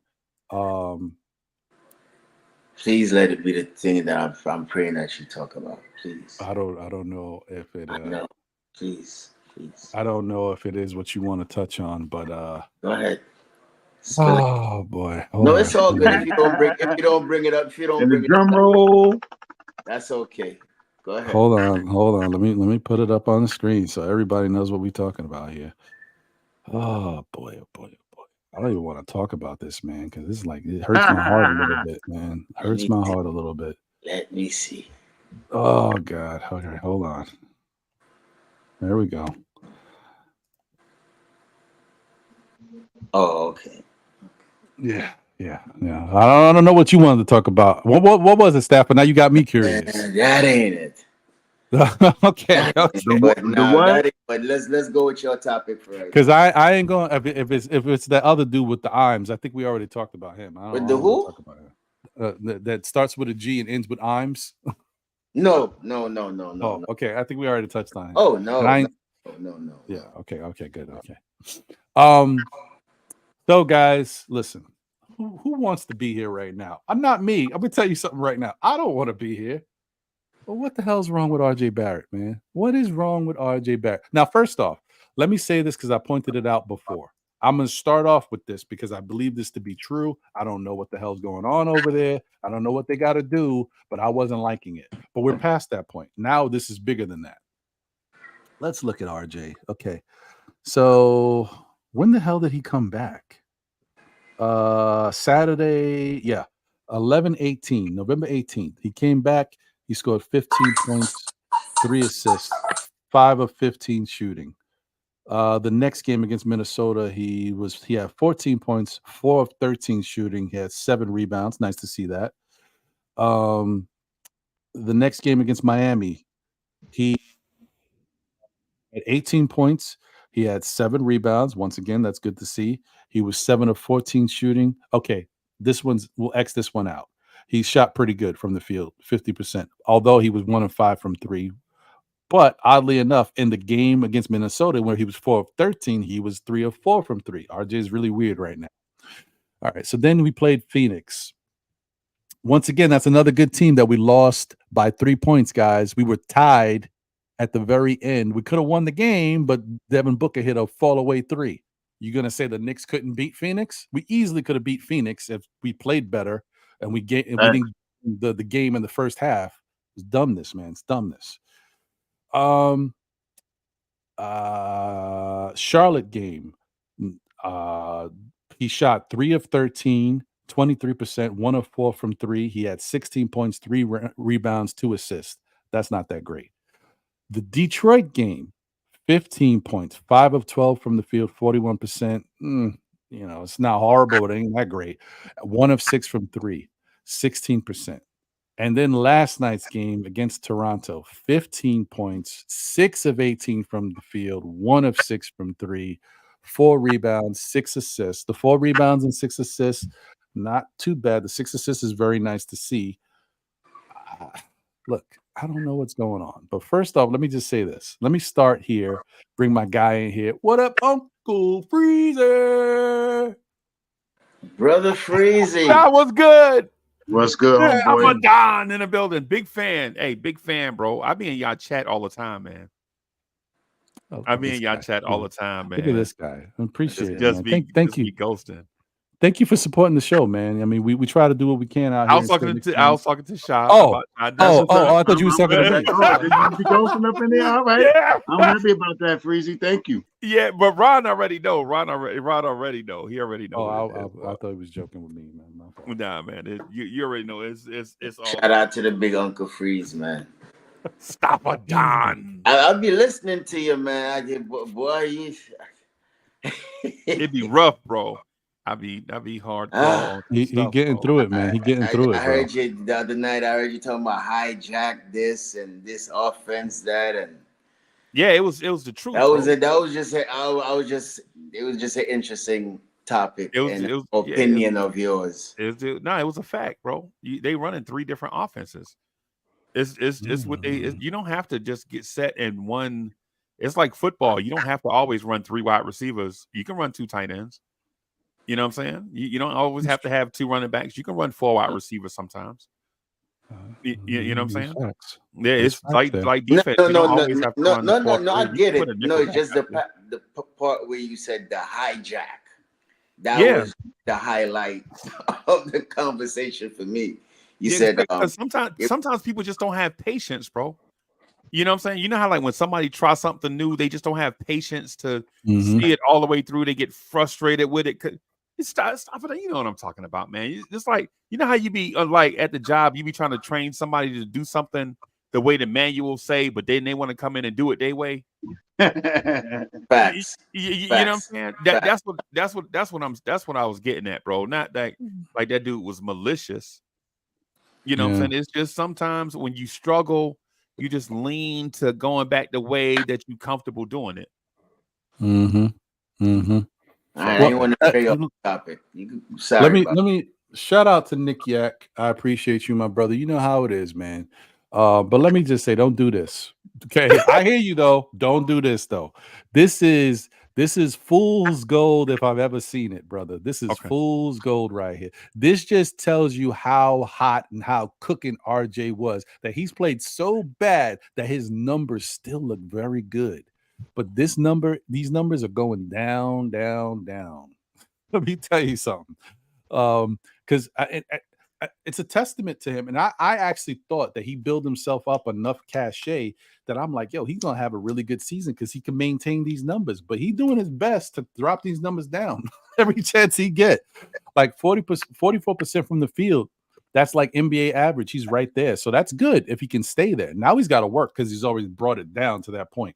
The 41% from 3, he still got himself a little bit of a window he can work with because he shot so incredible early. He got to stay there and maintain that. But the way he's been going lately hasn't been great. No, so he's this is there, bro. Yeah, no, I know. So this is what I wanted to get to. First off, the first couple games that I saw when RJ came back, I was looking at him out there, and this is what I wanted to say. I think I already said it somewhere. I'm gonna say it again here. Oh, I said it yesterday on Morning Brew. the Knicks spacing with regards to RJ has been terrible. When RJ gets the ball, it's like they're giving the ball, here, RJ, go make it happen. They ain't running no plays. They ain't opening up. Everybody's congested and clustered. This is what I saw the first couple games. I'm not saying this is what I saw last night or against Detroit. This is what I saw the first couple games when RJ came back. And that's not beneficial to a guy who was cooking the way RJ was cooking. He was hitting the lanes. He was getting to the rack. I know, Freezy. I know. He was getting to the rack. It was free flowing. He was playing off of that. And then once he cooked you at the rack and then you trying to stop him, now he's stepping back. Oh, he's got that position where he's got enough distance to knock down the open shot.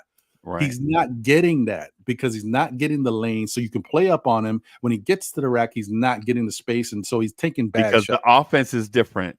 Yes. Freezy, listen, I hear you, brother. Because this is why I like Freezy. Freezy ain't just another content creator. He also sees the court and sees how people. I don't be paying attention to that too much. Once in a blue, I see stuff. I ain't like other guys. You know what I mean? Other guys have a better idea of what they're looking at stuff. I don't see all. I'm just looking at, okay, he scored. No. No, but I'm just joking. I'm not that vanilla. I just don't, as someone who played organized ball for a short period of my life, I just didn't play enough organized ball to kind of make that ingrained in me so I could really pay attention to it. And I it is what it is. That's my hiccup. I'm dealing with it. I'm getting through life. But anyway, the point is, the Knicks are doing some different things out there because I'm not seeing the same free-flowing type of offense I was seeing when RJ was out there when he was cooking. So now he comes back into this, whatever this is, right? And he's got to find his way. So after a couple games, I was blaming Tibbs and whatever's going on. And it's still Tibbs because obviously he's doing something different or they changed something around. But now it's on RJ. Just like we talk about Grimes, how Grimes is in a situation where he's struggling, but he's got to find a way to adapt. They're not running a lot of plays for Grimes, but Grimes still has to figure out a way to be useful out there. When I get the ball, why am I immediately passing it and not looking for my shot? Instead of doing what we talked about on previous shows, the IQ thing, the pump fake, the step to the side and hit the shot. No, I'm pump faking. I'm automatically throwing it. Get it away from me. It's a hot potato. You guys stop me already. Like Grimes is just giving up and not being aggressive, right? In RJ, we know he's aggressive. Soft, that's not the case. Yeah, well, I know. With RJ, we know he's not. It's not the aggressive thing. He's aggressive, but now that he's getting into the situation where he's not finding what his role and his lane is in the new look offense, he's running into clusters. Yesterday, he went up. He took some bad layups on the defenders. Like he went up on 2. I don't know if he went up on 3, but I definitely saw him go up on 2 a couple times. I'm like, that's a horrible shot, RJ. Like, why would you even take that? Not last night's game. Last night was better. He had the 6 assists and only 2 turnovers. But even the game against Detroit, RJ was making some poor passes. Like the decision making was just terrible. And that points to not just him having the ball and move. It's him on offense too. When you make poor decisions like that, when you got the ball in your hands, it affects everything you're doing. So once again, as I said it before, this Knicks coaching staff has to coach. The players have to adapt, but the coaching staff has to coach. Whether it's on Thibodeau or the other 12 coaches that are back there, Dice, whoever the hell. Yeah, what are you doing out there? Yo, RJ, I'm looking at you. You're running into a cluster. There's no space right there. You can't keep attacking from that spot. And actually, I'm not going to put it on him, but really it should be him because that's his role. This is Johnny Bryant. Johnny Bryant is the offensive guard guru guy. So he's got to be talking to RJ saying, look, this is what they're doing. This is what we're running. So before, when you got hurt, we were doing this. That lane's not open this way. So now to get this, you got to go here. Once the ball moves 2 times or moves here, you got to be on this side. And that's when you'll be able to attack. Like, I don't know. I'm not a big, I don't know the X's and O's, but I know there's a way to look at it. And that's what they got to do with RJ. RJ has to get it together and adapt and get back to what he was doing because he's looking bad out there. And it's not all on him, but it's on him to make the adjustments. Okay, I got it all out. I'm sure Freezy has much more to go on than I have, but I just wanted to get that out, get my take on it. Freezy, the floor is yours, brother. And, and shout out to D Block. Appreciate you. Thank you for tuning into the show. And that logo's fire, brother. I like it. Thank you for being here, brother. Yeah, man. If we can simplify it, RJ Barrett and Julius Randle can't coexist. Right? I know that sounds like I'm a hater, but if you noticed when RJ Barrett was cooking at the beginning of the season, guess who wasn't cooking? No. Mm-hmm. Damn it, Freezy. Why you And then when Julius Randle started cooking, guess who stopped cooking? No. I said this yesterday. Right.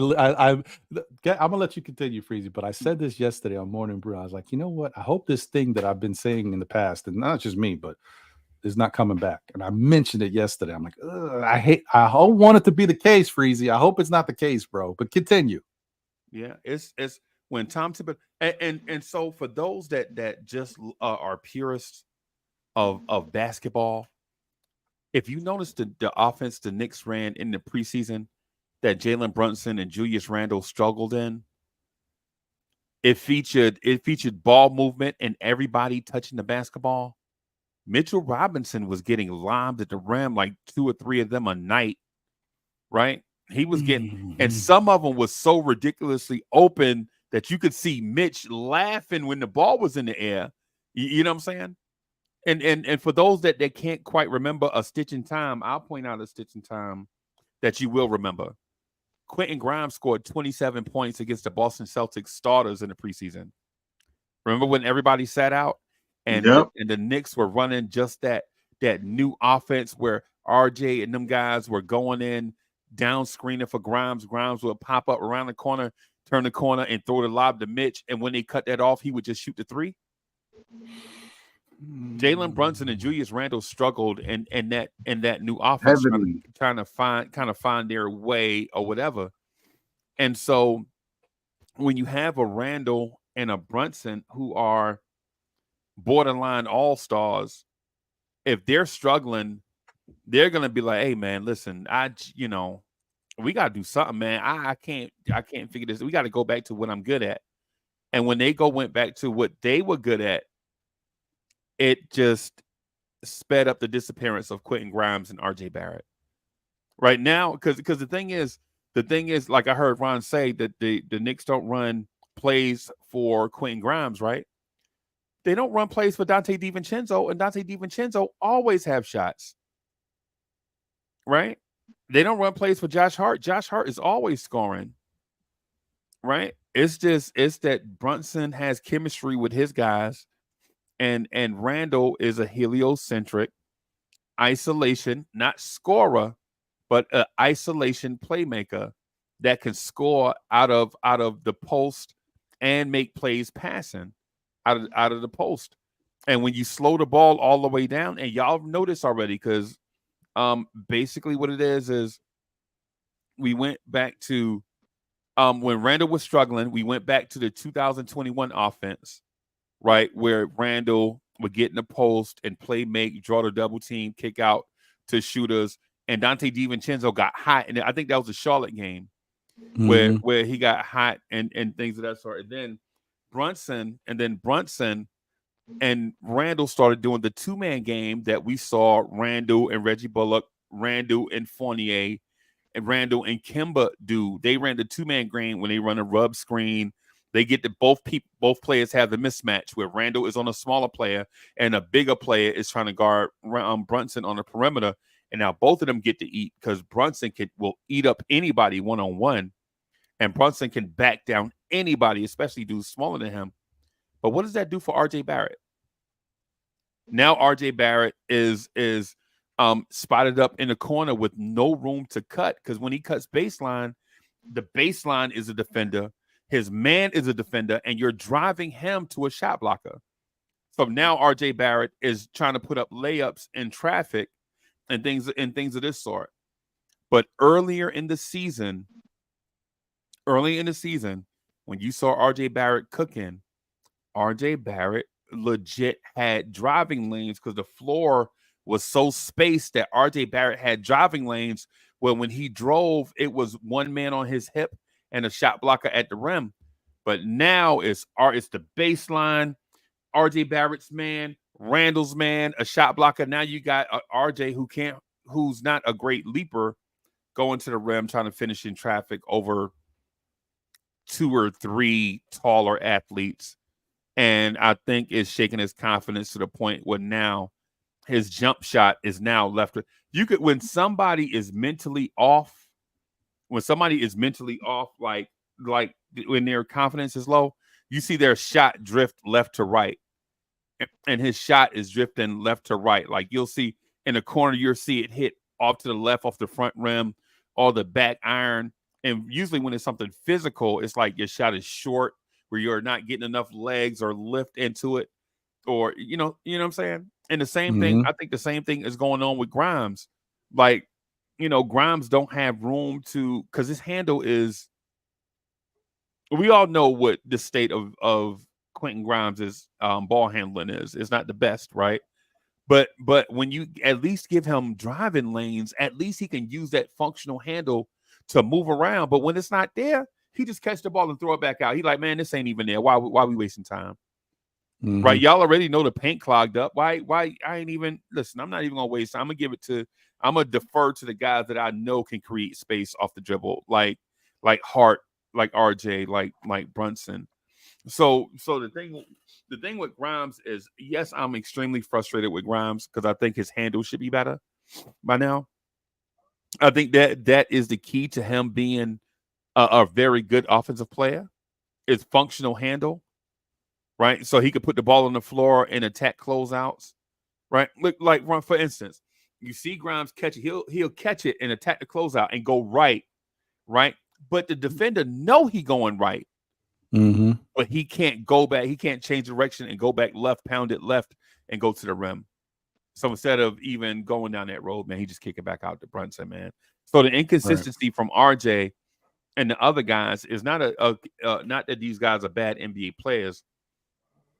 It's just this is the offense that we're in. It's a shame that you can't have 4 guys eat in an offense, but most NBA offenses don't have 4 guys eating in an offense at one time. Drew Holiday and Porzingis ain't complaining about Jaylen Brown and Tatum. They just wait their turn. It's true. It's true. And I mean, like, I think that's kind of, the thing. I want everybody in the chat to understand this stuff that's being talked about right now is, well, 2 things. One, I'm a Knicks fan, and Freezy's a Knicks fan, and Shaw and Stafford. We're Knicks fans looking at this stuff and seeing what we see out there. Because especially when you get into this content creation game, one, you need something to talk about, right? And you want to have something to add. You don't want to just regurgitate everything that everybody else is saying. Anybody could do that. Like, why am I here if I'm just going to say what he said? I might as well just watch his show and not do this anymore. That's one. 2, as a content creator and just looking at, you just see things a little differently. Certain things you didn't pay attention to before, you're starting to notice now. So that's just how it is, man. I'm looking at stuff and I'm like, damn, I wouldn't even be paying attention to this right now. I'm like, what is this, man? Why am I looking at this? I can't even, sometimes you can't even enjoy the game. Sometimes like, oh man, why did he do that? Like, you just start to see stuff, right? But the point is, with regards to RJ, am I happy what I've seen from RJ so far this season? Yeah. If I was looking at everything just in a vacuum, like how he started the season, 44% from the field, 41% from 3. Yeah, of course I'm happy with that. I'm really, him having 6 assists last night, I love it. Him having 7 rebounds back to back against Minnesota and Miami, I love to see it, especially in this Knick lineup where it's so tough to get rebounds because everybody else is a good rebounder. That's a very good thing to see. Right. But gotta look at it like what drew it to my eye, what made it is what I said, what Freezy talked about. I was looking at the game and I'm looking at RJ drive, and I'm like, why is everybody so packed in? Like, it's so clustered. Like, I automatically noticed that. I'm like, oh, RJ ain't gonna be able to move through this. And then he's taking a bad shot. He's going up on 2 people when he's not cooking the one he's got in front of him. The help is coming over because there's other people that they're guarding. They're in the lane. Like, you going up against more than one person, or you taking a bad shot. So I automatically noticed that, right? But just look at and this is going back to you, Nick Yak. I'm not like singling you out, but I know you put the stats out there. So I'm just going back to it once again. To start the season from 3, for example, because so far, what we can say that we can really look at, RJ has been shooting better from the field. Fine, we know that. But what he's really been doing is shooting incredible from 3, and his free throw shooting has been fantastic to start the season. Even now, he's still shooting 81% from RJ, which is great. Right? But he started the season 40% from 3. Okay. 60% from 3. Oh, we cooking. Then he had a stinker. He was 1 of 6, 16%. I'm like, oh boy. And we were like, at this point, we're still looking at RJ. This is just RJ being RJ. Like, okay, he might shoot good here and there. But then the next game, he shot 60%, then 50%, then 55% from three, then 66%. We're like, what is this RJ? Oh, he cooking. He had one of 5 for 20%. Then he shot 75%. So he built up all of this high percentage. So the percentage looks good on whatever attempts he had. Okay. Right. But then when you go back and coming back from injuries and all this stuff, the next game he shot 2 shots. So he missed both of them. Right. Then he was 25%. And this is coming back from the injury. Then he's 16%. Then he's 16% again. Like, you just starting to see the downtrend. And it's not like he took one shot and missed or something. He was 1 of 4, then 1 of 6, then 1 of 6 again. That's a good amount of shots to affect your overall. So you got to look at it and say, that's you know 3 what? for 14. That's what I'm saying. Like, that's not good. So as good as he's been, you don't want him to get back into that. You want him to start cutting it off right now. The good thing I'm happy about is the most shots he took in that period is like 6 shots per game. So he's not going crazy, because we've seen in the past RJ go 1 for 9, 2 for 10. Like, we've seen some numbers. So I just wanted to throw that out there. It's not being picking on RJ. It's just showing like this is why we go in on him being consistent, because you know what? He can right the ship now and still. Can I ask a question though?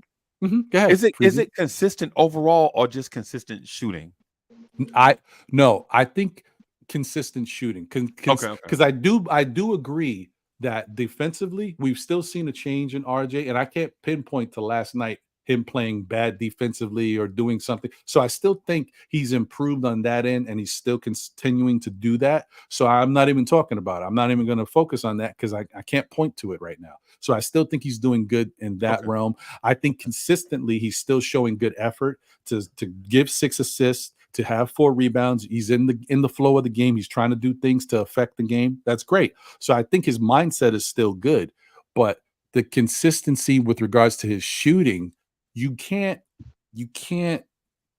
to go game by game. But this is how you have to kind of stop this before it gets out of hand and the rut continues. You stop it. You can have a bad game in here and there, but the point is to be consistent, is to try to minimize the bad issues and just continue with the same form, the same follow through, the same level of shots. Because RJ, not only was he knocking down shots, he was taking good shots, guys. You remember he was getting to the lane, taking good layups. If he didn't have it on the left side with his left hand, he flipped it under to the other side of the basket with the right hand. Like, RJ needs to do all of that stuff to continue to be efficient. And even his 3-point shots, most of his 3-point shots are not contested. Like, he's got some room, like he's got a good look, and he's knocking it down.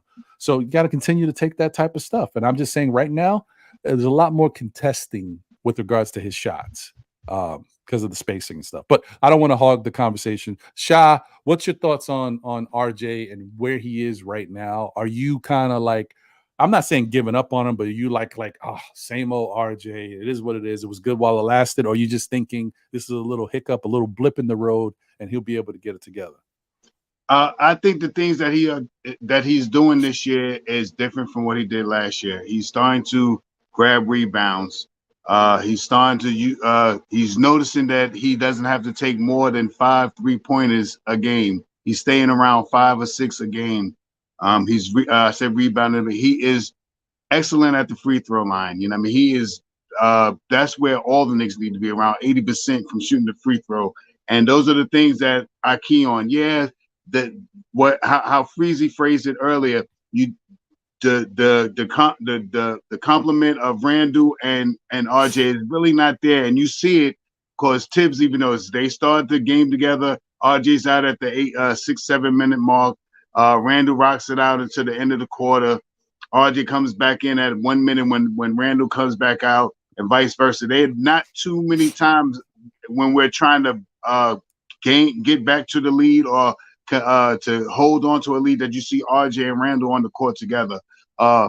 RJ is making now that he's came back, like you said, the lanes are closing quicker on him, so he doesn't have that freedom to have that guy on his hip and to go up against one guy. He hasn't done that much. Once he gets his head going to the hole, there's no stopping him. You know what I mean? He's bully ball Barrett for real. And sometimes he makes bad he makes bad decisions. Sometimes. I think he'll get back into the swing of things. He still has a high percentage from three. He still has a high percentage from the floor, from the field goal percentage. He just has to make better decisions, and he's been doing that. He's upped his assist game this year. His turnovers is up as well, but they kind of balance each other out. So he's doing some things, especially since he came back for this migraine injury, that has been like, he's reverting back to his old self again. But he's still getting to the free throw line a lot, at least 7, 8 a night, and he's knocking down 80% of them. You know what I mean? The other night, I think it was 8 or 10, 7 and 9, hitting 9 free throws one game and stuff like that. So he's getting better at doing the things that we need him to do. Do we see him at the close of games? Not too often. You know what I mean? Is he making some bad decisions? Yeah, since he came back, he hasn't been able to finish at the rim as high as he did in the beginning of the year. So those things are just, they'll shuffle it around. Ain't that questionable though? Wouldn't you want RJ to close games, especially since he's a top 5 defender? Of course, he's an excellent million a year. Yeah. I mean, of course. But if he's not, what I think Tibbs is seeing that he's not his shot, like last game, he didn't shoot well from the 3-point land. Donte is smoking from the 3-point land. We just had a big game from Josh Hart, 15 points in the quarter. He's playing good basketball. Now we can take away from having RJ out there and have these two guys play with Randle. You know what I mean? So this is right back to what the segue of how you say and how I feel also that them two, sometimes when they're on the court, it gets a little clunky. So, yeah, I would want him out there making $25 million a year in his first year of his contract. Yeah, he should be out there, and he will. I think they will fix it. I think it can be fixed. It's fixable because they were doing it in the beginning of the year. So I think that they can figure it out. It's only 19 games into it. They can figure it out where RJ has more room, because where it used to be is they scramble around, they move around, they pass the basketball. And then when they give it to RJ, everybody just goes to their corners. You know what I mean? It seems like everybody goes to the 4 corners, one in the wing, one in the other wing, one at the other angle of the thing, and one to stand by the top of the key or the top of the foul line and let RJ try to drive to ball against 3 players. So they'll figure it out. They just have to run a little bit more pick and roll. Maybe Mitchell start. Maybe he can get Mitch back, him and Mitch getting back together with that lob threat that they really got it kind of figured out a little bit. You know what I mean? You haven't seen that much from RJ, a pass with Mitchell Robinson to an alley-oop or a layup pass to him. So hopefully they can figure that out.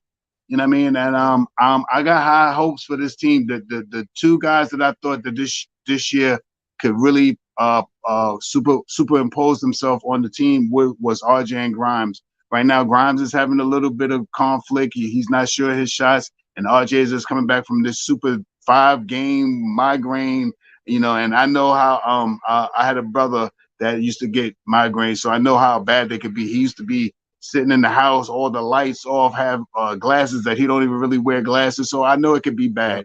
Running up and down on the court with bumping and brilling, your head is bobbling and stuff like that, so I can understand that. So I'm going to give him a couple more games. He hasn't been bad. He's been performing. He gets to the line, he's knocking down free throw shots, and that's what we need. Get people in foul trouble and knock down the free throws when you get to the line. But before we get over to Staffa, just wanted to say, Nick Yak, I mean, like, you cannot, you can be critical of a person and how they play, but not necessarily say that the person is bad and he's not doing anything for the team. It's just there's certain things happening that are allowing you to say, man, RJ's starting to, it's affecting his consistency again, offensively. Okay? Offensively. Because in a game like last night where the shot is not flowing, what we've noticed that RJ has done is he has gone to the line a lot more. Like last night, he didn't get to the line, too crazy. I think what did he do? He was 2 of 3 from the free throw line. You know what I mean? RJ is the closest we got to a James Harden type of player. We need RJ to get to the line 6 to 8 times or even more if we could. But like 3 times for RJ at the free throw line is not good because he's a slasher type aggressive, get to the hole, get to the paint. Like if there's anything about RJ Barrett offensively, that's the bread and butter, right? The mid-range could be something he can continue to build on.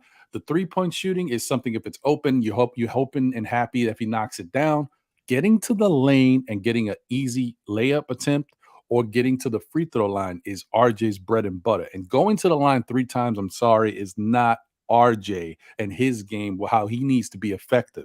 So I'm not going to give him a whole bunch of, hey, you know, we knocked down that great 3. We needed it. I agree. We did need it. Hey, that you know one what I mean? thing you did all night, the whole time you was out there was fantastic. Yeah, I agree. Yeah, it was good, but like that's not the issue here. That's not what we're looking at. We trying to talk about the guy and say, look, I don't know if you see this, but this is something that's starting to happen. I hope some of the coaching staff is looking at game. Like I know they know what's going on because if Thibodeau is like, oh, the game is going to show you how to, then you must be watching film. All right. So some coach says, look, RJ, you didn't look that great tonight. You got to get back to this. Got to get back to that. Let's get it going. So that's all I'm trying to say, man. There's no hate on RJ. RJ's still my favorite player, and I think he's Freezy's favorite player too. Like that's my guy. We're just talking about it. And RJ was my favorite player before everybody else. Right. Yeah, but before everybody else, I don't know. I mean, yeah, man. I just, I don't want to sound like an egomaniac, bro, but you know, I was on RJ since day one. When I was telling Knicks fans on Twitter, tank for RJ Barrett, cats was grilling me then. Yeah, so you know, I mean, you know, when it comes to it, man, RJ's still my favorite player. Him and Quickly and Randle. My fault, Freezy. I didn't mean to cut you up, but continue to go. But like when you're done, pass it over to Stafford so he can get his. I'll be right back. I mean, this is the same thing we were talking about earlier, right? Efficiency. You know what I mean? Choosing your shot selection. And this is the thing that's what's happening with RJ right now. He's rushing his shots. He is not taking the right shot selection, and he's trying to get back that touch that he had early in the season, trying to integrate himself again. But he just needs to calm down, let the game come back to him, you know, and let the game free flow to him, you know, as Nick was saying earlier, Ron was saying earlier. Because if you seen the game last night, he had 7 straight points. And that was just the free flowing of the game. You know what I mean? He was just letting the game come to him. And then this is another thing. I think, in my opinion, the way how Tibbs running his rotations as far as for RJ, I think I like it like that because you get to see his talents on the second unit. You know what I'm saying? And show what he could do. So I don't really think it's about they just don't mesh together. It's just they good talents, but it's just the you go first, I go first, second mentality. So what Tibbs has done is you get the big man cooking first. If Bronson could get cooking, he cooked too.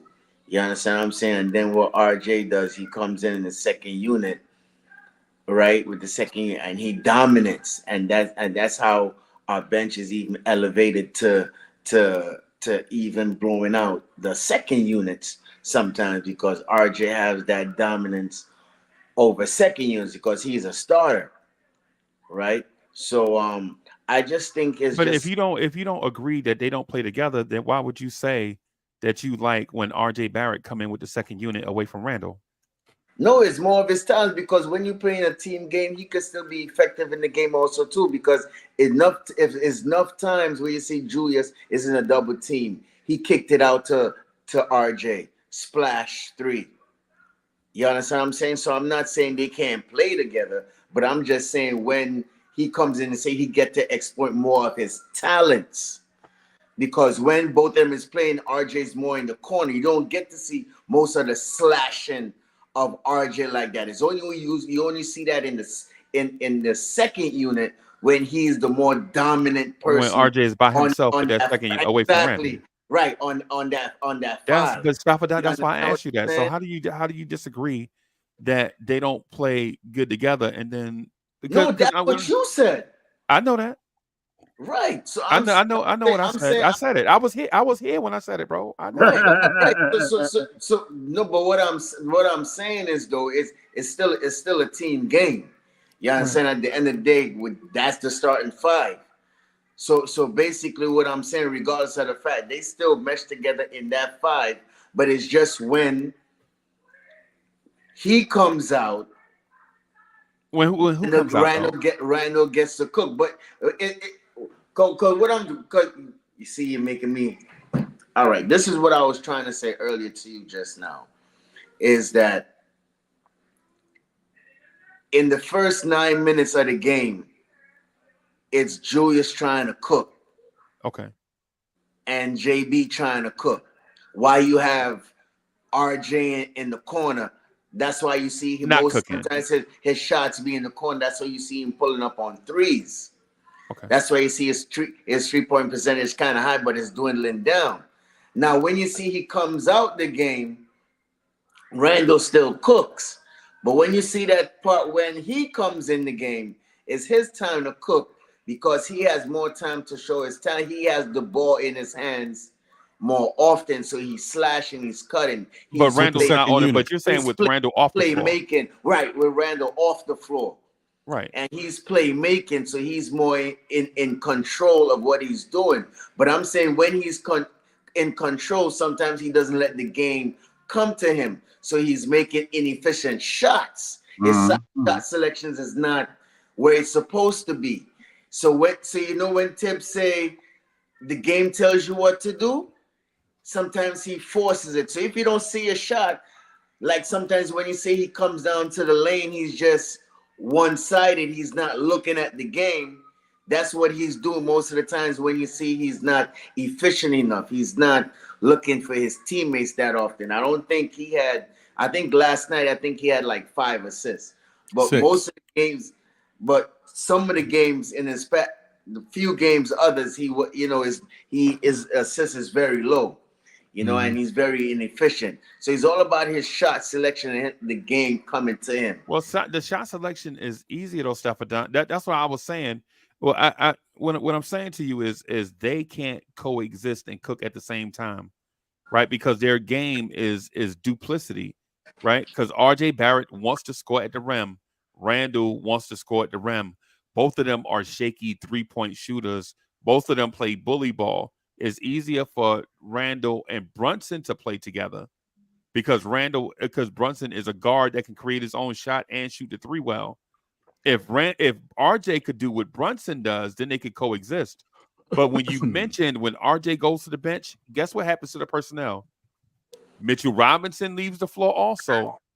Right now, you don't have two dudes clogging the paint, and you have Hartenstein, who is a more willing passer, more of in that Euro style, unselfish type, where you get quickly on the floor, who's a 3-point shooter, not great, but he's a 3-point shooter. You have Josh Hart, DiVincenzo, and those guys. What I'm saying is the floor is more open for RJ to drive to the rim and create, right? But with Randle and Mitch in the game, right? You have two dudes that are at the rim. So when RJ drives, it's RJ's man, Randle's man, Mitch's man, and probably somebody trailing. And now you got RJ Barrett trying to shoot layups amongst the trees. Right. Here's my thing, right? It's like Thanksgiving, right? Where everybody brings in a different dish, right? But at the end of the day, you got to put your plate together in order for it to taste right. Okay, and for the dish that you want, you understand what I'm saying? So in otherwise, even though they don't mesh, we have to try and make it mesh for us to win, and that's on Tom Thibodeau. And right now we are 12-7. You understand what I'm saying? So, I mean, at the end of the day, RJ still has to play better, right? And he has to get his efficiency up. And it's up, as what Ron was saying, is up to the coach and the staff to get these guys doing. Like Ron was saying, what are y'all guys doing? So so RJ need to just let the game come to him and have the coaches talk to him and let him know where he could do better. And just my take on it, man. Yeah, no, I hear you, Steph. I agree. I agree with what Freeze is saying. I hear what Shaw is saying. Like, and even what some of the people in chat are saying. I get it. Like, this is not pick on RJ Day. It's just noticing something. I'm not picking on. No, I know. We're noticing something, and I'm noticing and saying something too because I want RJ to cook. I've already been on record. I've said it multiple times. RJ is going to have the best season as a New York Knick in his career this year. I need RJ to do what he got to do. I expect it, but I need him to do what he's got to do. I want to see him be great out there. So I just want him to be better. So why are we sensitive when RJ gets critiqued, but when Randle has a bad game, all you see in the comments is people bashing Randle? You know what I'm saying? Or when Quickly goes 1 for 10, but his defense is good. The chat is sensitive about Quickly saying he shoots the ball too much. It's one of those things, man. Where our sensibilities, we have to be, and our sensibilities, we have to be more understanding that because with criticism, what's good for the goose is good for the gander. Right. You can't just criticize Tom Thibodeau all the time just because he's the coach, and then your favorite player has a bad moment, and then you blame the coach. It's not really, it's not reasonable, right? It's not. Adults should have a sense of balance where they understand that every now and then somebody is going to be off their game, and it may last for 3 or 4 games. People are human. People are human. You know what I'm saying? RJ's going through a stretch where he's struggling, and for us to ignore it is irresponsible. Exactly. You know what I'm saying? And the other thing too is, listen, let's be thankful. Once again, it points back to what I keep saying. We in a much better position, Knicks fans, than some people might, but the way you might look at it on the surface. Knicks gone through all this stuff with the schedule, all these back-to-back, and they 12-7, despite what we're talking about with RJ. Now, here's the flip side, guys. We could be still talking about RJ and what we've noticed, and we could be losing. And guess what? Then you guys would be like, yo, man, you see, if RJ would have, we could have won. You see what RJ did? That's why we lost it. But we winning. So it's not complaining. It's just pointing out certain things that are happening that need to be improved so that we can continue to do what we got to do out there. Because one day it's going to come to a point where Julius ain't got it going or Brunson ain't got it going, and you need RJ. And then RJ gives you one of these type of games. We lose it. Okay, that's what's going to happen. Can I point out one other thing, though, Ron? Yeah, go ahead. And so the thing about it is the fan base is who I love, by the way, and I don't take this stuff any type of way. Like when we see stuff in the chat, I understand everybody expressing their opinion. That's what we expect. That's why we do these shows, right? Because we could legit. There's a setting in YouTube where we can turn the chat feature off and not even have a chat. But we have a chat because we want people to express all these stuff. You know what I'm saying? Right. Mm-hmm. My thing is we're critiquing RJ, right, for having a bad game last night. You know who else had a terrible game? OG and Anobi. And Knicks fans were saying trade 3 first-round picks for him. Mm-hmm. And he played against us last night and looked absolutely like hot dog water. Mm-hmm. Right? And there are some Knicks fans saying give up 3 first-round picks for him, right? We play against a lot of teams. Like we say, I wish I had him, and then that player plays against us, and they are on milk cartons. You know what I'm saying? But before we play them, we like, I would give up. I give up Brunson and Randle I'll give up Pat Ewing's Hall of Fame speech. I'll give up Bernard King jersey. All this stuff for players that we play against, right? And then, like OG Anunoby played against us last night. And from what I gather, I didn't even hear. I've been listening for like 2.5 hours. I didn't even hear you mention his name. I'm not. And he played terribly against us. Right? Everybody is gonna have on and off games, right? So it is what it is.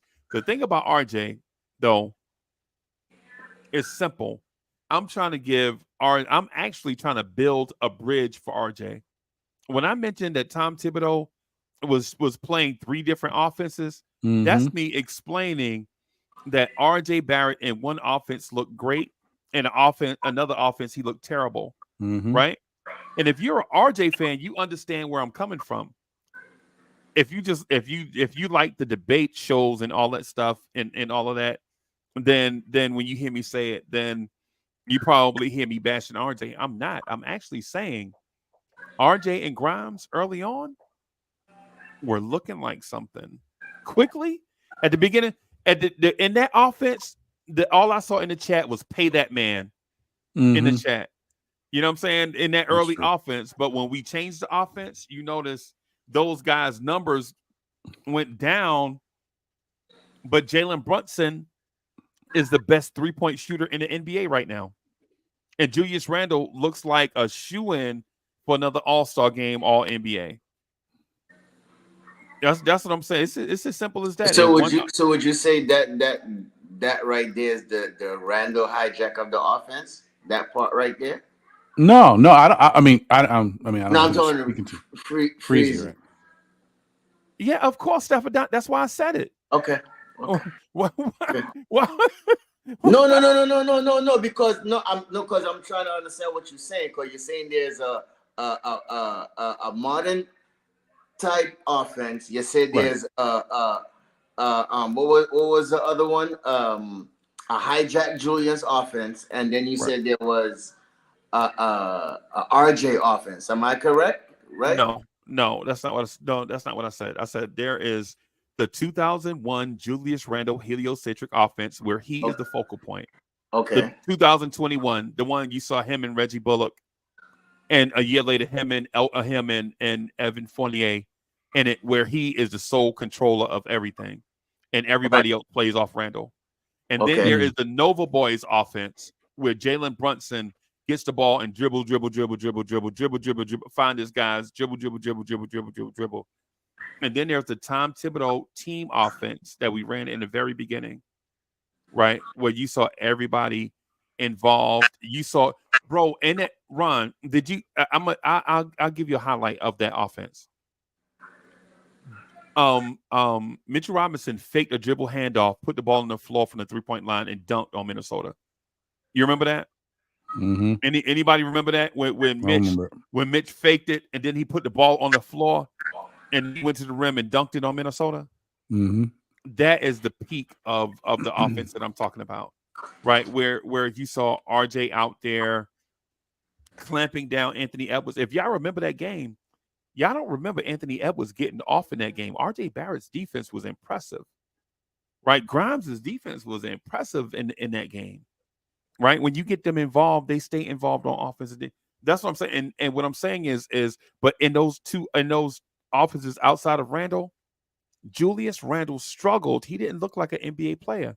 We were making every excuse in the book for Randle. Well, he was out of shape because of the summer. Oh, he's just coming back off an injury. Oh, he didn't have time to do.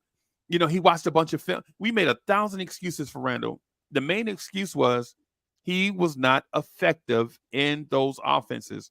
So in order for Randle to be effective, he went back to what he know. That's what I'm saying. It don't matter if they wanted to do that. Randle's like, no, I got to do this way for me to be effective. Right.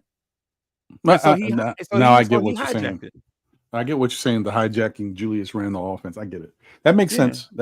Yeah. And look, we got to look at it like this too. It's about what benefits the team overall more, right? So hopefully with guys that do have offensive talent, such as RJ, such as Quickly, and whoever else, Grimes. Well, Grimes is a little different because the problem is not the offensive talent with Grimes; it's the aggression. That's one thing that Quickly and RJ do not lack, and that's why they are. I think they're going to be fine, but Grimes is a different story. I don't know, but yeah, I think that one thing that has come out of this, if you want to say it's the Julius Randle offense or just any offense, the Knicks are moving the ball. The Knicks have come into making a concerted effort to move the ball. Last night, the New York Knicks had 30 assists, folks. Once again, 30 assists from the New York Knicks. That's a lot for the Knicks. And they've been doing a good job of that all season, right? Quicker decision. Yeah, quicker decisions. And you also got guys who are willing to pass the ball. Sometimes we got, like I said, we got in a mode where certain guys knocking shots down too. Right. Well, that helps. That's why the assists count, because you got to hit your shots. Shot. And in transition too. Don't forget the Knicks get out and run in transition. Yes. True. And I just wanted to shout out two things real quick, and I also got to read the super chat from my guy Jay Boogie. One was to Parrish. Parrish said, I don't know if he's talking to us or the chat or whoever in general. He said, I say y'all would have been started off with I say y'all would have started off with Josh Hart if you were being positive. I don't know, like I said, if you're talking about the chat or the show itself, but if you watched the show in the beginning, I don't know if you were here. I don't think you were. We started off talking about Donte DiVincenzo a little bit and Josh Hart. At least I did before everybody started jumping on the panel. I was already talking about how important they are to the Knicks. And then when we went into the whole thing about talking about Milwaukee and what's different and what we can expect from that Milwaukee game, talked about how I think it's really important for not only Josh Hart to add something of value to the team, for Donte to add something of value, because that gives us something different that when we played Milwaukee in the past, they may not have experienced. I don't know if Josh Hart was here when we traded for him to face Milwaukee when we played them, last year. So I'm not sure. This year, he didn't add much value when we played him that first time around. Donte, did what he did, but what we really needed was Julius. And Julius at that point wasn't quite right. RJ was out that whole game. So there's a little differences when we go in to face Milwaukee this time around. I expect the Knicks to be a better product. I expect it to be a better outcome. So that's what I was saying, talking about that. Now, to get to one more quick thing before I get to Jay Boogie. To that, Ron? Oh yeah, go ahead. No, go ahead. Yeah, the thing about that statement, it kind of rubbed me the wrong way. I feel like my people are being disrespected. Right? People are free to think and feel however they want. One person is not going to control the mind of people, right? Just because you feel that way doesn't mean everybody has to feel that way, man. You got to be respectful of you got to be respectful of the chat. Just because all of us don't say the same thing means one person is less than the other person, right? Like, we don't have to just say Josh Hart if we were being positive. We can say what we want. We can feel how we want to feel. Chat, y'all can feel how y'all want to feel, man. Respect and love to y'all. If y'all say something that's different from what I say or what Ron say, there's no harm in that. As long as there's like no cyber bullying and all of that stuff, man. That's the reason why, we mix it up. That's the reason why you want people from all different walks of life to come together, is because everybody brings something different to the table. Everybody doesn't have to think the same way and feel the same way. It's the reason why Ron has one of the most busting channels on YouTube right now, because he orchestrates, right, and feels this environment of everybody being free thinkers and adding what they want to add to the conversation, which makes the conversation more robust and thorough and thoughtful. If everybody was thinking in one straight line, it'd be whack. That's why Paris comment is whack, right? Let people think and feel how they want to feel. You can't make people feel a certain way just because you feel that way. Now, if you feel like your point was something that we should highlight, then it should be phrased a different way. Like, hey guys, this is what I saw, right, with Josh Hart. I don't know if y'all saw that, but it made me feel a certain type of way, right? If it was stated that way, I'd have been like, you know what? That man absolutely right. I didn't see it. I might have had blinders on, right? But come on, man.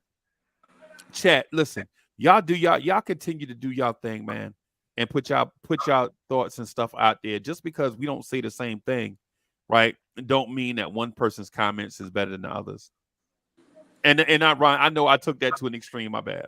No, you good. I mean, listen, you have a right to voice your opinion, and I think that what you said, there's a lot of value in it, and I also respect what Parrish says and how he feels about things, because I also know that Parrish is one that when he's in the chat,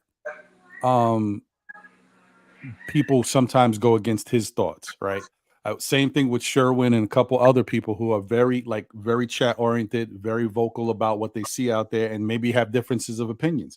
And I say what I say to everybody. I talk to Parrish outside of this, tell him the same thing I would tell anybody else. Like, you're entitled to your opinion. Don't let people take that away from you or try to get up under your skin and stuff like that. He knows that. I've already said this to him. Absolutely. But and it's the same thing for Sherwin too. I don't always agree with Sherwin when and I'm not trying to throw you in it, Sherwin, but I go back and forth with you. But Ron, at the end of the day, it all makes it more spicy for a good show, because we we love the interaction, and the back and forth. You understand what I'm saying? Right. And I appreciate everybody's comments. It's always good for a clean debate. Yeah, it's inclusion. It's inclusion. Yeah. And not only do I appreciate everybody's comments, but I want people to feel comfortable to be able to give your comment. I may not agree with it. Come in and do it. And feel motivated to come in and do it. Yeah. Exactly. I may not agree with it, but if I don't agree with it, I'm not going to, if I disagree, I'm going to let you know why I disagree with it, and we can have a dialogue about it. Yeah, we can talk about it. That's it. And I disagree with the DeMar DeRozan coming to the Knicks. Yeah. Oh, oof. That's where you was trying to go. Stella, I see. That's where you was trying to go. Okay. All right. Well, I mean, listen. Let me get to Jay Book. Oh, wait, no, there was one more thing. Sorry, Jay Book. Go ahead. There was one more thing, and then we could talk about that real quick before we get out of here. Quiet Money said, Ron, still Knicks fan, salute my guy. Appreciate you, Quiet Money, as always, but I'm pretty sure that early assessment on RJ was miscalculated, bro. Which one? I don't know if you could elaborate which assessment, because I want to be able to address it and also clear it up if it's wrong, like if my assessment was wrong, or like if you misheard my assessment. But I mean, you could be commenting that if the what was I saying? Quiet Money in Brooklyn buying those $45 sandwiches in Brooklyn. The assessment was that I think that RJ Barrett will have the best year of his career as a New York Knick. If you're talking about that, I still think it's right, bro, because I just think that last year was so much for RJ Barrett. There was so much going on with him as a player, trying to find his way on this team, knowing that we have a Jalen Brunson star type player who's taken over the city. Julius Randle was playing out of his mind, and RJ was trying to fill his spot and see, who am I now? And he struggled. And he also has something going on in his personal life. So I talked about all of that, thinking this year, RJ is going to come out and he's going to ball. And guess what? He came out and he started balling. Now, I'm not saying that it's over. It's a long season left. He's still got to get right. But I still think he's going to be what I thought. And remember, I don't just put myself out there to get crucified. It's not that hard for RJ to have the best season of his career. He only got to change a couple things efficient-wise, play a little better defense, which he's doing. So I could easily be right.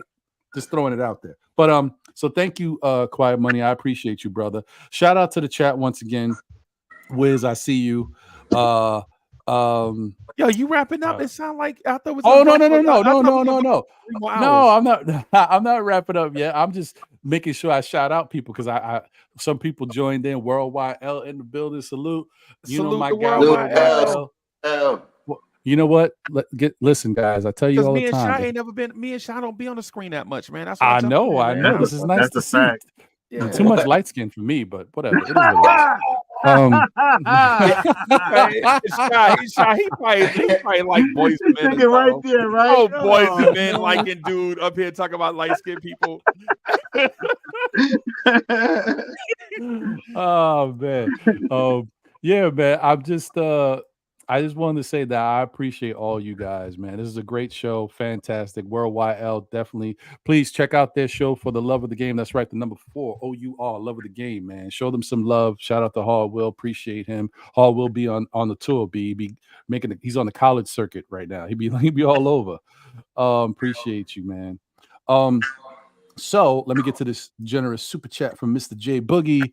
He said, I'm letting it be known that when it comes time to all-star vote, make sure we get Brunson in and you keep up doubles. Vote him in too. Facts. Because let me tell you something. The way Julius Randle's been playing lately with all these, flirting with triple doubles, he keeps this up. He's definitely going to be on the ballot and might get a chance to get in there again. So we might be able to get 2 Knicks in there. And not for nothing, if RJ somehow can get back to where he was and be consistent, his name could be on the ballot too, because there's a road in for that small forward. I don't think they're going to put 3 Knicks in, but I'm just saying they could all be on the ballot. And in fairness, might deserve to be if they get it right. But we'll see. All right, I'm done. So let me do this, right? Because I want to talk about this DeMar DeRozan thing, because I think this is a real hot topic. And listen, DeMar might, I don't know, man. DeMar might be on his way. I'm just saying, guys. I don't know. DeMar might be the one. Don't make me get depressed right now. I'm just saying, Stafford, DeMar might be the one, bro. Because if you look at who's out there, we remember. I don't know if you was here to watch last week's show. Last week I broke it down. You were here last week, right, Sha? Am I mistaken? Last week, no. Okay. Last week's show I was with AA. That's what it was. I was with AA, and what I did was I broke down the league and all of the star type players that the Knicks might be able to acquire. And guess what we noticed, folks? None of them stars is coming here. So, when you look at it like that, there's not a lot of open options for the Knicks. They might be able to get a guy like DeMar DeRozan, who is on a sinking ship over there in Chicago. Somebody brought up Lauri Markkanen. I hear Lauri Markkanen is on the market, and the Knicks are interested. The Knicks could be interested all they want. I don't know about a trade happening between Leon Rose and Danny Ainge after what took place with Donovan Mitchell. Okay. I'm just saying, I don't know. I don't know how it's going to happen. So whatever. Okay. That's it. So let me do this real quick because I want to show some love to my guy. He's been going through stuff. We've already acknowledged and bigged him up. Appreciate him jumping on the show earlier. I want to play this song real quick for my guy, Jay Boogie, getting back into the studio, trying to keep himself busy throughout everything that's going on. And then I want to chop it up about DeMar, and then probably get up out of here. Give a little quick take about the Bucks. About 4 more hours. Yeah, got you. Yes, whatever. All right, so let me play this new joint. This is the breaking news remix from my guy Jay Boogie, and you know how it goes down, man. You know how we do. Let's see here. Okay, ready to go. All right, let me play this real quick. Shout out to Jay Boogie. This is breaking news remix. Show some love and support my guy as always.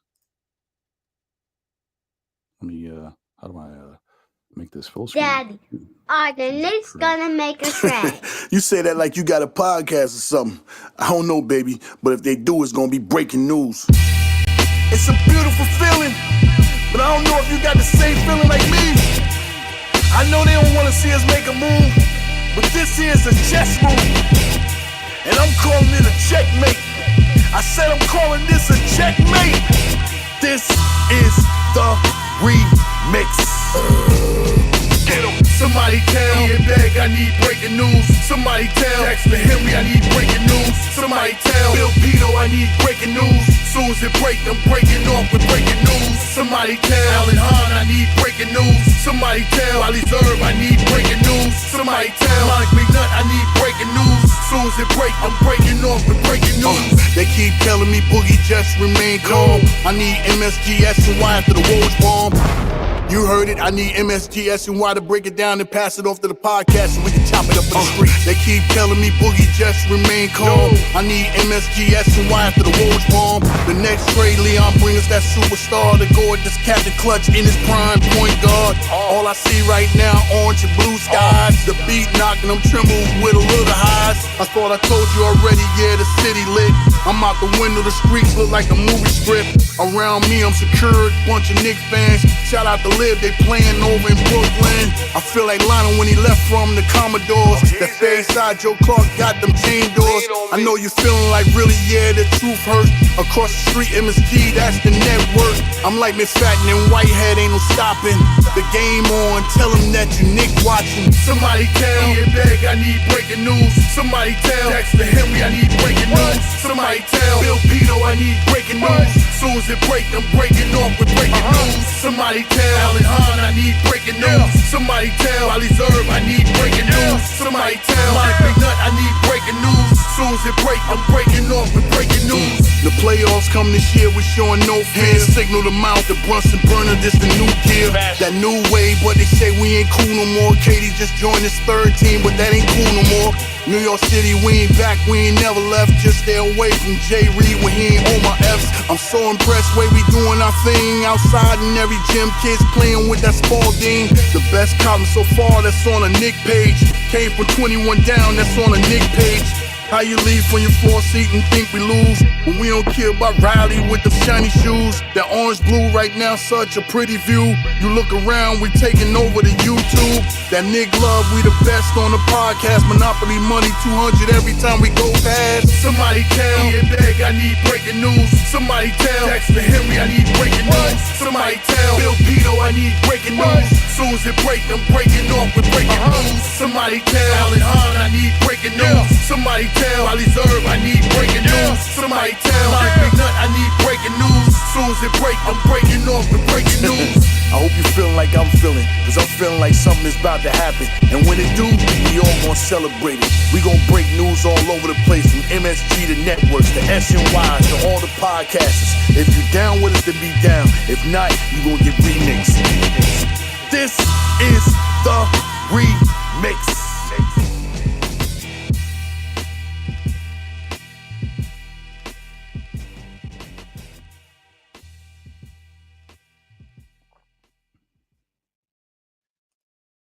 Yeah. All right. Shout out to Jay Boogie. Let's go, brother. I'm glad to hear you back in the stew doing what you do, brother. Appreciate you. It's another one. Jay Boogie back at it again, man. Add my guy Worldwide L to the stage. Salute, my brothers. What's good, Shot? Stap a dime. What's good, bro? I'm trying to change. Hold on, I'm trying to change to my headset. Oh, so, yeah. Nah, do what you got to do, brother. All right, give me a second. Yeah. What? C Cartagena in the building. What up, CC? Appreciate you, my brother. Yeah, fire for the J Boogie. Fly God, aka C _ Mac Ron. I need breaking news. Facts. We all need it, man. We all need it, man. Yeah, I think this is interesting stuff here, man. Let me see where I can grab this. See if I can put this up here so we can take a look at this hot topic that got staff all hot and bothered. Let me see here. There we go. I'm not really hot and bothered. I'm just messing with you. Yeah, brother. I know, but it's just irritating, man, because I just feel like, let me just start off. I just feel like it don't make no sense. We already have 3 mid-range shooters that works in the paint. Why would we want to go get another one? And then and then you want to tell me you want to move RJ to the 2, right? Mitch is already clogging up the paint already. Where would the spacing be? You know, I you know, and to tell you the truth, and then who's going to be closing games? You know, and that's another thing too. You bring him here, and then also, as Sean was saying earlier too, if we looking to resign him, we're going to hit the hard cap, and then we're going over the limit. Yeah. So Yeah. I mean, we got to think about, and I don't want to bring up age because I wanted Paul George here, and I think he would be a good fit if there's any type of vet that I'm going to look to go get, but he wanted an extension, right? So that's what I'm saying. If we want to go get DeMar an extension, why not give PG the extension? But anyway, we're not talking about that. But I just don't see it as a good fit as far as the everybody wanting the, because everybody needs to have the ball in their hands to be effective. And Right. with four dominant ball handlers, I'm not saying Julius handles the ball, but he needs the ball in order to get in his offense. He gets a rhythm because he's a rhythm player. Bronson needs the ball in his hands to get a rhythm player. So I mean, and then he doesn't even stretch the floor. So in my eyes, it's like, you know, why would we bring in DeRozan here to do that? You know, I respect his game. Don't get me wrong. I'm not saying he's a bad player at all. Don't get me wrong. I respect his game. You feel me? But I just don't think he's a good fit for New York. That's just my gripe. That's all I'm saying. Don't get me wrong. I'm not fighting against him, but I just don't think he's a good fit for this team. Right. All right, listen, I mean, you're entitled to your opinion, and that's fair. I can understand that. And you brought us some good questions, like how does this affect what we got going on? One, how does he get in the rotation? Who's going to be closing? I mean, this is good points. This is stuff that the got to think about. My whole thing is this really is a rental. It really is a rental. So that's why I would not want to give up too much to bring DeRozan in. And you have to do something to make it worth the Bulls' while. So I don't even know if I would want to give them a player if I don't have to. Like, I don't think I want to give them a player. I'd probably just want to give them Fournier and a couple picks to help their grind because they're going to be rebuilding. And that's about it. If I don't know if this is that trigger, that key move that the Knicks want to do in order, but it puts them in a position to see. Right. This is also testing the waters, right? Because what you're doing is, in essence, you got a bunch of picks. You're not doing much with the picks. Unless you give up a can't miss pick, then that would be bad. But if you can give up, you know, one of these first round picks or unprotected type pick that is not going to really convey, or you're not going to see something big coming out of it, and you send that to the Bulls and like Fournier for DeRozan. Fournier's going to come off the books anyway. He's going to be gone as a Knick. DeRozan's coming off the books. He can be gone as a Knick even if he comes over here. I know it's a rental and you got to give up something, but at least you're not giving up any of the core pieces or even some of the pieces that you want coming off the bench. I would do it because one thing about DeRozan is he shoots 46% from the field for his career, and a lot of that is jump shooting. That means his jumper is pure. It's a knockdown shot. And as much as we have a lot of guys here in the guard position who can, you know, do similar things, we don't got that knockdown shooter from two. I mean, these guys are all the best we got is Brunson. So outside of Brunson, the best guy who would jump on this team right away would be DeRozan, who can knock down a two. Now, I know, like, looking at his numbers, you can see he shot 45% from the field so far in 18 games this season.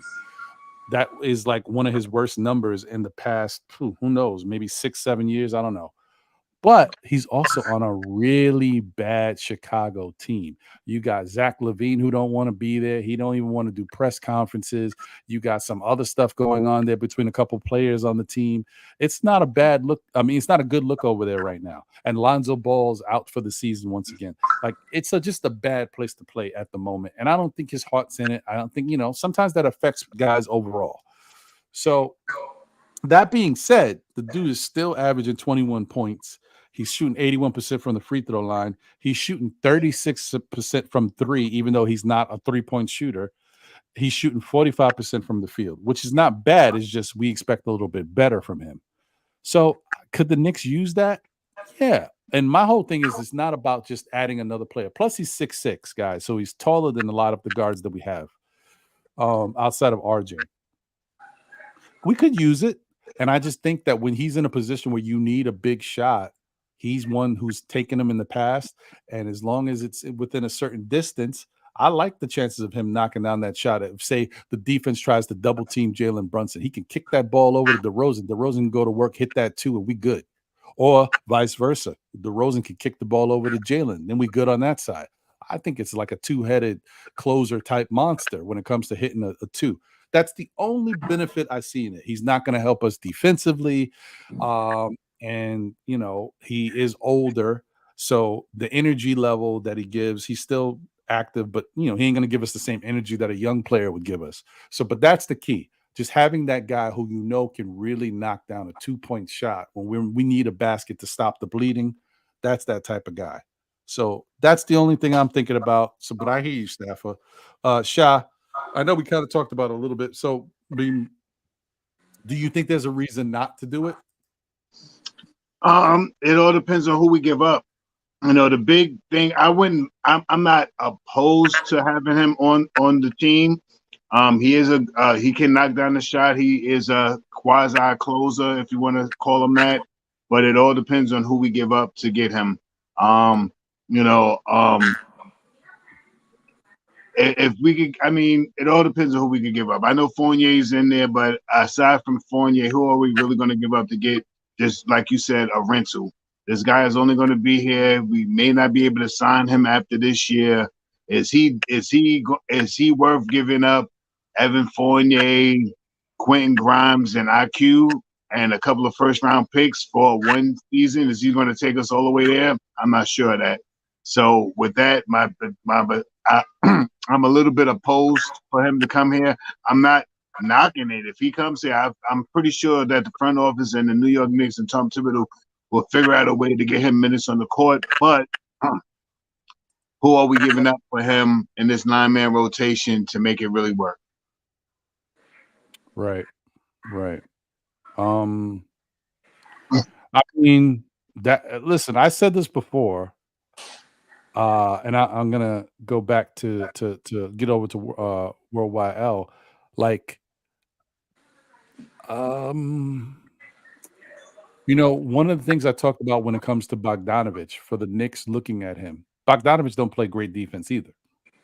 He's like 6'7". He's got good height for his position, and he can shoot over people with that height. But one of the benefits of bringing in Bogdanovich is that you could bring him in off the bench, right? And he helps the scoring on that second unit and even gives you some flexibility, like, you know, that you could even say, I trust Donte to hold the ball and try to play make, because, you know, I think he has some ability to do that. You take away some of his strength, but I would still, like, I could do it, right? And I could move quickly to the starting lineup, because the biggest asset, other than the fact that he has the ball in his hands and helps play make for the second unit, is quickly scoring. And without quickly scoring, you worry about that second unit and how they can put some points up on the board. But if you bring in like a Bogdanovich, he averages 20 points per game when he's out there healthy, you know, that's a benefit. Now you got somebody to make up for that scoring that the bench might lose if you bring quickly into the starting lineup.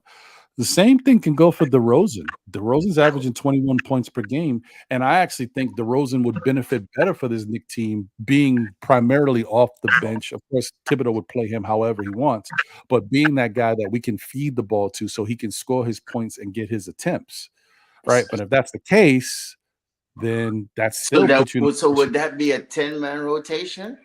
Yes, it would, but it'd be worth it because we're talking about DeMar DeRozan. This ain't Grimes. Okay. And you're saying bring him off the bench.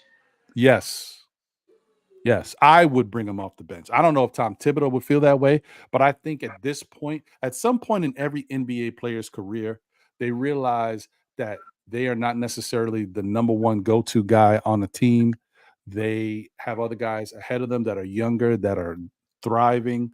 And I think DeRozan going from the Bulls to the Knicks would say, okay, I'm on a better team. They got guys over here. I can come off the bench and still play my 25 minutes, you know, in different areas. I know that's a lot of minutes. You're like, where is this going to come from? I got you. No, but the funny thing about it is that I hate to say it, but if that is to happen, Grimes, in my opinion, I think Grimes is gone.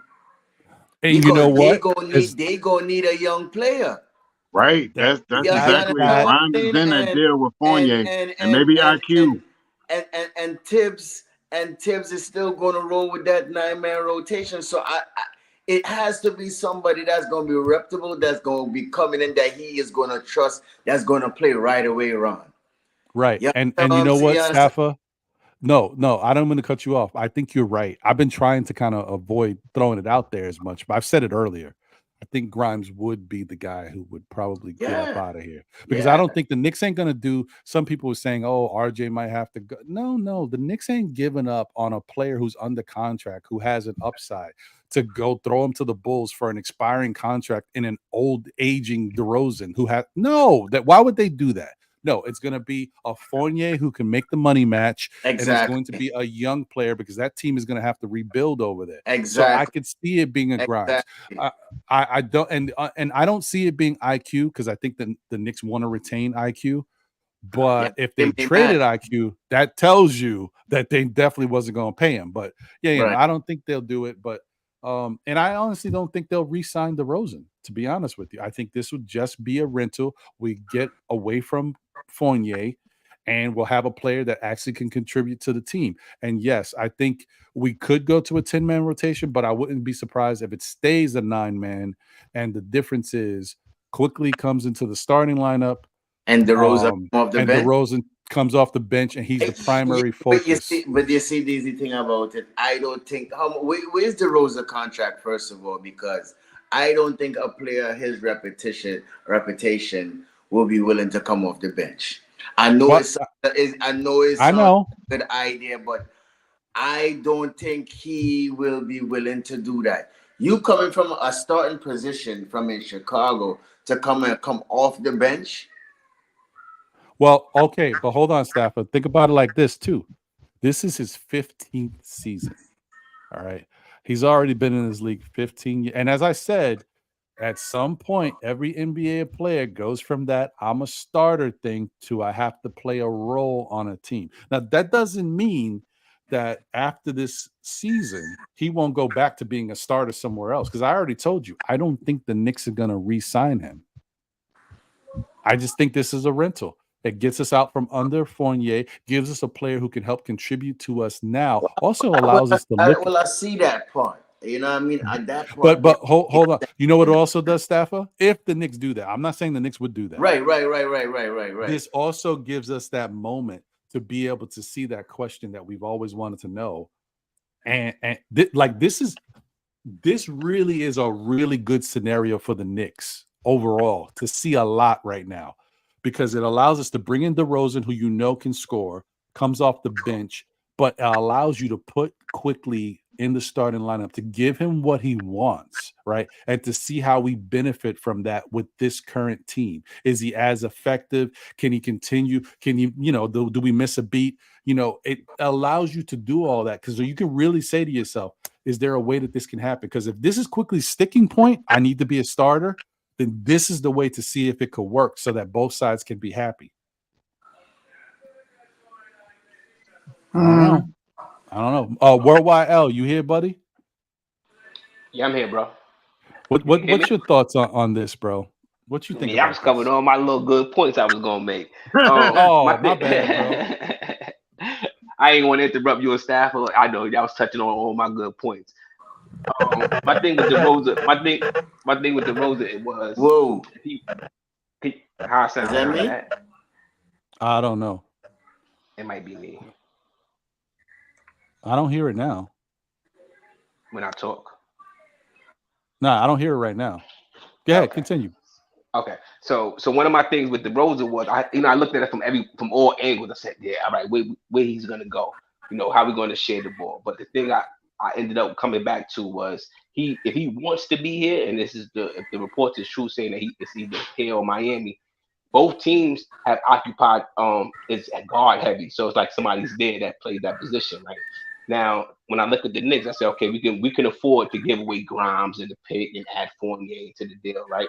And Chicago will be more than happy to take that. They have no choice. So if you add a pick into that, they have, you understand what I'm saying, Ron? They have no choice because they don't have nothing. You're gonna lose them at the end of the year anyway.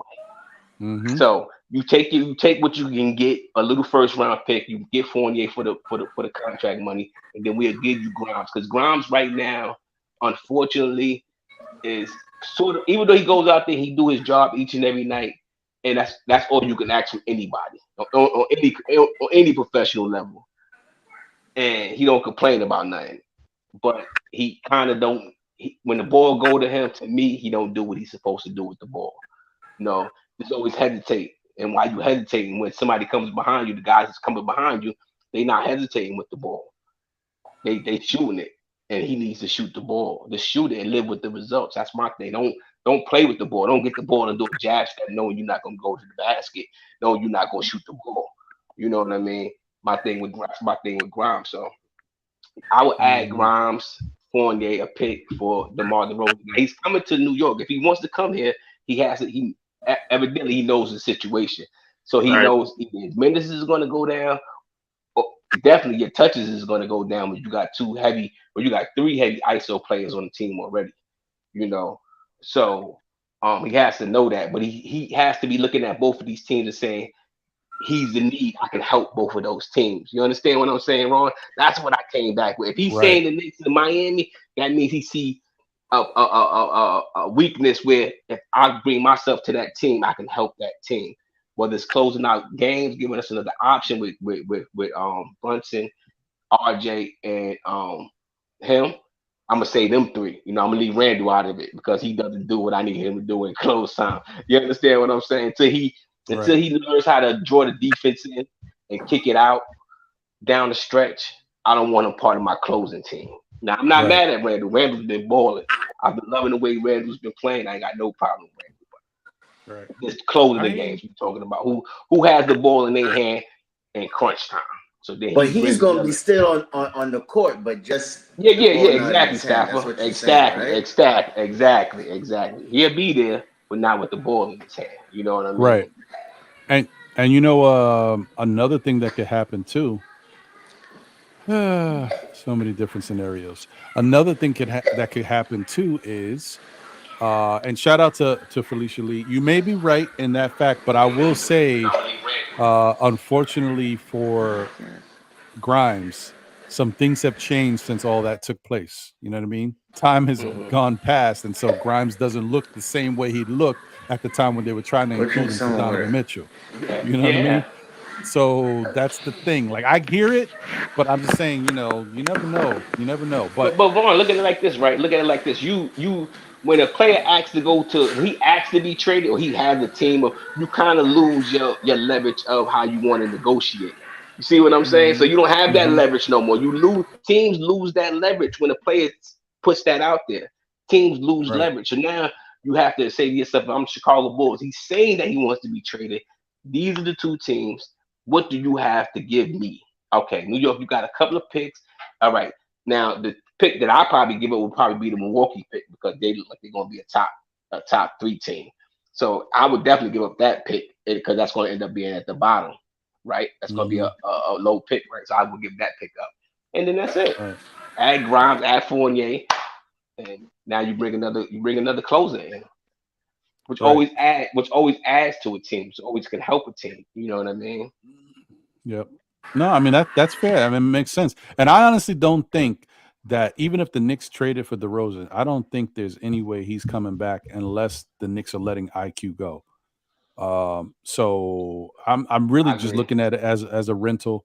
But the other thing that I wasn't thinking about, which is a possibility too, and still does what I said before, because my whole thing is about putting more scoring on that second unit to allow IQ to become a starter, just for this little moment to test it out, is you could still trade for DeRozan and make him the starter and put RJ on the bench.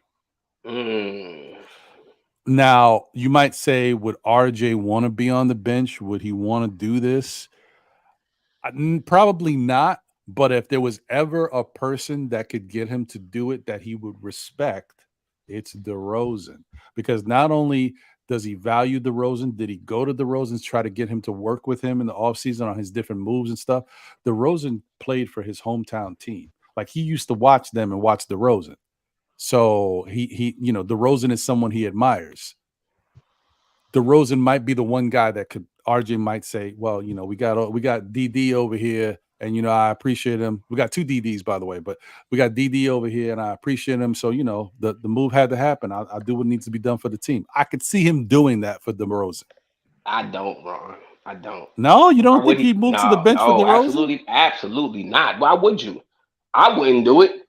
I'm talking about I'm a 20, what RJ's 22-year-old stud, up and coming, for 35. Absolutely not. I'm not going to the bench. Absolutely not. Well, absolutely not. I guess this is where we have to see, like, I'm not saying this is going to happen, but we don't know. This is where we would see how RJ values the NBA and his role on this Knicks team. Maybe RJ is like, I want to win. How much you value your brand? How much you value your brand? Because all these guys value their brand at the end of the day, Ron. We all talk championships and we all talk this, that, and the third, right? But at the end of the day, it's a business. Let's never ever forget that this NBA is a business. It's all about the mighty dollar for everybody. The championship is just the ultimate goal. It's a goal. It's a goal. Damn, mosquito. Right? That some can't reach. It's a goal. But the money is there. And at the end of the day, everybody wants to make money. Everybody wants to make money. Ron, are you saying that IQ is starting then? And DeRozan? Yeah. Oh, okay, all right. Yeah. So I would say, but listen, I'm saying all these different scenarios. I'm gonna get over to Jay Boogie, but really, I mean, the most obvious scenario is what somebody already put in the chat, which was Nick Yak. Yeah, RJ goes to the 2 guard and DeRozan starts at the 3, and that's it. Like that's the most obvious scenario. I get it. My whole thing is I'm just trying to, like, if I'm thinking about it on the business side of it and money. If I got to commit all these dollars to Emmanuel Quickley, and Emmanuel Quickley is, because I don't know this, Emmanuel Quickley might be fine coming off the bench in his same role as long as we pay him the money. So this is a moot point. It might not even matter. But if he's stuck on being a starter, this would give me my opportunity to put him out there and see how this Knicks team looks with him as a starter with all these other guys in the mix. Because if not, it's never going to happen. And I know, IQ, appreciate your time and service, but it's just never going to happen. It ain't going to work here. Take care of yourself. That's like, this is my last chance to see if this would work. That's the only reason why I threw it out there. But realistically, to what Nick Yak said, that's the most realistic option. If we got DeRozan here, most likely he would play the 3. RJ would move to the 2, and we'd go from there. Jay Boogie, what's your thoughts, brother? What's good, Bucks? What's good, my brother, Worldwide L? I'm back for the second time. We finished, man. I'm trying to drive away from my guys so I can, pay them off for the day, the week, every day, so everybody can go home. But yeah, I just wanted to jump back up here, man. Y'all still rocking and doing what you're doing. Man, Ron be taking this Saturday in the extra innings, you know what I'm saying? we appreciate that. I appreciate it. You know, the fans got to appreciate it. But if I'm making a move, you know what I'm saying? If I'm making the moves, this grinds Evan Fournier and the draft picks or whatever. And I'm bringing Rose over here, and RJ going to slide back to his normal spot, which is the 2. And DeRozan going to go to the 3. IQ is not going anywhere. Let me put that out. He's not going nowhere this season. If he goes somewhere, it's going to be during the all season. IQ don't have no money. He don't have no money. He's not up under a new contract. That money don't match with him and DeRozan or none of these guys. It is a steal for somebody to get IQ from us, and he ain't up under a contract. So before we do get rid of him, you know what I'm saying, which I hate to, but if we was to get rid of him, it's going to be a signing trade, and that's going to be during the off season. It's not going to be during the season. That man is too valuable, too good to just throw away for a couple of $1 million. No, it's not going to match up. For what he is worth, what we would get back in return, it would not match up. In the NBA, it's not the NFL. The money got to match. And IQ trade is not going to match. It's not going to bring us no glorified all-star with that little bit of pocket change he got. Maybe we can do a sign and trade. We can do that. But DeRozan coming over here, I love to see DeRozan over here with this squad. That'll give me another guy that's 3 that can get it He can get it off the dribble, the mid-range, or get to the basket, and then he can also knock down free throws. Julius and Brunson, they on the bench. You ain't gotta worry about rushing them back. You got a closer. You still got a closer in that game. The only thing that ever stopped DeRozan from doing what he was doing, you know what I'm saying, over there in Toronto was LeBron. And that's a high statue to follow behind. There's so many people, a lot of people can't say the only thing that stopped me from doing anything, getting up out of the East, is LeBron. LeBron is the only thing that stopped Toronto, DeRozan in that time when they had that squad together. But to put DeRozan over here, you know, I know he's chasing stats and numbers over there where he at right now in Chicago, but I believe he'll flip the script, get over here with us, and look to start chasing the wins and be with this team right here and realize, yo, this might be my last chance to go ahead and try to do what I can do and help a team for us to get a championship. And I always say, ain't no championship in no sports bigger than the New York Knicks winning the championship. That's the biggest parade ever in the world. I don't care if it's football, baseball, hockey. Ain't no championship belt going to be more celebrated and appreciated than a New York Knicks. It's going to tear the whole city all to pieces. You know what I'm saying? Word up. I'm not giving away IQ, but if Grimes is, you know what I'm saying, in this situation, yo, you got to go, Grimes, if we trying to, you know, do something. If you're trying to reach the, you know, Eastern Conference Finals, maybe to a championship, Leon has to do something to earn him another check. He don't have a check. He's like IQ. He don't have a check. He's still on the old check. He's in the 4th year. Everybody under Leon West, all of them, they ain't got a new check. So they're gonna have to do something to make this organization go in the right direction and swing for the fences, and for them to even get a new check, a new deal to stay here in New York. And they know what we got right here, right now. This right here, right now, is a borderline 2nd round roster, depending on who we playing. It's borderline again. Last year we had a chance, but we slipped up on that injuries and stuff like that. This is a borderline second round roster. But another little notch here and there is problems. DeRozan would give Boston them the business. They know that. Rosen would give what's his name over there in Milwaukee, not Greek, the other dude with all the Marvin Webster raps around his knees. Middleton. He give him the business, you know what I'm saying? And that's going to help, man. Everybody already, they scared to death of Brunson. Can you imagine somebody else in Brunson? They definitely can't help. No, man. Time is never push the button.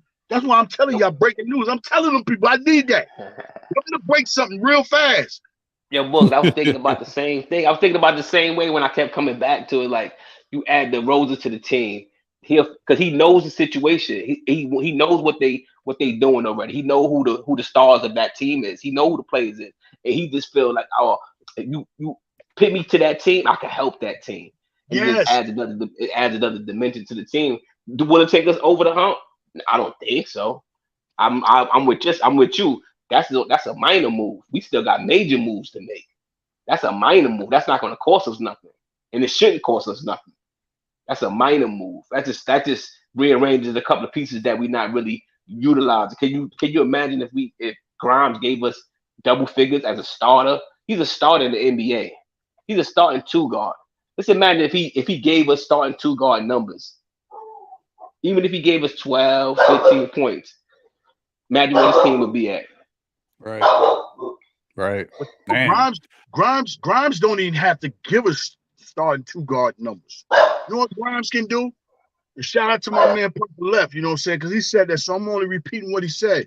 If Grimes give us that game that elimination game where he played 48 minutes every night, if he give us that every night, we happy and satisfied. You know why? Because everybody want Mitch to become something that he's really not, but he's dominant in other areas of the game, and that, you know what I'm saying, that's a factor that now we don't even care about Mitch scoring. We don't even care about it because he dominate playing defense. He dominate blocking shot. He dominate, you know what I'm saying, anything on that court. He has everybody's back, you know what I'm saying. And shout out to Julius Randle, you know what I'm saying. Shout out to him for the other night, you know what I'm saying. For when Mitch was diving and going hard for that offensive rebound and got that offensive rebound and he kicked it back out to Julius. Julius said, no, post back up. I'm going to give you the ball. I don't care if you throw it over the backboard. Do what you want to do. You deserve for me to reward you, King. You know what I'm saying? You deserve that ball. So, you know, if Grimes is giving that spectacular type play on the defensive end, that 48-minute game, because but 2 people played 48 minutes that game. Wasn't Julius, wasn't nobody else on the roster, but him and Brunson. Him and Brunson, the only ones that played 48 minutes that game. Give us that type effort right there. We ain't even gonna be thinking about you scoring, but you're not giving us that. Is the problem? If you're not making shots, okay, maybe sooner or later your shot will fall. But when you're not getting the shutdown stops, that's the problem. Yeah. Ron, can I say something about the Randle real quick? Yeah. Go ahead, brother. I just want to say, yo, Randle been balling lately. I ain't gonna front Ron. And one thing I always get on Randle for, and I gotta stop getting on him about, is him crying to the refs. Yeah, I don't want you crying to the refs. But he has a point though. And I try not to. I thought about it the other day when I'm looking at him. He gets beat up, right? But do Randle get called? Do he beat other players up? So all he wants is what he's supposed. All he wants is just do. He's not a player that's in foul trouble. That's out there. He's not arguing them calls. See what I'm saying? When Randle fouls somebody, he puts his hand up. He say, "I did the foul." He might, when they're trying to get over, they trying to finagle the ref. They might, it wasn't me. But for the most part, he's honest with his fouls, right? So he's honest with his fouls. All he's asking is the ref to be honest with him when it comes down to him being fouled. And we kind of bash him for that. So I ain't want to bash him because he been playing good. And I thought that even in the beginning of the season, when his shot wasn't falling, he still was doing other things to help contribute to the wins and help us to be where we at right now. Because they've been playing. I mean, like I said, I ain't got no problem with nobody. I see RJ struggling a little bit, but that's coming from him bouncing in and out the lineup. He had a knee issue. Then he had bugs. We saw him. So he ain't had no migraines. He had something more than migraines because we seen him with the hospital bag. There was something else with that. So we saw him personally. Y'all didn't see what we saw. So it's more. And then whatever happened to him, he kind of lost something with him. Whether he lost some energy, he got to drink some Red Bulls. I don't know, but he got to get it back. He definitely was looking. Definitely was looking like he was somewhere and they was draining a lot of fluids up. Right, bro. We saw it, y'all. We were standing right there. We saw the hospital bracelet that nobody else saw. Yeah. And Ron is my man. I sent him the photo to it. That's how I sent him the photo to it. And while you talking about Julius, how he be getting beat up and he don't be doing that to them. That's the problem, Julius. You need to start laying wood on these dudes. When you see Greek Tuesday night, you put that wood on them, let them know, not tonight. All that huffing and puffing Greek run. He reminds me of a dude in high school that's real thick and big and can't fight, want to take his shirt off. I bet you swell up on you, he gonna back down. Yeah, that's what he do though, Bugs. He do. They say when you listen to the other, Bugs, you always say that you always listen to the other or the broadcast because you want to hear what they say. Right. You hear they talk about how physical the Knicks is. We just look at it. We look at it because we 90s Knicks. So everything got to be 90s. But there's no more 90s Knicks. They don't play basketball like that no more. They play physical in other kind of ways of the game. And when you see a team that does what we do and beat us at our own game, like Phoenix did to us, when they out rebound us they beat us at our, that's the physicality that they're talking about when they talk about the Knicks being physical. What Randle likes to do, he likes to beat you up when he got the ball in his hand. You know what I mean? Yeah. No, beat them up when they got the ball.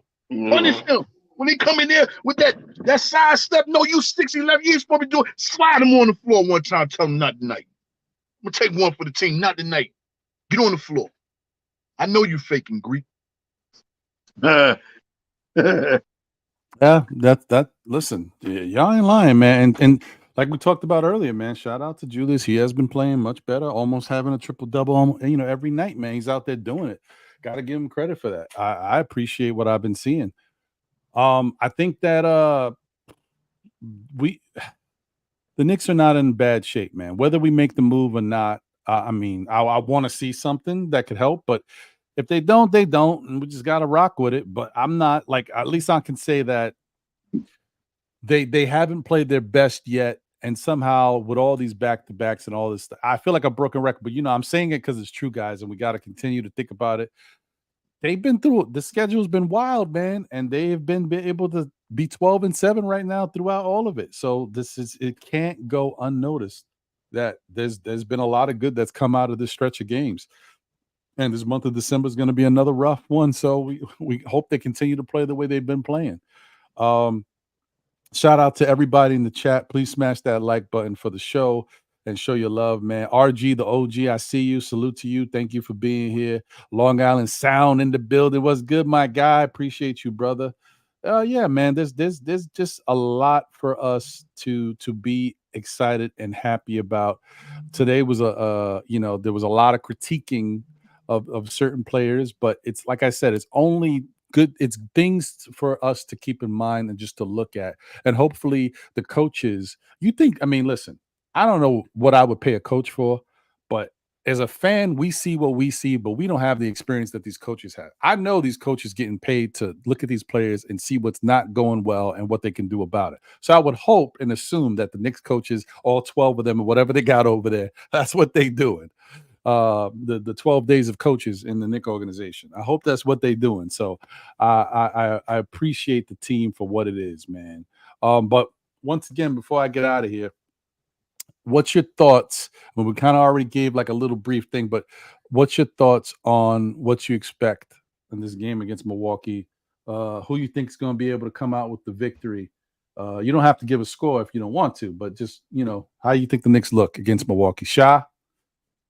We gotta play them better. We have the last time we played them, we didn't have RJ. We had a bum. We had a bum ankle Randle. So we'll probably have a better outcome against them. And now we're starting to see the bench. We're having 5 guys score double digits a night. So I think this is a different team from the beginning of the season. And I think we fare. We only lost to them by 5 points. So I think we fare better against them this time than we did the last time. We just have to have our guys control the same thing that I say all the time, man. Control the pace, grab some rebounds, hit your free throws, and try to shoot over 36% from the 3-point line. And we'll have a great game against them. Okay. What you thinking, brother? I'm thinking we're gonna beat the Milwaukee. I ain't even gonna front. Like Shotty said, we a different team than we ain't have RJ. But I just also think that the team. I just think our team is a really good team, fellas. I really do. When I watch these games nowadays, before I used to get all hype and be like, yo, all nervous. It's like I go into these games knowing that we're gonna win for the first time in a long time. So a Milwaukee team, I wanted to see what I thought I was going to see from that team. I haven't seen it yet, so they don't fear me. It's 1-2, but we got 1, 2, 3, 4, 5. See what I'm saying? 6. That's the difference between our teams. Yeah, Brook Lopez give Mitch problems. That's the area that I think if we clean up and we go play, we handle that area, we'll win the game. So I think it comes down to the center position more than anything. Forget about Giannis and Lillard and Randle. It comes down to Mitch and Brook Lopez. To me, because I think that in all the games that they win, when you go look at it, it's always Brook Lopez doing something down the stretch, hitting the dagger, grabbing an offensive rebound. You know what I mean? It's always him. It's never, Lillard hit the shot down the stretch after Brunson hit the shot, but think about how they got to that point. It's always Brook Lopez. So I think if we neutralize Brook Lopez, we'll win the game on Tuesday. I hear you. I could agree with that. And I think that we also need Julius to continue to do what he's been doing these last few games.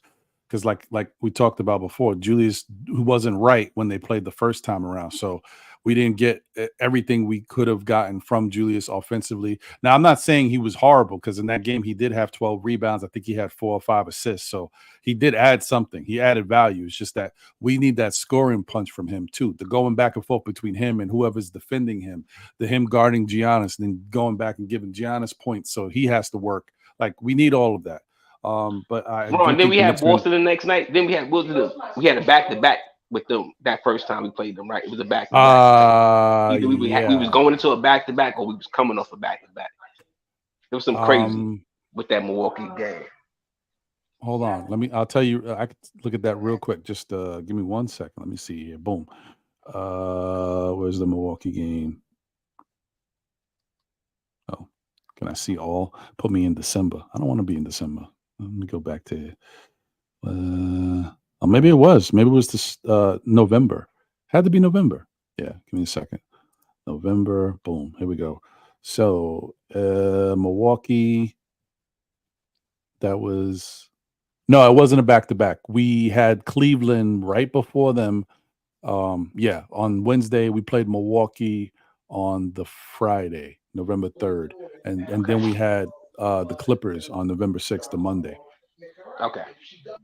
Yeah.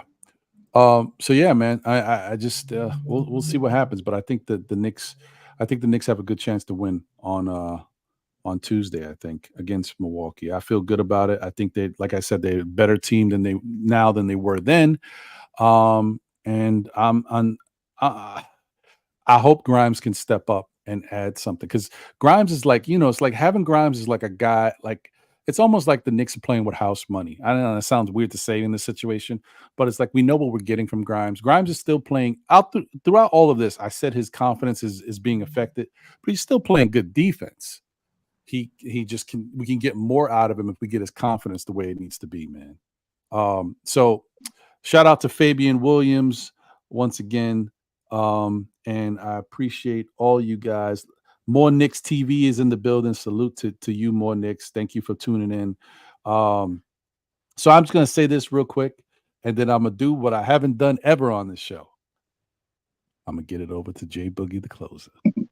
So first off, shout out to you guys once again. Thank you for tuning in. I appreciate everybody who's come on the show. Shout out to Worldwide L, Sha, J Boogie, Stafford Don, Uncle Freezy. Thank to everybody, all my fellow panelists for jumping on and chopping it up with me. Shout out to the chat. I appreciate you guys. Thank you for being here. Let's continue to do what we got to do. Continue to rep our Knicks. Be loyal to the team, because we can't fight. No more infighting, man. We all want to see the promised land together. You know what I mean? Because in the end, if the Knicks were to win the championship, I expect to see everybody at the parade rocking with me. I work right outside the parade, so I'm gonna be there regardless. Even if I got to stick my head out the window, I'm there. So I appreciate all you guys. As I always say, tell a friend who tells a friend who tells another friend. Still, Knicks fans, we'll be back again, whether it be on Saturdays at 11 a.m. ish. It could be 11:30, could be 11:45, could be 12. It was one of them days today. Monday nights for SKF Weekly, which is yours truly, my guy John and Jose holding it down on the ones and twos.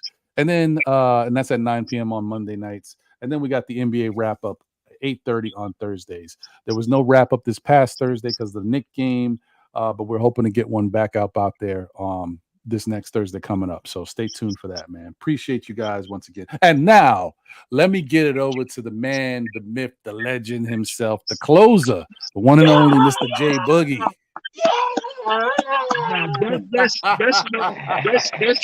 That's old boy on that. What's his name? My man on Nick and Time show. That's the man, the myth, not JL. His partner. I can't remember, but that's the man, the myth, the myth. Yeah, that's him.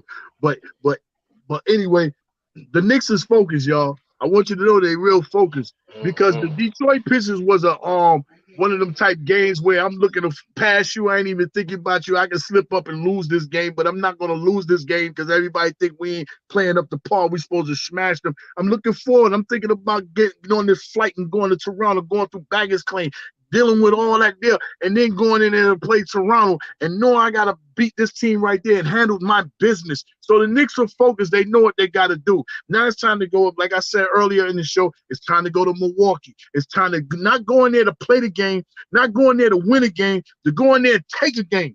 Julius, you the second best power forward in the East. You know what I'm saying?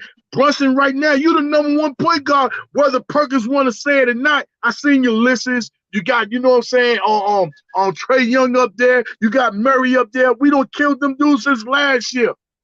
Stop that. Stop that. Handle your business, New York. Go in there, take this game. Let them know, yo, we here. We here. We not just in your building. We here for the whole season. And we got some more games with y'all coming up real soon, too. Back at the crib, too. But we need to go up in there and let everybody know that this we here right now, because they don't want it. They didn't want us in this tournament. Facts, I'm telling you. They was hoping we don't be in this tournament. We don't need. They was talking. The other day, he was talking about how this team's better than the Knicks, Philly, and they got a better record. So what? They didn't win in their bracket. So we here. Do what we got to do, man. Believe in ourselves, man. Nobody believe in us but us, man. And that's why we stand stronger than everybody else, man. Hope everybody have a grateful weekend. First Sunday is tomorrow. If you go there, go there. You know what I'm saying? Time to pay your tithes, do what we got to do. You know what I'm saying? Everybody have a blessed night at home, man. And stay pressed up, man. Stay pressed up, man. Salute, salute, salute. 3 capital S's, man. Peace, bugs. Hey, man. Thank you, Jay Boogie. Appreciate you. Way to take us out of here. I mean, that's it. I shouldn't even say anymore. When Jay Boogie drops the mic, the show is over. So that's pretty much it, man. I appreciate y'all once again. Thank you, Shaw. Thank you, Worldwide L. Thank you, Jay Boogie. Thank you to the chat. Let's go Knicks, man. Let's take care of these Milwaukee Bucks over here and get over there to Vegas and start getting some more money for our guys. They already earned themselves $50,000. Let's see if we can get our young players that don't make the bread a little bit more money, you know, put some in their stockings, you know, stuff them stockings for everybody. You know what I mean? Oh, stop, Parrish. No, man. You know how it is, man. It's mad love, bro. Stop it. Yo, PD, man, be easy, man. Yeah, man, definitely, man. It's one of my favorites in this chat, in this Knick community. All right, we out of here, guys. I'm you know, do something with my throat, my vocals, man. I'm talking for like 18 hours. Yo, here. real quick, yo, Yeah. fellas, the Knicks is learning how to win games, fellas. Think about that. They learning how to win games down the stretch. That's why they beat Milwaukee on Tuesday.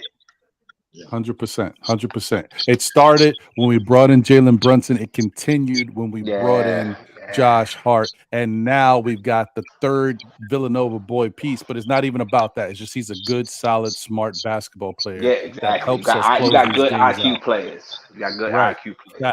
100%.